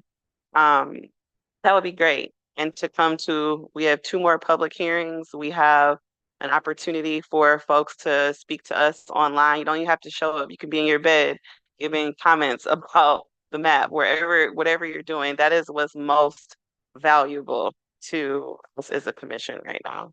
Well, thank you. And I would try, I was rushing here because, I retired April 30th. I got hired at ASME. I'm a staffer up there now. Yeah. May the 1st. So I'm still working, as a job. And my ASME workers, which are federal, Yeah. state, whatever. So, a lot of them is having, that lives in that area are having the same thing. So no problem. We will definitely look at the where we thinks we should be. But we did want to, which I'll see, is that we have to stay, since there's only so many Senate areas. So we know it's going to be broader than we deal with the House, okay? Representative, we're going to have to be cumbersome with the population too. I mean, we get that. So we'll, definitely submit some maps that Or even areas. You don't even have areas. to do it, like, just name off, okay, we're here. We would like to be with these neighboring areas because we have. I could pipe the dots of the factories. You'll see how you have this kind of community here. And you can see like Trent Engine. You can see these combustible factories. Yep. Yeah, that's there. You got DTE. You got the Detroit Water Works. You have this array that's down here, and I'm really fighting with different environmental issues here in our community, that we want representation who lives there, who understands that. And you get somebody else who don't, then where will our health and our children's health be in our communities? We understand that, but you got to tell us where we should draw the line. So I thank just you. let you know. So, I'll tell people, y'all look at the factories and do the math, but we'll do it for you. Thanks. Bye-bye. Thank you for addressing the commission. That's very helpful. Next up is Linda Koch.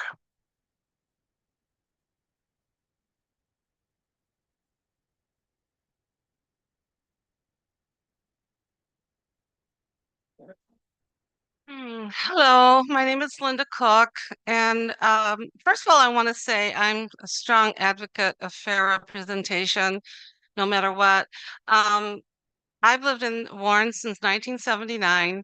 I love this city, and I would sure like to see that it's kind of stays united. I drove a school bus for 25 years in Warren Consolidated schools, and I really think they need to have an advocate. I know that when they redrew the lines for the house, they did it 4 ways, and I can understand that because we are a big city. But I would just love to see Warren try to stay united as possible, because we have a wonderful city, and I would just like to have a good state senator that will continue with what Warren has to offer. And so that's all I have to say. Thank you. Thank you for addressing the commission. And if anyone would like a second chance to speak, you're more than welcome to sign up for a second round and get an additional 2 minutes. Those are all the speakers currently, so we will move back to mapping. We're able to get that copy going. Yes, I have it up here. This is a copy of 429 version 4. Right. So this is the other Detroit configuration that we had. I believe Commissioner Curry started it with District 1, having a downriver district that goes up through the river, through Belle Isle, up until Grosse Pointe. And then you have a District 3 that's the west side of Detroit with just a few sections of Oakland County, and also District 8 that's the east side of Detroit with also with Highland Park, Hamtramck, East Point, Center Line. But the other areas are all pretty much the same as what we did. So if you could just overlay the last one that you exported.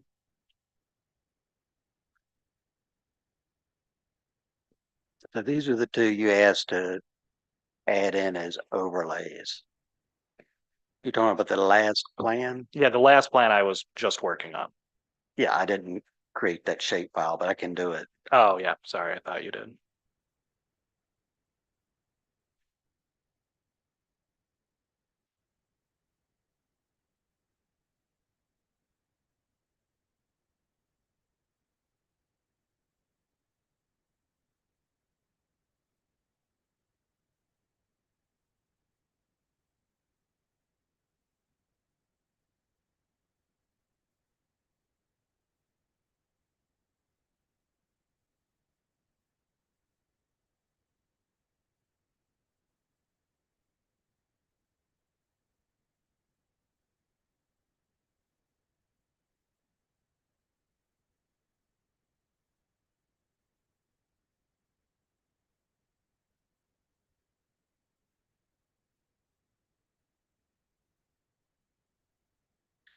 For some reason, the backgrounds are not loading up. That doesn't load up. It's going to be a problem.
Wait, before you close it, can you zoom in?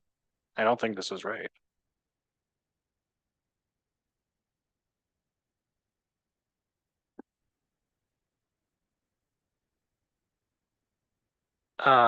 Yeah, this is not the one I was speaking about. But this is the.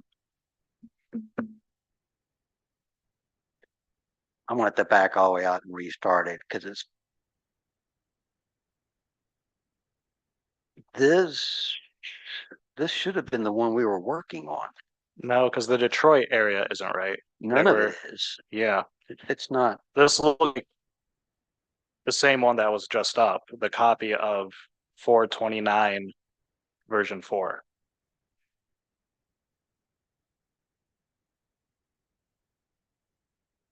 So, these are the three plans that. Okay, but the one we were just working on about 20 minutes ago, Yes, which one is that? It should have been that one right there, but it's not there. Uh-oh.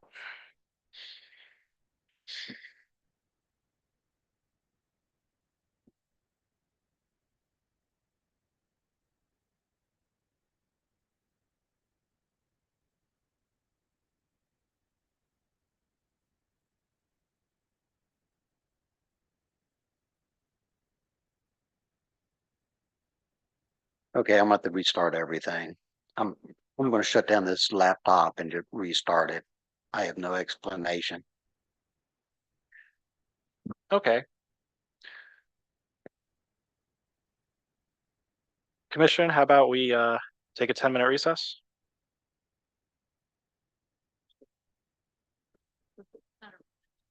Break, just a break. Any objection to a 10-minute break? All right, we will break for 10 minutes.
All right, I think we're ready to get started again, folks.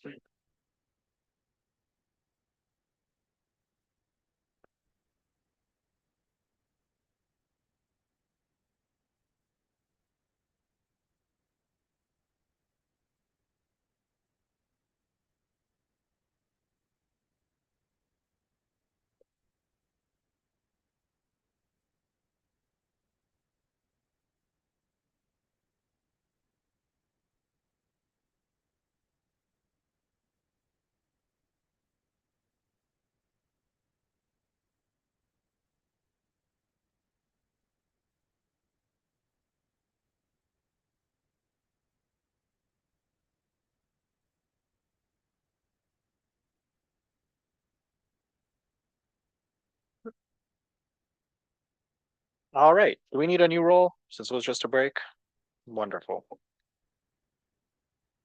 We were experiencing a little bit of technical difficulties, but I believe we have them resumed. However, we do have two more public commenters. The first being Pat Bellinger.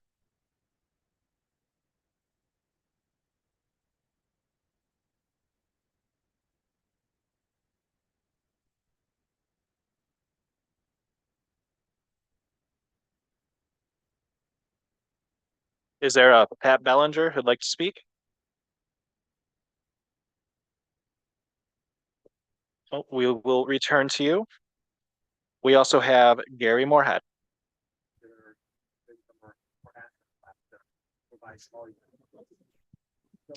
Good afternoon or evening, commissioners, including those of you who are behind this screen. Good to see you almost. I just wanted to say I was really impressed the other day with a drawing that Commissioner Curry did within Detroit. She basically took, and you just had it up a while ago, everything south and east of 8 Mile and Inkster, all the way down to Van Born Road and over to District 12, and made 4 districts out of it. And I guess I want to read this great quote from Michelangelo. The sculpture is already complete within the marble block. Before I start my work, it's already there. I just have to chisel away the superfluous material. A lot of the mapping has proceeded from the suburban into the urban, where really I think it makes more sense, given the nature of this remedial redraw, to proceed from that block that she has already laid out or something close to it and move outward from there and do the suburban areas, frankly, after the city and surrounding area. And by city and surrounding area, I mean Detroit, Highland Park, Hamtramck, probably East Point. She uses Southgate. I think I'd use East Point. Dearborn Heights, Ecorse, River Rouge, Allen Park, Melvindale, Lincoln Park, Redford. And I think that's everything she had in her block. And it's a beautiful block, and you can move the lines around within that block as you want. Although I think what she's got is pretty good. Thank you. Thank you, Mr. Moorhead. Who collects the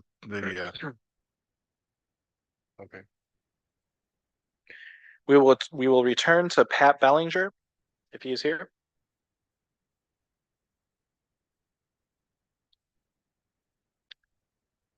All right, I do not see anyone. If oh, you signed up, please approach.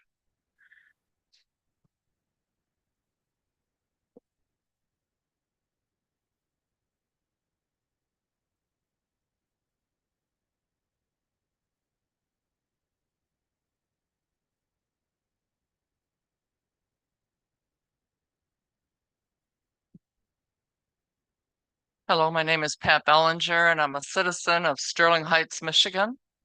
And I looked over the maps. I had kind of a hard time reading them online. But one of the things that really bothers me is how it splits the city of Sterling Heights almost in half, with the M59 Van Dyke line coming down. I live on the far east side of Sterling Heights, just and within the border of Clinton Township. I've lived there since 2004. I raised my daughter in Rochester Hills, Michigan. And when she graduated, I bought a home in Sterling Heights. And since that time, I've come to learn how good their road system is in Sterling Heights. They go north, south, east, and west, easy to navigate. They are wider than the roads that I had to drive on. They had a shoulder that could protect the driver in case of an emergency or any kind of driving situation. They were wider, completely wider. They weren't 3-lane, they're always 5-lane. And we pay for those in Sterling Heights, and we gladly do. Our sewage system is by far better than anything that would be west of the city of Sterling Heights. I can remember flooding on 696 going from Woodward Avenue down to Lake St. Clair because those small little communities didn't bother to fix the sewers. And they burst open with the water, and we had to deal with that. But our sewers could maintain it if they would have upkept their sewers. We have a recreation tax in Sterling Heights that the citizens voted for. We made a choice of that. And our parks and our senior facilities are top, bar none, from anything surrounding us, even including Rochester Hills. We invite people to come, and they certainly do. We don't charge a great deal. We charge less than other communities for people outside of our city to use the facilities, and we're very proud of what we have created. And the most recent thing that I'm extremely proud about in Sterling Heights is the redevelopment of the Lakeside Mall acreage. It's full of trees. It has a country atmosphere about it. Nothing but cement, nothing like cement on cement, with narrow roads and hardly any air to breathe. It's something that I'm very, very proud that the city has created. Our leaders that we have elected, we support them, and they give back to us 100%. I did look at the maps online. Is that me? Yep.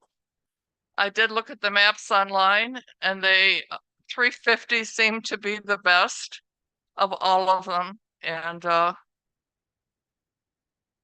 thank you very much for my time. Thank you. If you would like, you could also sign up for a second round of public comment where you'll get an additional 2 minutes.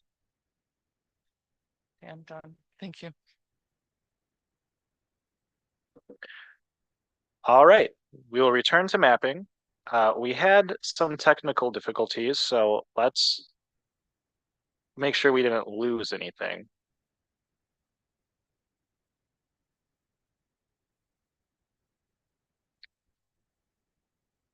So this is what I was working on last. It's the one with the 3 Detroit Center districts that we made a few changes to. We made changes around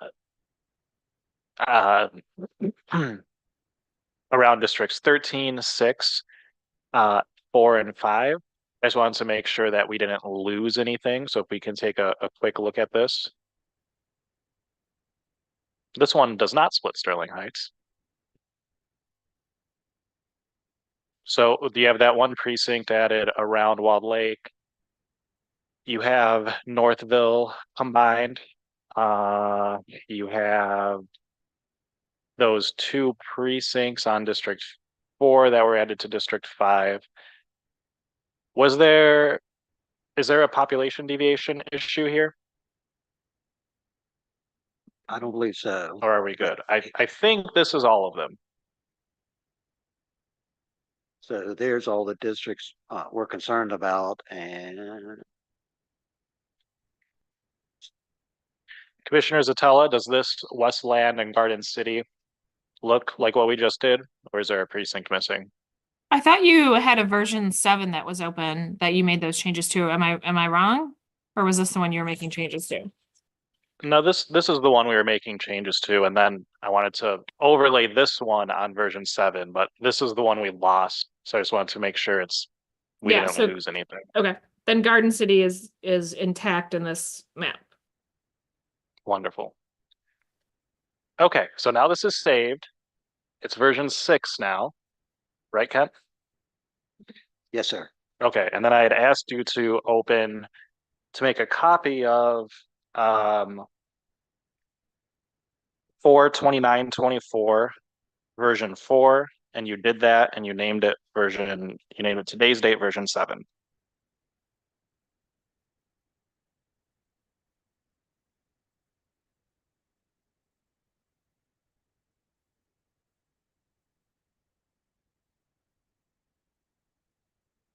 So this is the sum of it.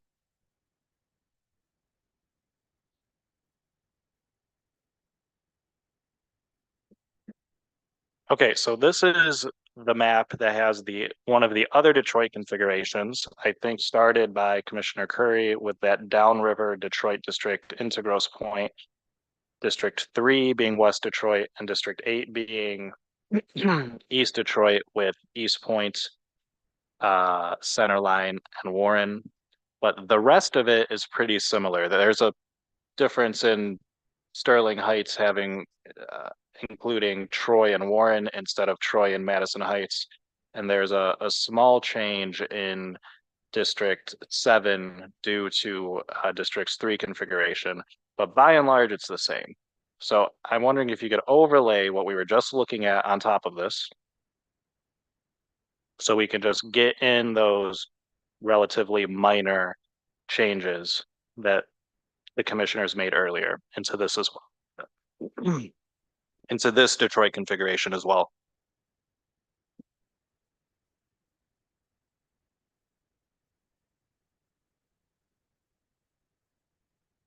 Excuse me, that's not the right shape file.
Okay, perfect.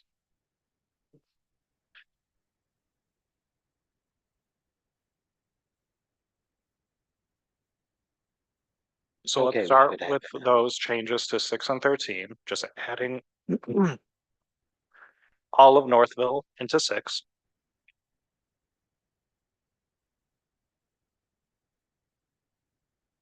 So you want to make these changes, the same changes again? Pretty much, yeah. Okay.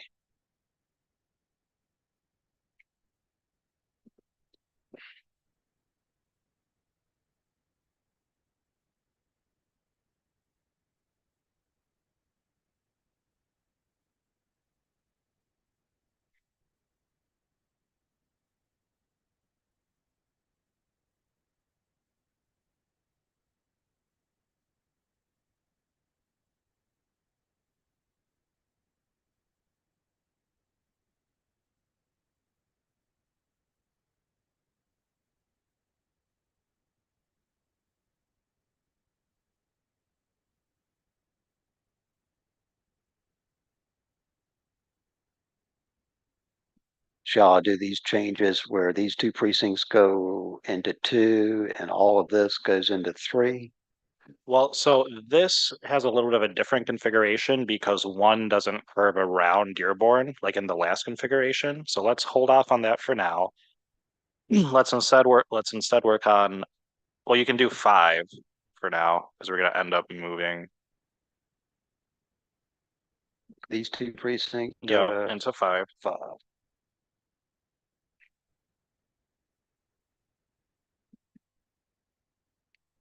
And then Southgate into 4.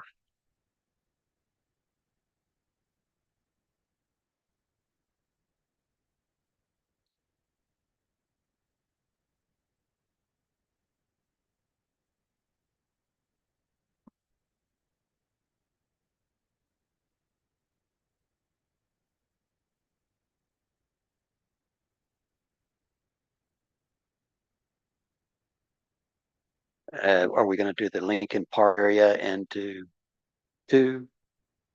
Yeah, I believe it was Lincoln Park into 2 and Wyandotte into 1.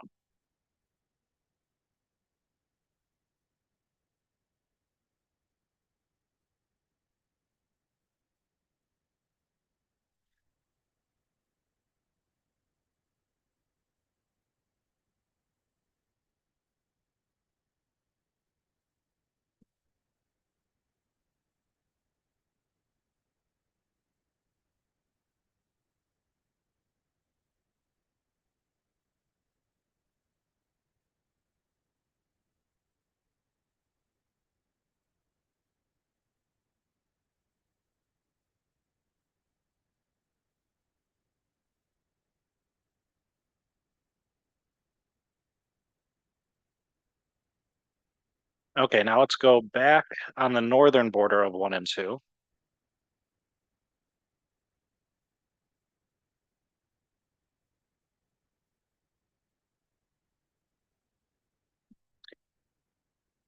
Two and 3 or 1 and 2? So where are we at now? 2 is underpopulated and 2 is overpopulated. So let's start there. Let's start on the, and then how's 3? 3 is just about right.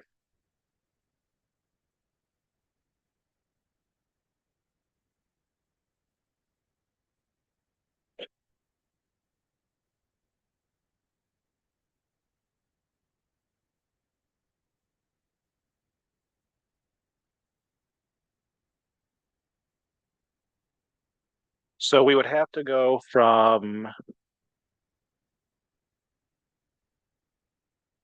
okay. So do you see that area that's covered by the overlay that's currently in 2? Yeah, right over there. That's in green. Let's put that into 3.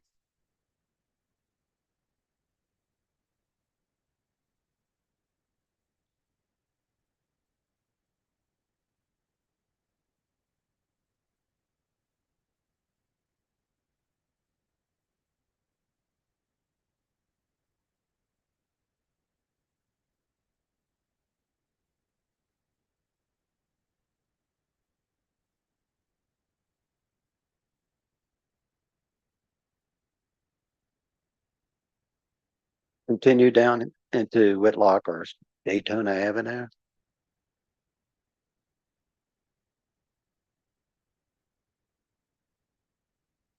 Does that say 3 is at 4.09%? Am I reading that right? Yes, 3 is 4.09% high. Okay, let's assign those, what you just had, into 3 as well.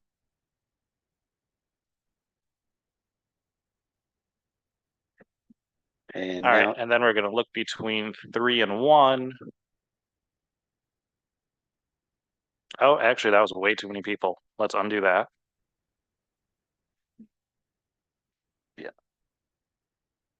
Did undo. Yeah, undo that change.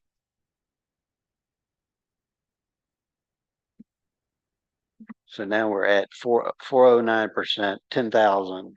One needs 20,000.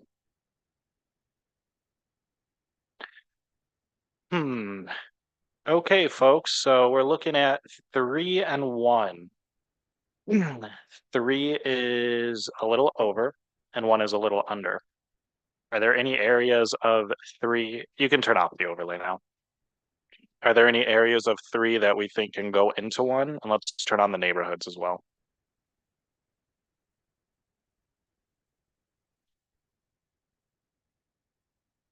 Sorry, Kent, can we get the neighborhood overlay up? Yes, sir.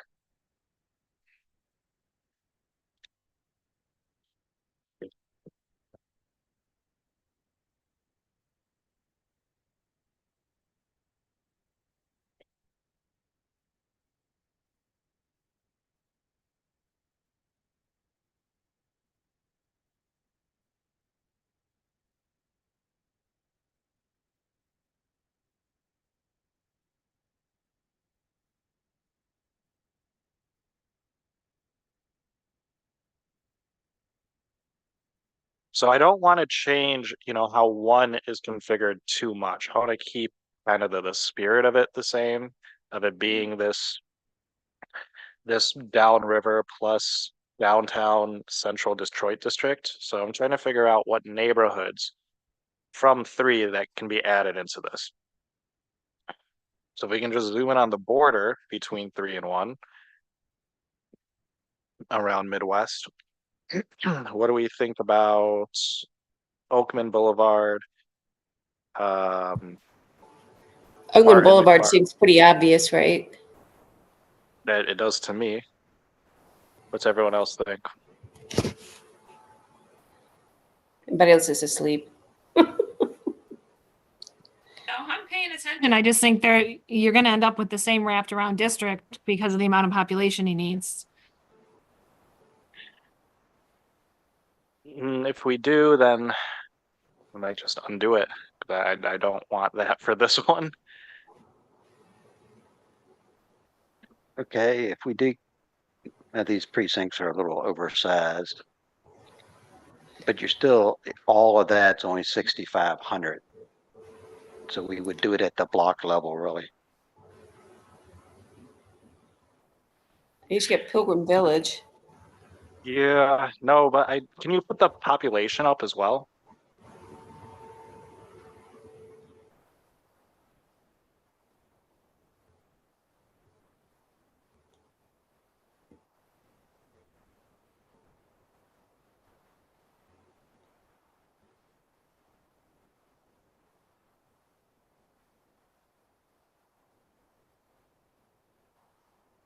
So you have a couple of precincts that make up this Oakland, and it's 1,400, well, a few of them, 1,400, 1,800, that gives you about 32, 38, 4,600.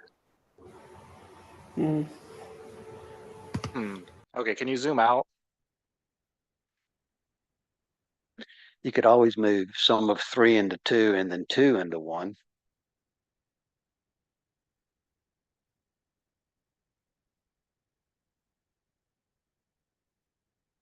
Yeah, but there's nowhere really in 2 that I think should go in 1.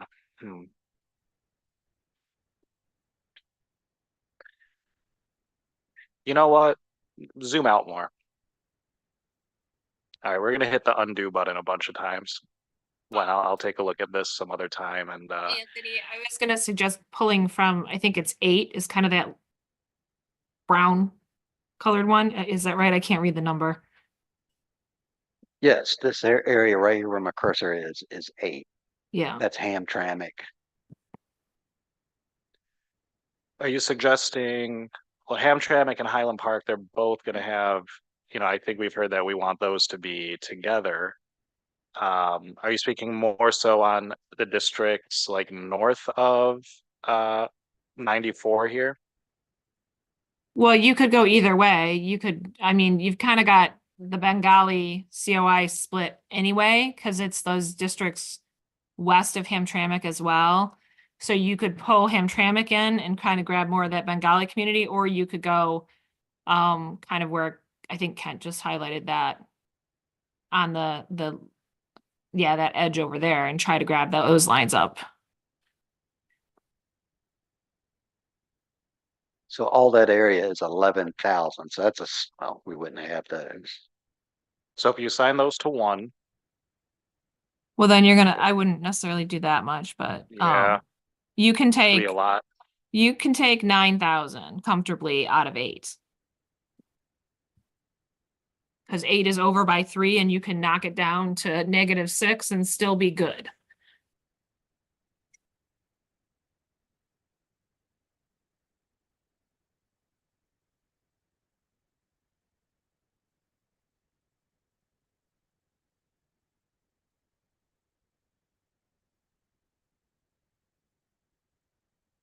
That's 6,000, but that wouldn't include these 2 or that 13. So you're looking at about 4,000, maybe 3,500 right there. All right, let's assign it to 1.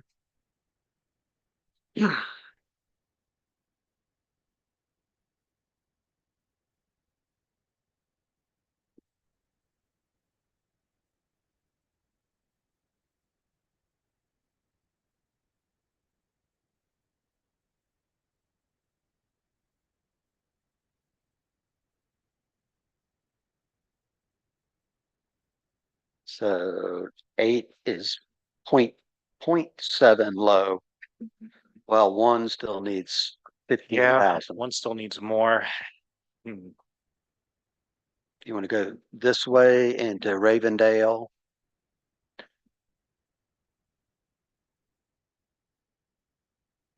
Yeah, I think if we do that, we're going into another COI though. I almost feel like it was better before with just the changes to districts 13 and 6.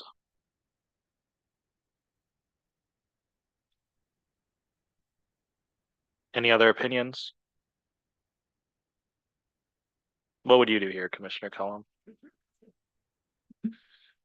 When I'm quiet, it's not because I'm not trying to be helpful, but I usually feel like the person is a little boxed in.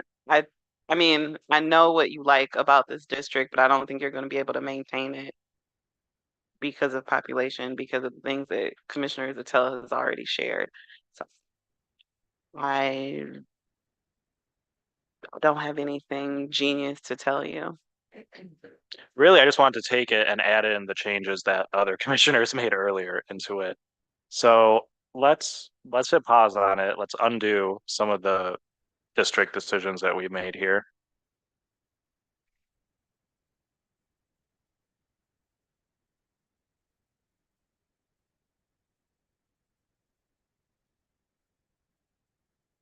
More?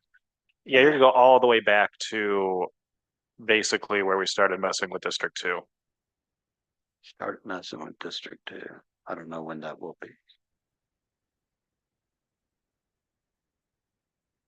So yes, so Wyandotte, I guess we're down here to the point. Right, so undo a few more times.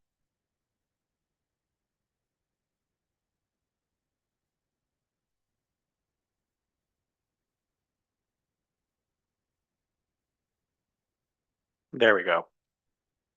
Okay, well, and so this still includes the changes in districts 6 and 13 that were made earlier. I'll take a look at this at another time and see if I can figure out some sort of configuration that works, but at least we got a few upgrades in here that coincide with what other commissioners did. Can you zoom out, please? Just so we can get an overview.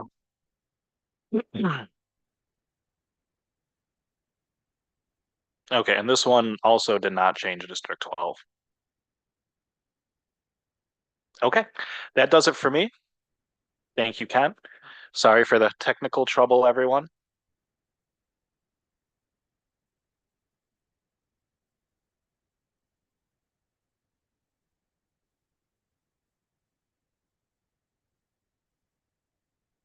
We do have another speaker, Angela Rogensu. I'm sorry if I said your name wrong.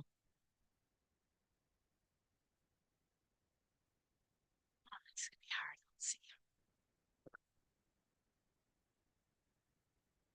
Out or just move it down. Okay. Can you hear me? Okay, perfect. So my name is Angela Rogansey. I am an at-large city council member here in Warren, also council president.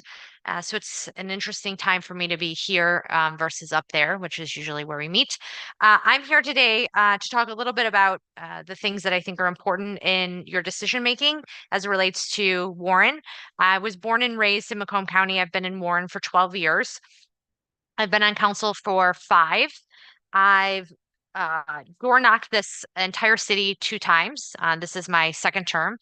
So I know this community very well and have obviously lived here, but have talked to so many of my neighbors, thousands of my neighbors at this point.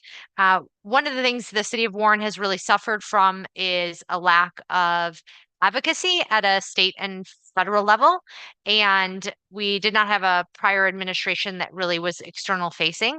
And so my concern with redistricting, as the House currently is, that we are broken into 4 different districts, which means that for me, our representation is not as strong because we're diluted across multiple communities with those representatives. And so I'm advocating for a district in which Warren is all encompassing, and as the 3rd largest city, making sure that as a community and as a city, we have representation in Lansing and that we can go to that is not diluted across multiple communities like the House of Representatives currently is. So that is what is most important to me as you all consider making the decision. And I know many folks here in Warren feel similarly. So thank you. Thank you. As far as other communities where you would include with Warren, could you talk about a little bit about what those would include? It's hard for us here as commissioners while we're like as we're drawing the maps because Warren is, a geographically large city, and you have Centerline right there as well. And then you have, the surrounding areas of Detroit and other areas. So I'm just wondering, because these Senate districts are rather large, what other areas would you include with it? So Centerline, certainly it's a natural fit. It does get included in a lot of things that's, within the city of Warren. So Centerline makes sense. I would say any other communities that are border communities or are bordered to Detroit or part of Detroit, we have similar infrastructure. We were built around the same time. We have similar challenges as far as our economic development and how our cities are made up. And so I think when you think about the communities, while they're all different and unique in their own way, ones that run parallel or adjacent to Warren or on the immediate southern border would make the most sense to me. So East Point, Centerline, Roseville, some of the communities that share similarities to Warren would, for me, make the most sense. Thank you. Thank you for your time.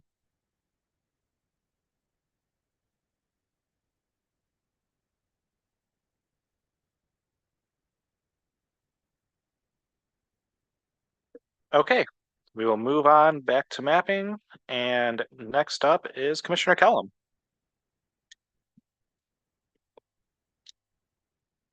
Hi, Kent. Hello, Commissioner. Okay. I'm a little low energy. I had coffee and I don't know if that was the best with a lot of sugar, but here we are. So I know that I'm not gonna finish these tweaks, but I want to go back to the map that I was working on. I think Commissioner Muldoon also timed in on his turn, but it's 050224 SD COLV2. I believe that's the correct one because it's incomplete. Okay, I'll copy it and we'll get started on it.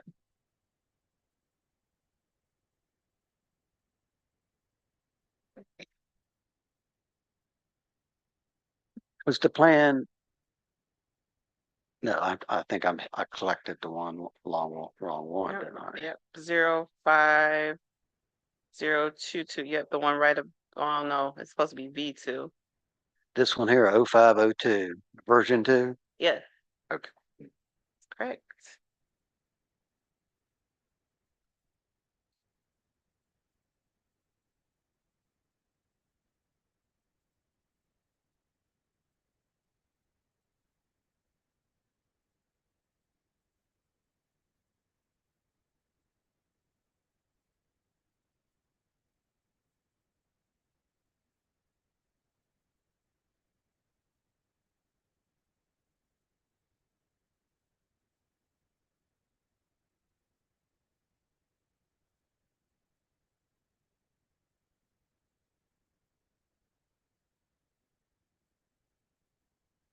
Okay, Commissioner, it's up and ready. Let's go to District 8. That well, I want to call it the northeast corner of 8. Let me Supposed to get rid be. of some of this labeling because we do not need that. It's assigned to District 10, that corner that I'm speaking about, but it needs to be assigned to District 8. This area Yes, in here. right against 8 Mile, correct?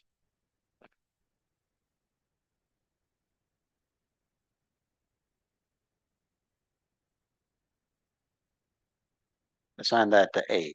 Correct.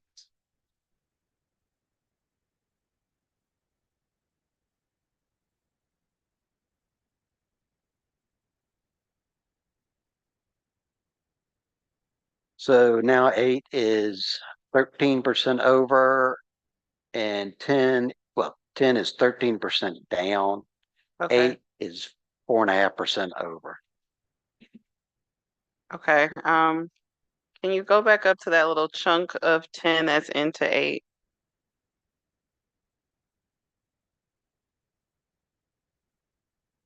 No, I don't want you to assign it or anything. Just zoom in.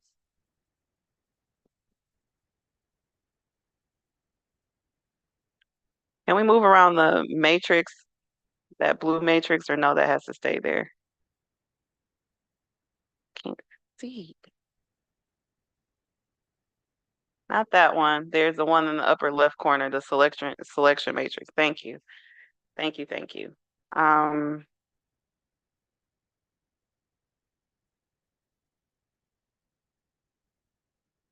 Okay, you see opponent, it's coming in from the west at a diagonal, right? No, one street over, right there. Right there, that line. Yes. I want you to assign that to 10, that little area, using the same 7 mile boundary. Using 7 Mile. Correct. It's 7 mile. Yep, that little chunk right there. Okay. You want to assign that to 10? Yes, please. Okay, let's zoom out a little.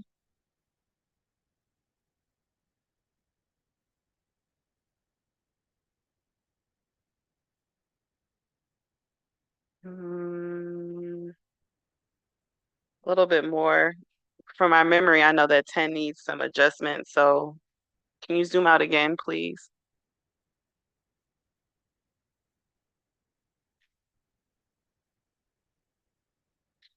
Okay. This is the separation of 3 and 8. I don't know how well that shows up. I can see it. Yep, that's fine. I'm not making any changes to that right now, even though I'm gonna tweak 3. But Let's go to 10. Let's go to District 10.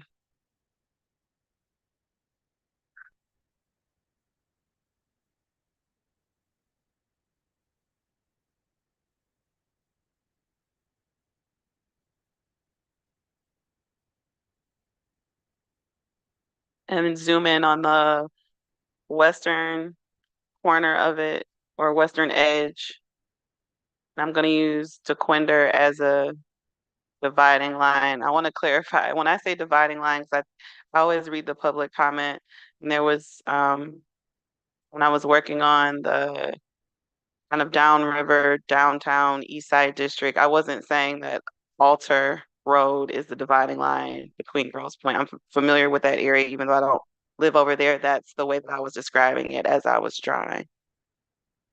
So in District 10, the western side of that, I'm going to be using the Quinder so we can zoom in. We need to find it.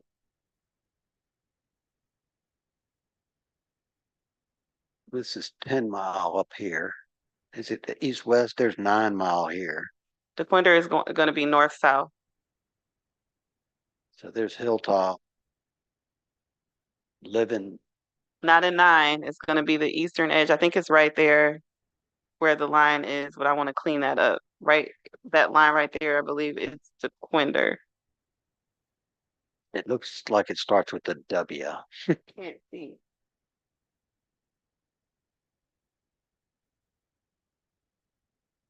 Is that blue line? This is the tiniest screen. Sorry, sir.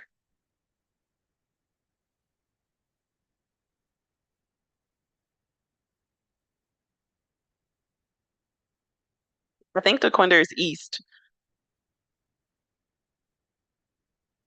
Yep. This is John Barr Road. Keep going. East, east, east. Keep This is going. Highland. You're going south. I need you to come east. Yeah, well, I'm headed east. It's okay. We're in a map Uber. Okay. I think Hughes, Russell. the blue line. That's I think that's the Quinder. That's the township boundary of.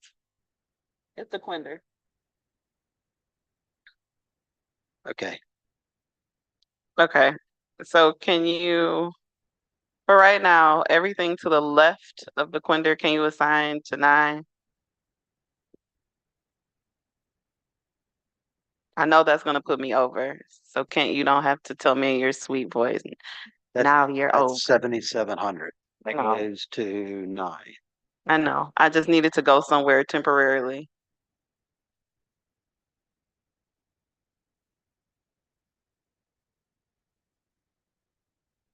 And then everything to the, when I said everything to the left, so keep going up, you're gonna keep going up to Big Beaver.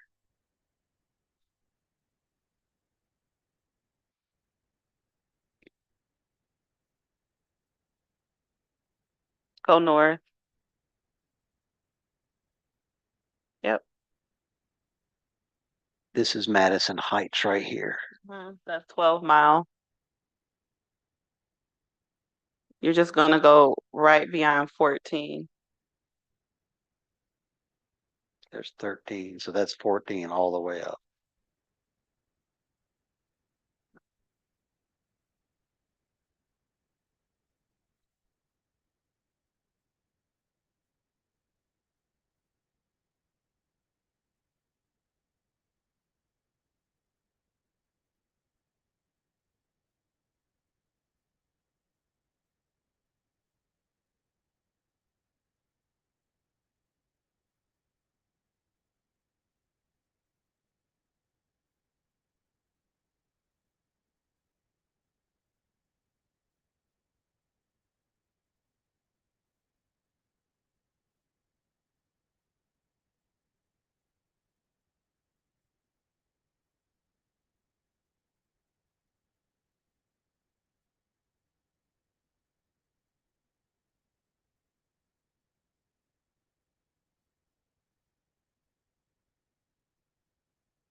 Hey, Kent, scroll back up. I was trying to tell you to keep going, but we can You can just work within 10. So go north, you're gonna select that northern edge of 10.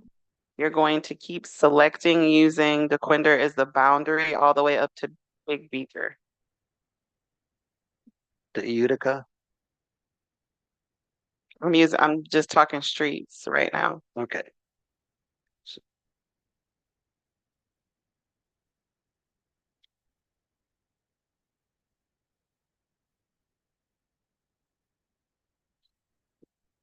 So that's 18 Mile right here where the cursor is. I think you've gone too far. There's 17 Mile right here. This is a metro. It's not that far up. It's Big Beaver is the street that I'm looking for. It's right after 14 Mile. Okay, there's 15 right here. Okay. So it's in here? It's north, just north of 14 Mile. Big Beaver is. Okay. What was the name of it again? I'm sorry. Big Beaver. So that looks on my screen, that looks like that's 11 Mile. There might be a delay, but it looks like that's 11. Well, this is I think 15 you right want, here. excuse me, I think you want Metro Parkway. What do So you the mean? Metro Metro Parkway is Big Beaver on the east side. So on the east, I want DeQuinder, but then the dividing line north is Big Beaver. 16 Mile, Big Yeah, Beaver, yeah. and Metro Parkway, they're all the same. Okay. Sorry, on my west side, I just see Big Beaver, and then you're right, Metro Parkway is on the other side. Thank you, Commissioner Andrade. So go north to Metro Parkway. Zoom out so I can see. This is 14, 15. Metro Parkway is at the top. I never knew that. Learn something new every day. Okay. I can't tell what's going on. I want Metro Parkway, DeQuinder. Okay, can you select that little portion right up against Metro Parkway, please? That whole, yep, that section. Nope, not This up there. precinct runs all the way up. We can cut it out. Yes, I don't want that piece. We'll just avoid it right now.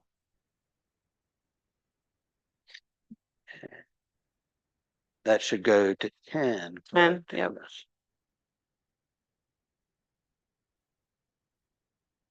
You want to get this section? Yes, please. Okay. And then the one that's right above it.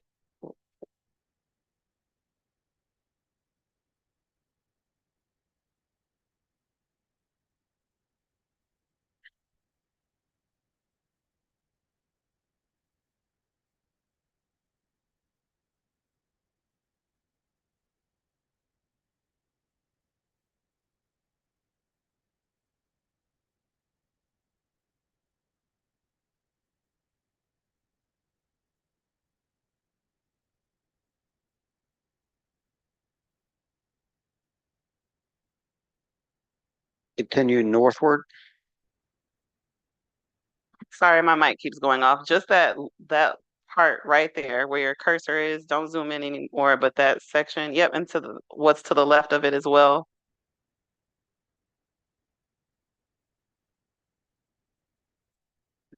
This area? Yes. And then what's to the left of that?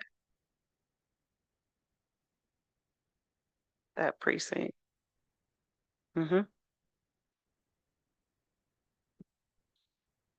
This is 1 block from a precinct.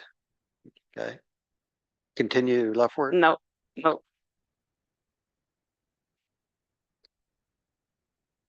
Okay, you can select everything to the right of 10.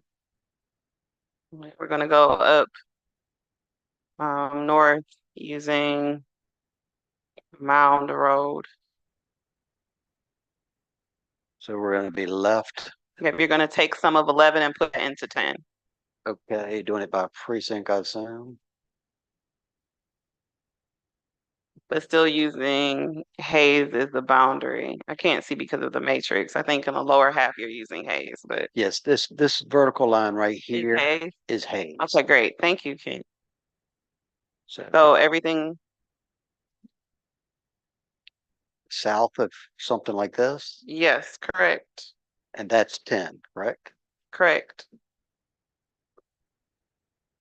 Continue south. Let's get this upper part first. So that just kind of shows you where. Sterling Heights area. Mm-hmm.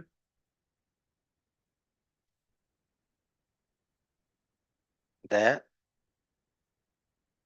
Okay. Yeah, let me see. Can you zoom out, please?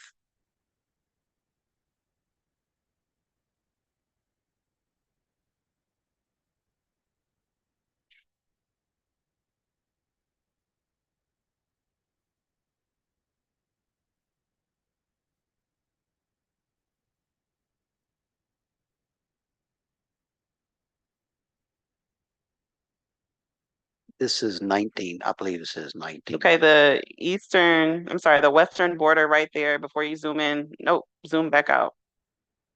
It's going to be a part of 9. That's Mound Road. To the left. To the left again.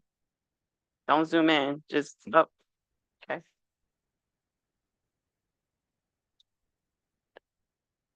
This is 19 Mile Road, right where the cursor is. Okay, if you go left, Mound is north and south.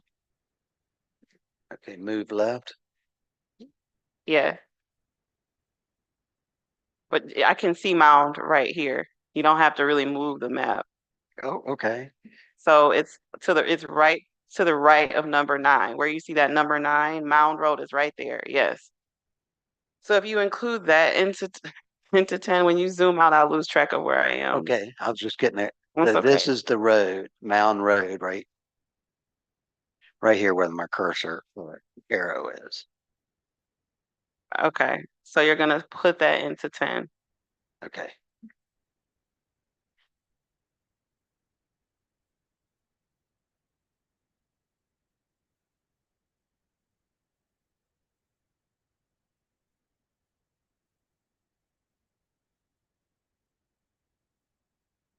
All of this area, basically around Utica. Mound to go to the left, finish filling in that area before you go over there. That area that's in 9, pull that into 10. Okay, I'm just going to highlight it and you tell Okay. me. And you tell me. Basically this area right here. Correct.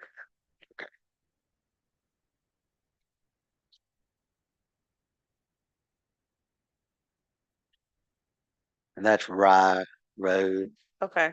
Or You can select, I think that's still Mound to the left, correct? Yes. So that's Mound right here where my arrow is pointing. Cursor. okay, no. Unassign that, please.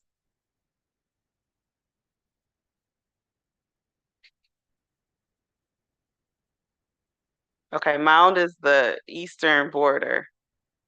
I mean, western border. So I want you to fill in the other area. Sorry, I wasn't paying attention to where you were. The unassigned area that's in 9, put that into 10.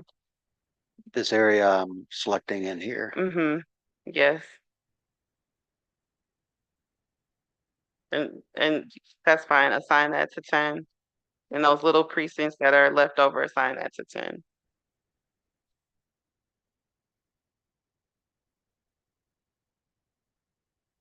Okay. Now we can come back down.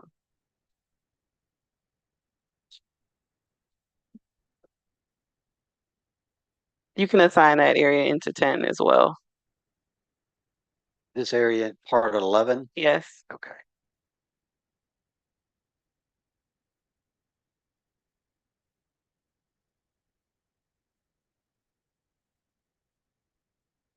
Okay. Okay. Can you move the active matrix, please? And all of that should get assigned into 10. This area down here? Yes. The Warren area. Correct. Everything to the right of Hayes can be assigned into 11. This area I have highlighted, is that supposed to be in 10? That's in 10. Let's just, So all of Warren is in 10. correct. That's okay. Go south in 10. Is that's 14. What mile road is this? Right above center line? This is 11? That's 11. This is 14 right Okay, here. and then that is what, 11 Mile Road? That's 14 right here where this cursor Can you is. zoom in, please?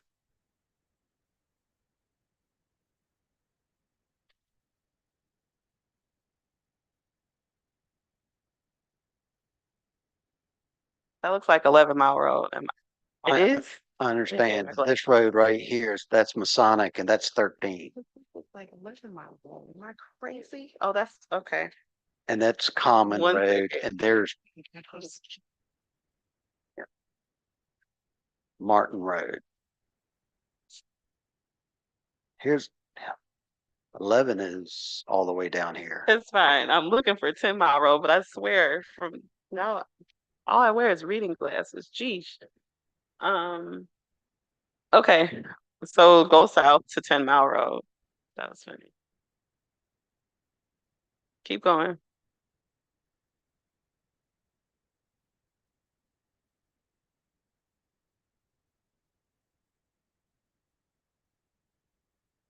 Let's just unassign that the eastern part of 10 and put that into 11. Outside of the precincts where it says 11 or 10 Mile Road and East Point, that goes into 11. Okay.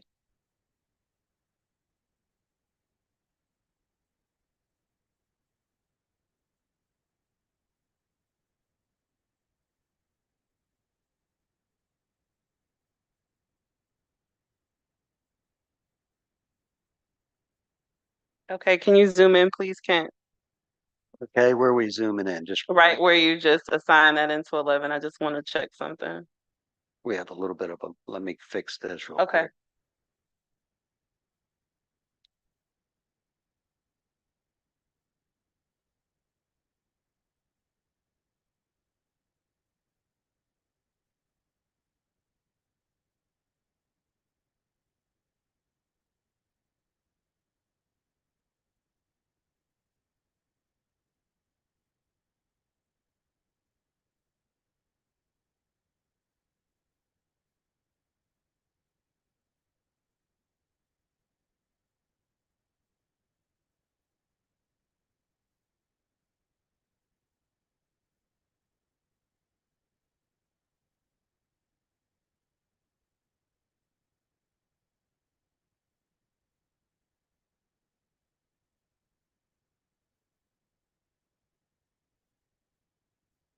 Hey, Commissioner Cullum?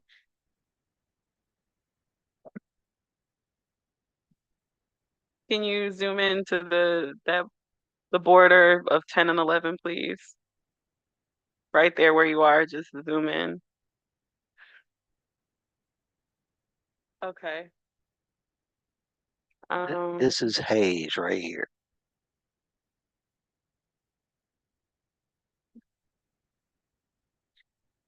And this is Stevens Road right across.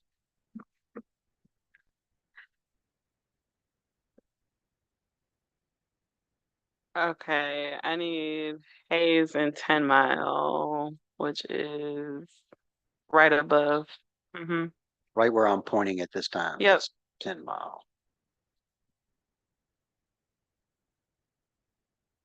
So I think I want you to, where did you say, Stevens? That the piece of that precinct that is assigned right where your cursor to the left in 10, unassign that right there and put it into 11, please.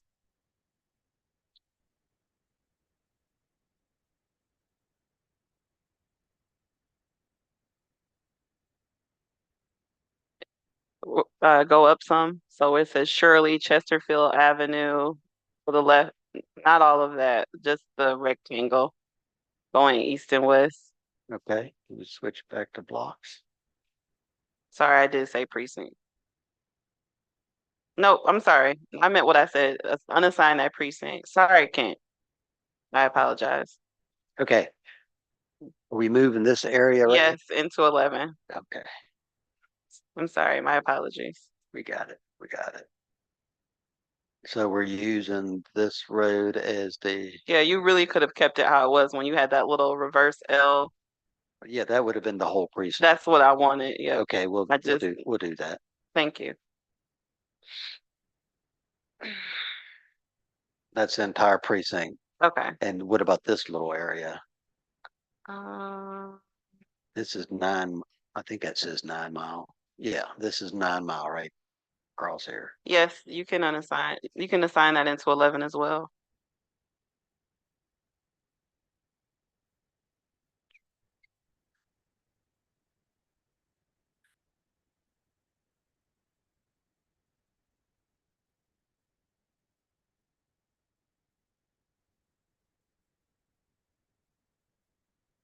Okay, go south, please.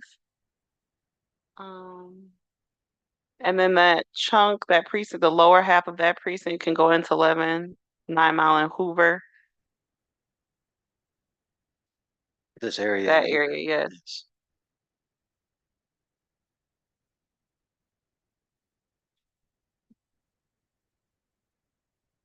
That area goes to Into 11. And then if you go east, right where the area is into 10, right against Hoover Road, you have to. Okay. Hoover is right there. That area right there, that precinct can go into 11. Uh-huh. Yes. And then that little piece that's left out to the left. Nope, not that. Unassigned. I mean, undo that. Right on the other side of that curvy line. Yes.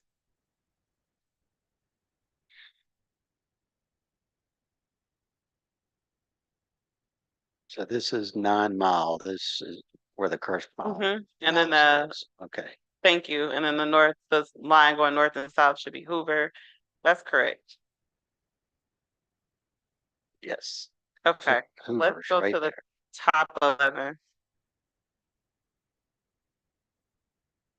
I just want to make sure the northern cap of 11.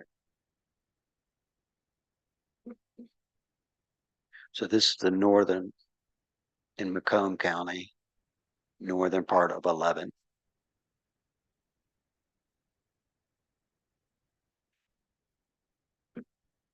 Okay. That's a key. Can you go south?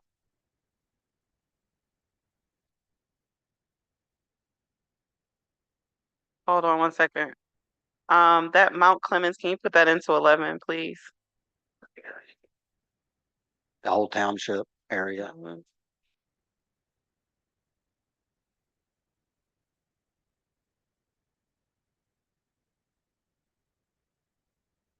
That is all the precincts in Mount Clemens.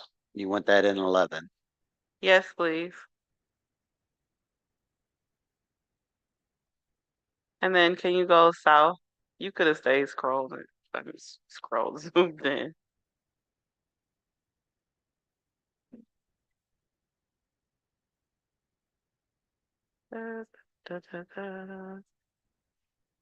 I'm sorry, can you unassign that little area that is right to the east of Clinton Township? So there's a little hook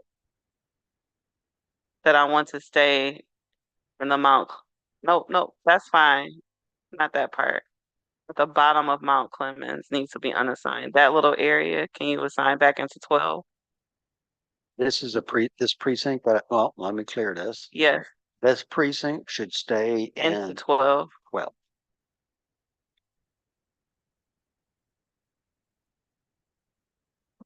Okay. Can you zoom out just a little bit, please? Thank you. And then that little part that's in 11, the eastern part of 11, you can assign to 12. What is it? It's like a little jigsaw. Yep. Right where it kind of gets very angular. That little piece should be into 12 at the top. But not down there at the top by that roof looking piece. Yep.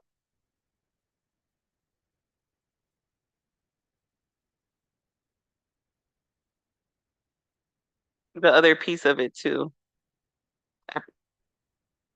Nope, not that. Okay. Right above Metro Parkway. So that, yep, that little piece.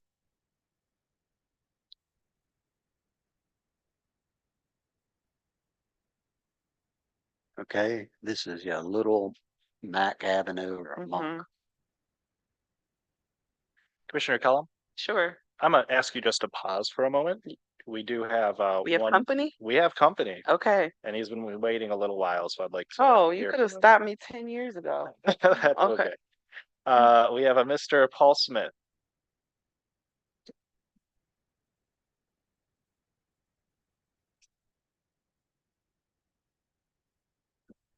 Yeah, hi, I'm Paul Smith. I live right here in Macomb County in this district that where you're moving the blocks around. From what I've seen, I don't understand or I can't comprehend what it is you're doing and what the goal is of moving these blocks around. It's around my house.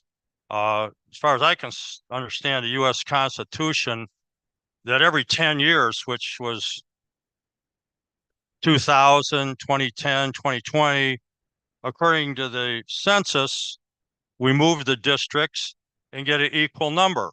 And they're supposed to be contiguous, and that's supposed to be the end of it. I don't see any constitutional grounds for this meeting to be going whatsoever. In 2020, the districts were gerrymandered again. They weren't the way I would have drawn the districts, but I'm not on the commission. The commission had their verdict. They put in the districts, and in 2030, you get another shot at it. That you shouldn't be doing this at all. There's no legitimate grounds for this proceeding whatsoever. In 2020, you did a pretty good job of gerrymandering it so that the Democrats won and they took control of state house and the state senate. Whitmer got in, you ran the districts into Wayne County, into Detroit, so that the votes could be counted in the Cobo Hall Stuffing Center, and it went your way. You got everything possible your way, but there's a few surviving Republicans. So I take it you're going to come in and redistrict it again to ferret out the few Republicans you haven't got rid of yet. I've watched this moving around of blocks, and other than getting the districts of equal number of people according to the census, that was the end of it. The points are on the scoreboard.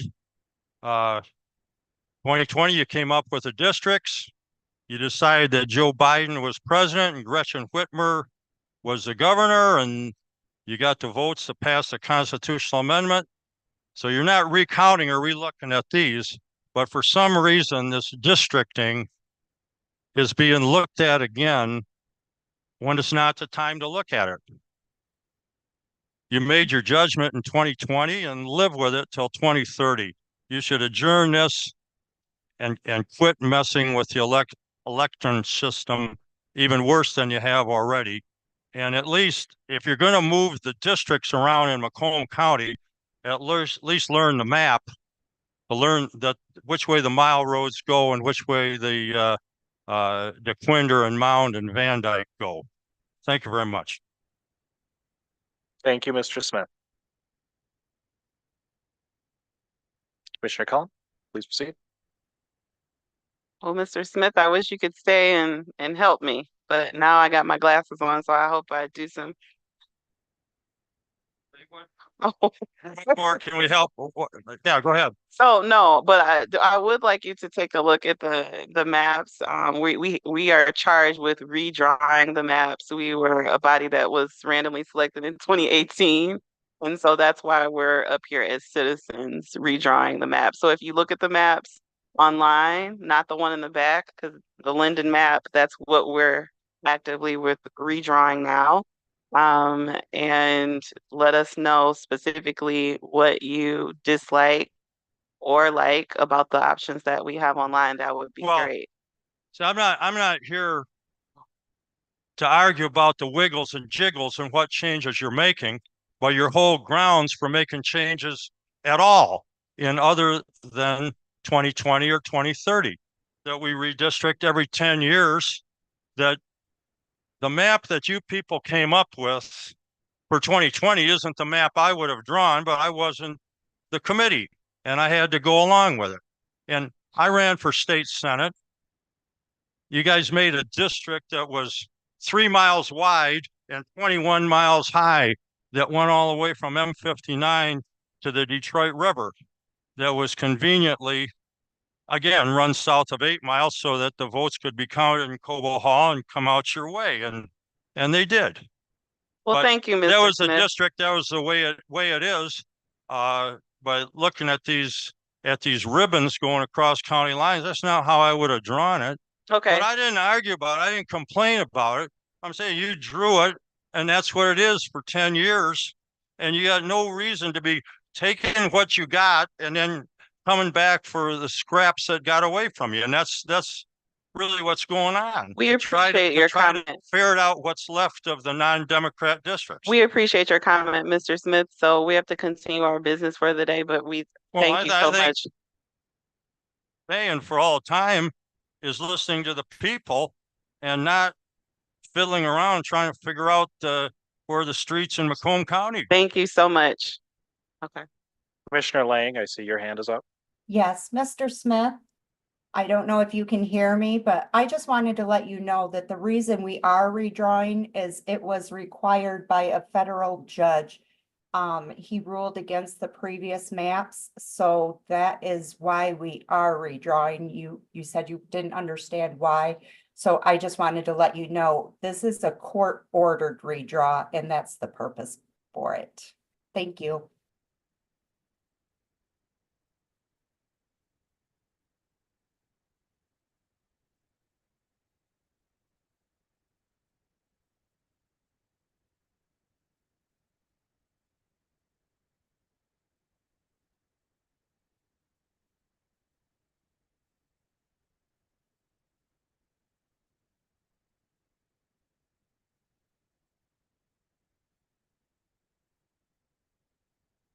Thank you, Mr. Smith. We appreciate your comments.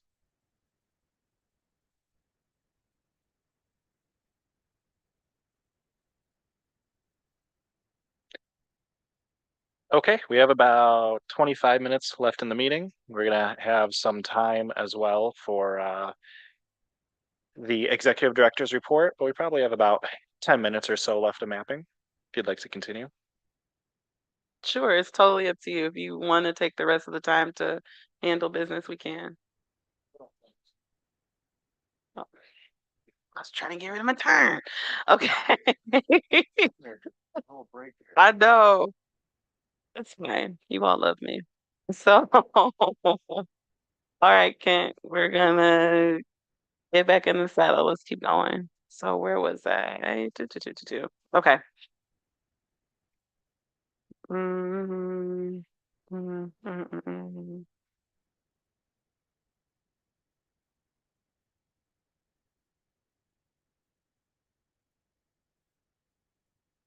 That little piece that's jutting out on the east side of Fraser, can you place that into 12? Yes, ma'am. Yeah.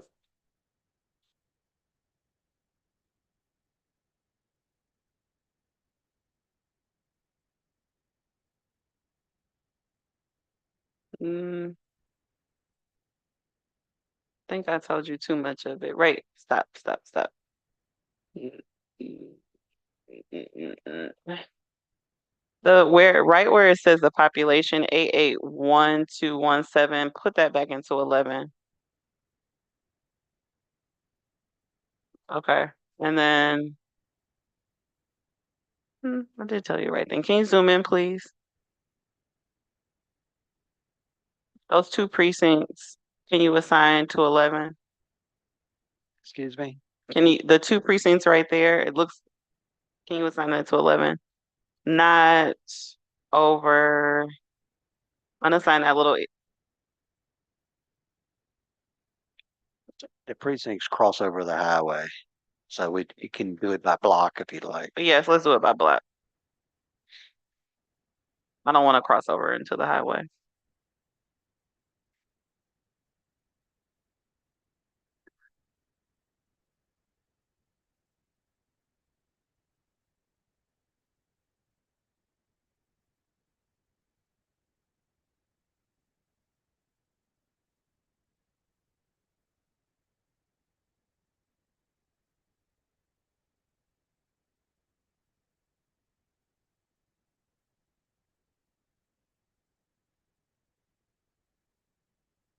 Okay.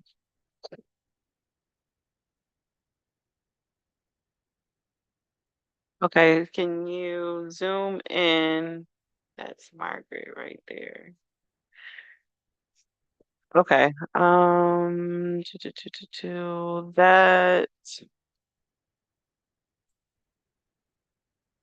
that piece that is jutting out on the, yes, on the eastern side, can you continue that over until we get to like Margaret Street? The active matrix is covering it up, but I can't. So you want to take parts of 12 and put into 11? Is that what I'm hearing? Yes.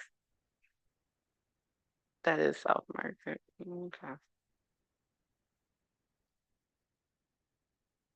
And the piece that's right, that's north, can you take that and put it into 11? So this is After I told you that I didn't want to do that. Sorry. You just have to deal with me. so this is St. Margaret Street right here. Yep, take Okay. that little piece and put it into 11 as well. Oh, This unassigned. No, not that piece. that's a whole precinct. This north, that little cutout next to Macomb Mall right there. Yep, put that into 11. Okay. Okay. Can you zoom out a little bit, please? You want to go south or north? South. The bottom of that is 12 Mile. Yes, ma'am. No, Okay. I think that says Martin. And then it goes along 94 and all the way to 8 Mile. I want to see the bottom of 11 now. The bottom of Yep. 11, yes, is 8 That's mile, right. Okay. 9 mile, 10 mile. 12 is under. 12 is at 5% under. Okay, let's go to 9. I think I have to fix 9. I'm pretty sure. 9 is at 0.95% under. Okay.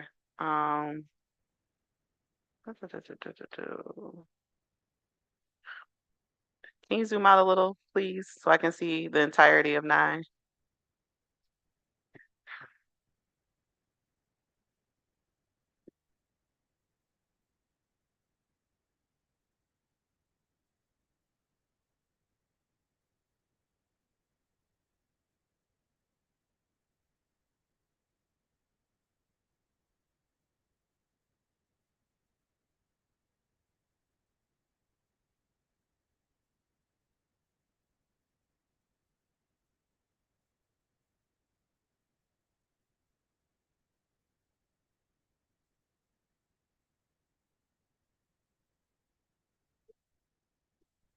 The top part of 9 that is right next to 10, can you assign that to 7? No, it's not assigned to 10, it's assigned to 9. So the top part of 9 to the east, it's connected to 10. Yes, that piece can you assign to District 7? All 3 precincts or just this one? Those, and then what's south of that, that belongs to 9. Okay, you want that into 7. 7, yep. And you can keep going.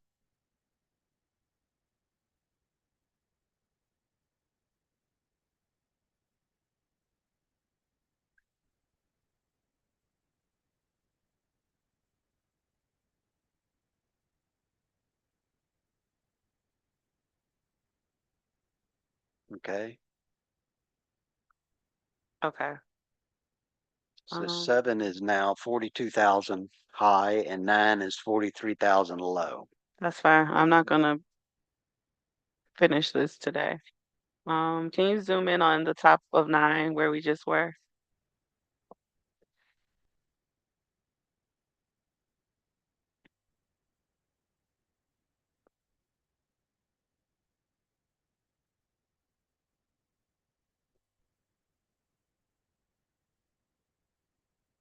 Uh-uh.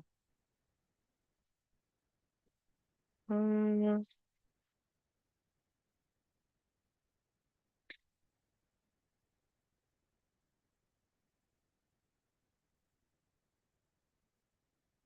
can you zoom in some more, please?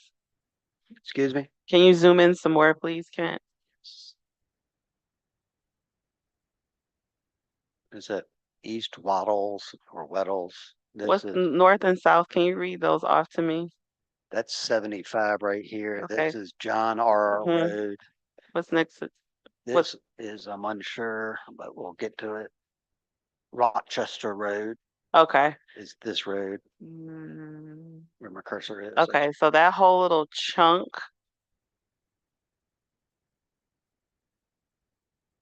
I want you to assign to 10.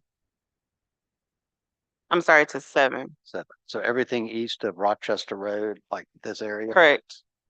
that to 7. Mhm. So we're going to continue westward. And then that northern part that's assigned to 7, can you assign, wait, hold on. No, undo that. I don't know what just happened. I just highlighted it. Okay. The piece that is assigned, the northern part of 9, just go right up beyond that. It's assigned to 7. I want you to assign a 9. So go to the top of 9. Nope. I think it says, nope, not that part. Elementary school, so unassign, unassign that. There's an elementary school. Keep going north. Right, this is Leonard Elementary School. Okay. Go north. Go north. Nope, just that piece right there. Not. What are we trying to do? What are we moving? You're going to move a piece of 7 into 9, but it's just the piece that's right beyond 9, that right there. Can you move that into 9?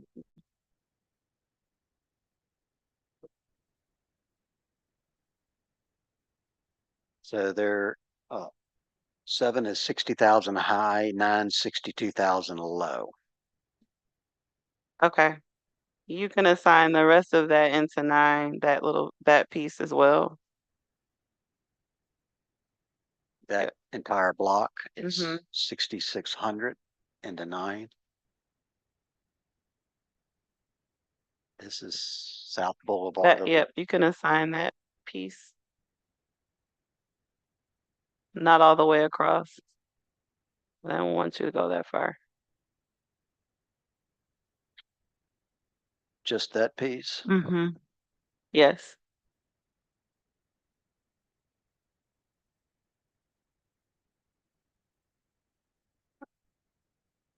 Okay, Commissioner E, can we stop? Yeah, I was Okay. about to say that that might be a good place to stop mapping for this evening. Is there anybody out there in the crowd who has not spoken who would like a chance to speak?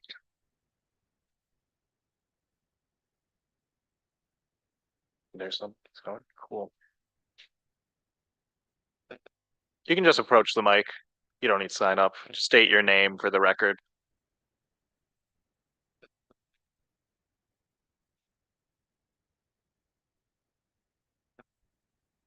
Good evening, everybody. My name is Brandon Dixon. I'm a member of Detroit Downriver AP Philip Randolph chapter. And I'm here because I believe that the review should show that the line shouldn't come down into Detroit to possibly dilute the vote. That's pretty much all I gotta say. Anybody got any questions or anything? Do you have a question, Commissioner Cullum?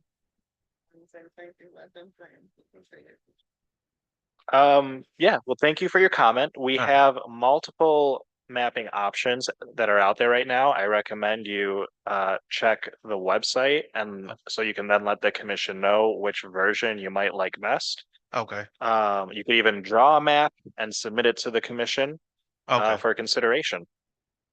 All right. Thank you. Thank you. All right. Okay, that concludes mapping for the day. We'll move on to the executive director's report. We do have an executive director report today.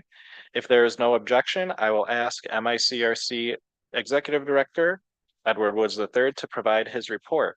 Is there any objection? Hearing none, please proceed, Mr. Woods. Thank you, Commissioner Eid. My report is very brief. Just want to encourage those who do have social media accounts on the commission to promote our social media pages in terms of our upcoming public hearings. As you know, tomorrow we're at Pearl's Event Center in Southfield, and on Thursday we're at Wayne State University at the student event ballroom, the Student Center Ballroom C. But really want to get the word out. Our social media team, as well as our traditional media team, are doing a great job. But this would help amplify it if we could use the respective accounts. I want to remind the public that we do have someone here to assist with mapping. So if you have an idea as it relates to the community of interest or how you would like to see a map drawn during the times of the public hearing, 10 to 12:30, 1:30 to 3, and 4 to 7, someone is here to assist you so you don't have to do the task all on your own. Also want to remind the commission that we need to start planning to have our maps reviewed for Voting Rights Act. We're looking at possibly doing that on the 16th in terms of scheduling with our VRA council. So if there's anything else that the commission has to do, there's time to make some adjustments to the maps. So just want to throw out there by May 16th, whatever maps that we have, there's still some things that may need to happen so that we can give them enough time to provide their report to the commission.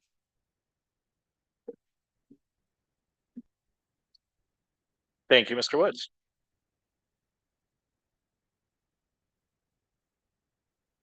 We will now move on to announcements. Are there any announcements today, commissioners?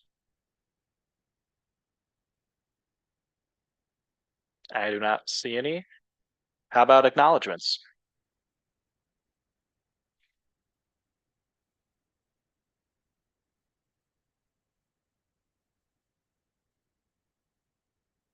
Okay, if there are no acknowledgements, then the items on the agenda are complete and we can adjourn. I will now entertain a motion to adjourn. So move. Second. We have a motion by Commissioner Lett and a second by Commissioner Muldoon to adjourn. Is there any discussion on the motion? Hearing none, we will move to vote. All those in favor of the motion, please raise your hand and say aye. Aye. Aye. Any opposed, please raise your hand and say nay. The ayes have it. We are adjourned at 6:52 p.m.